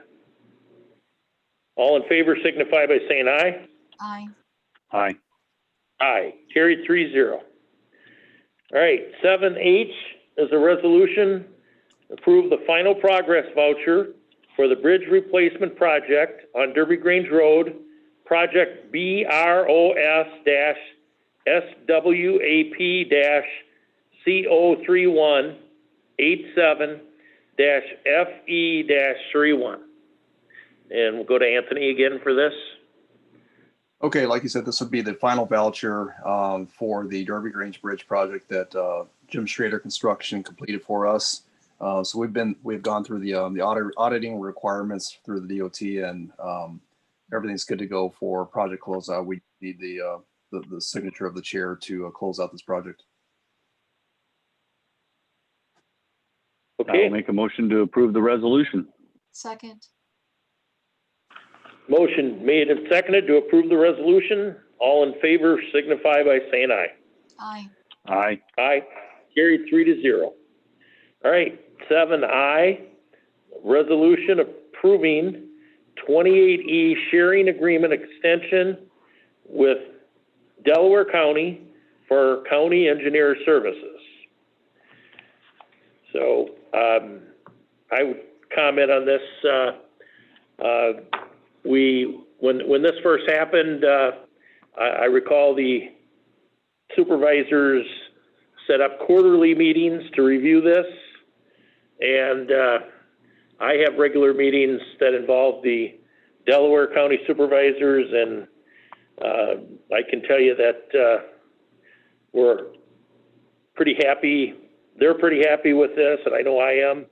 I'll let my counterparts speak for themselves. I think Anthony and his staff have done a great job, and that includes Craig Davis from the assistant county engineer who's on the Delaware County payroll, and that'll be coming up next. We're looking for approval for the resolution. Question for Don Sherman, how we do for a raise for Anthony? With the raise for his annual wage he receives what all other non-bargaining receive. Okay, so he's part of the management team that we do for approval for. Yes, that's correct. And then is that the agreement then with Delaware County, or?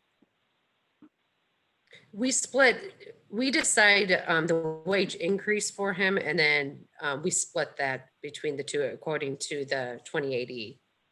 Okay, and they did get raises this year, I know. Very good. They did, it was 2%.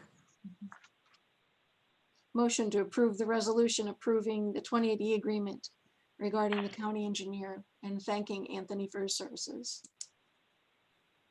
I will second that. Motion made and seconded. Any further discussion? All in favor signify by saying aye. Aye. Aye. Aye. Carried 3-0. Item 7J, resolution approving the 28E sharing agreement extension with Delaware County for assistance to the county engineer services. And again, I referred to Craig Davis.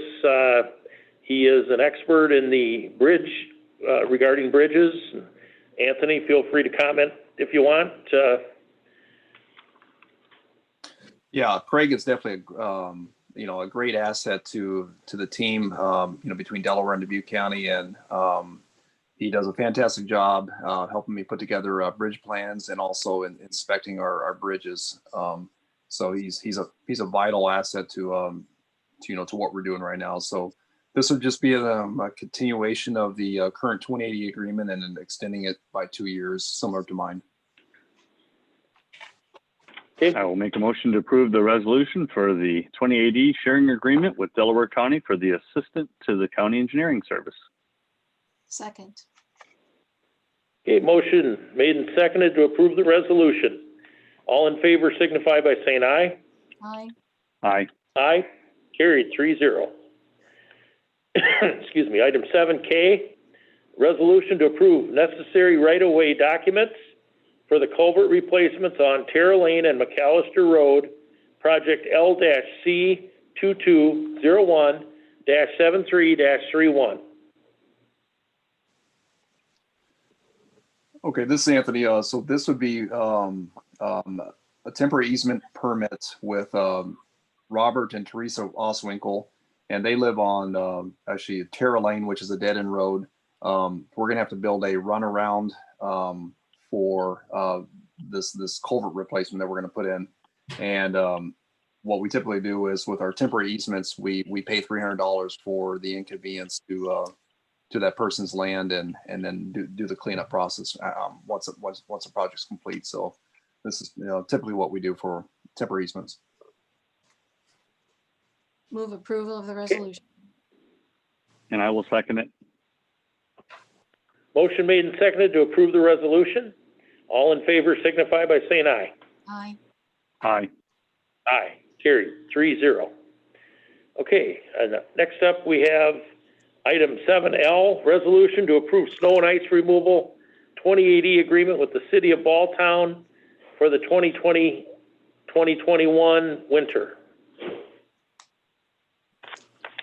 Anthony, This is Anthony. Sorry, I just want to highlight real quick. The only changes that we made to all of these snow agreements would be we raised our rates a little bit. So we went from $2,000 per mile for paved roads to $2,500 per mile, and for gravel roads we changed it from $500 per mile to $600 per mile. And this is based on averages we've realized over the last 3 or 4 years.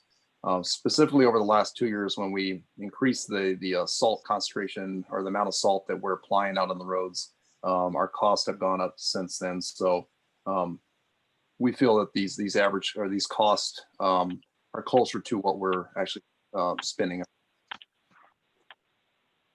thank you, Anthony. That was going to be my question. I make a motion to approve the resolution of the agreement of the 2080 agreement with City of Balltown. And I will second that. Motion made and seconded to approve the resolution. All in favor signify by saying aye. Aye. Aye. Aye. Carried 3-0. 7M, resolution approve snow and ice removal 2080 agreement with the city of Bernard for the 2020-2021 winter.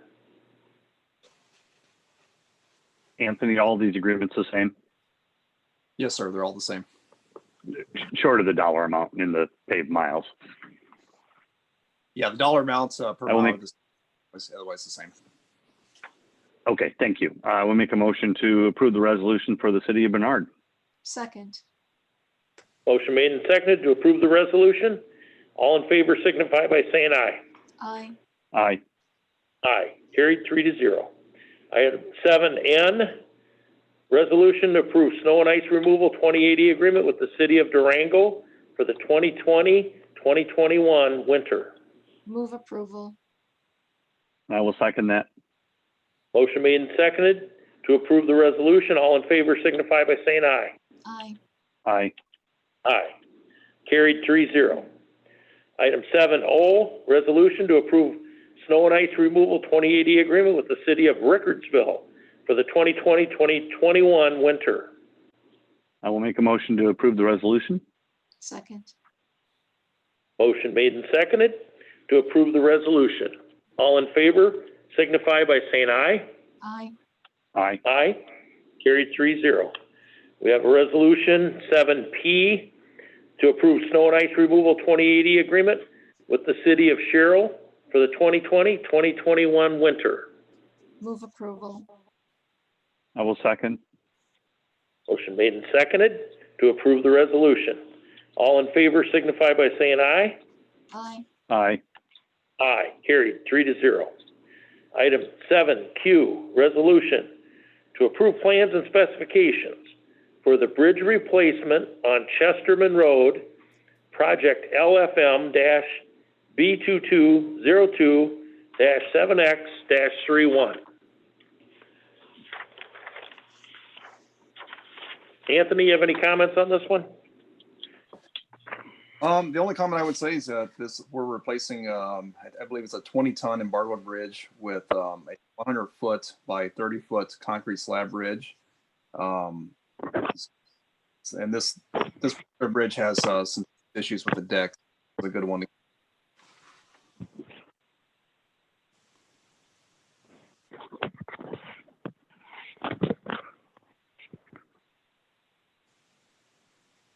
Okay.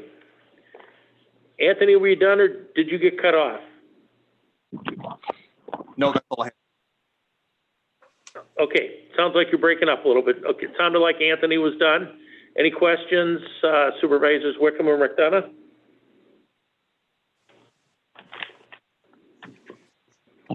To approve the resolution. Second. Okay, motion made and seconded to approve the plans and the resolution approving the plans and specifications for the bridge replacement on Chesterman Road. All in favor signify by saying aye. Aye. Aye. Aye, carried 3-0. Okay, 7R. We have a resolution, approved plans and specifications for the bridge replacement on Carper Harbor Road, project L-B2201-73-31. This is Anthony. This would be for the replacement of it's a deteriorated pony truss bridge. So we're having some issues with the steel cords in the bridge structure itself. So definitely a good one to get out. This will be replacing it with a 100-foot by 30-foot concrete slab bridge. Move approval of the resolution. I will second that. Okay, motion made and seconded to approve the resolution. All in favor signify by saying aye. Aye. Aye. Aye, carried 3-0. 7S, as in Sam, resolution approving plans and specifications for the bridge replacement on Millville Road, project LFM-B2201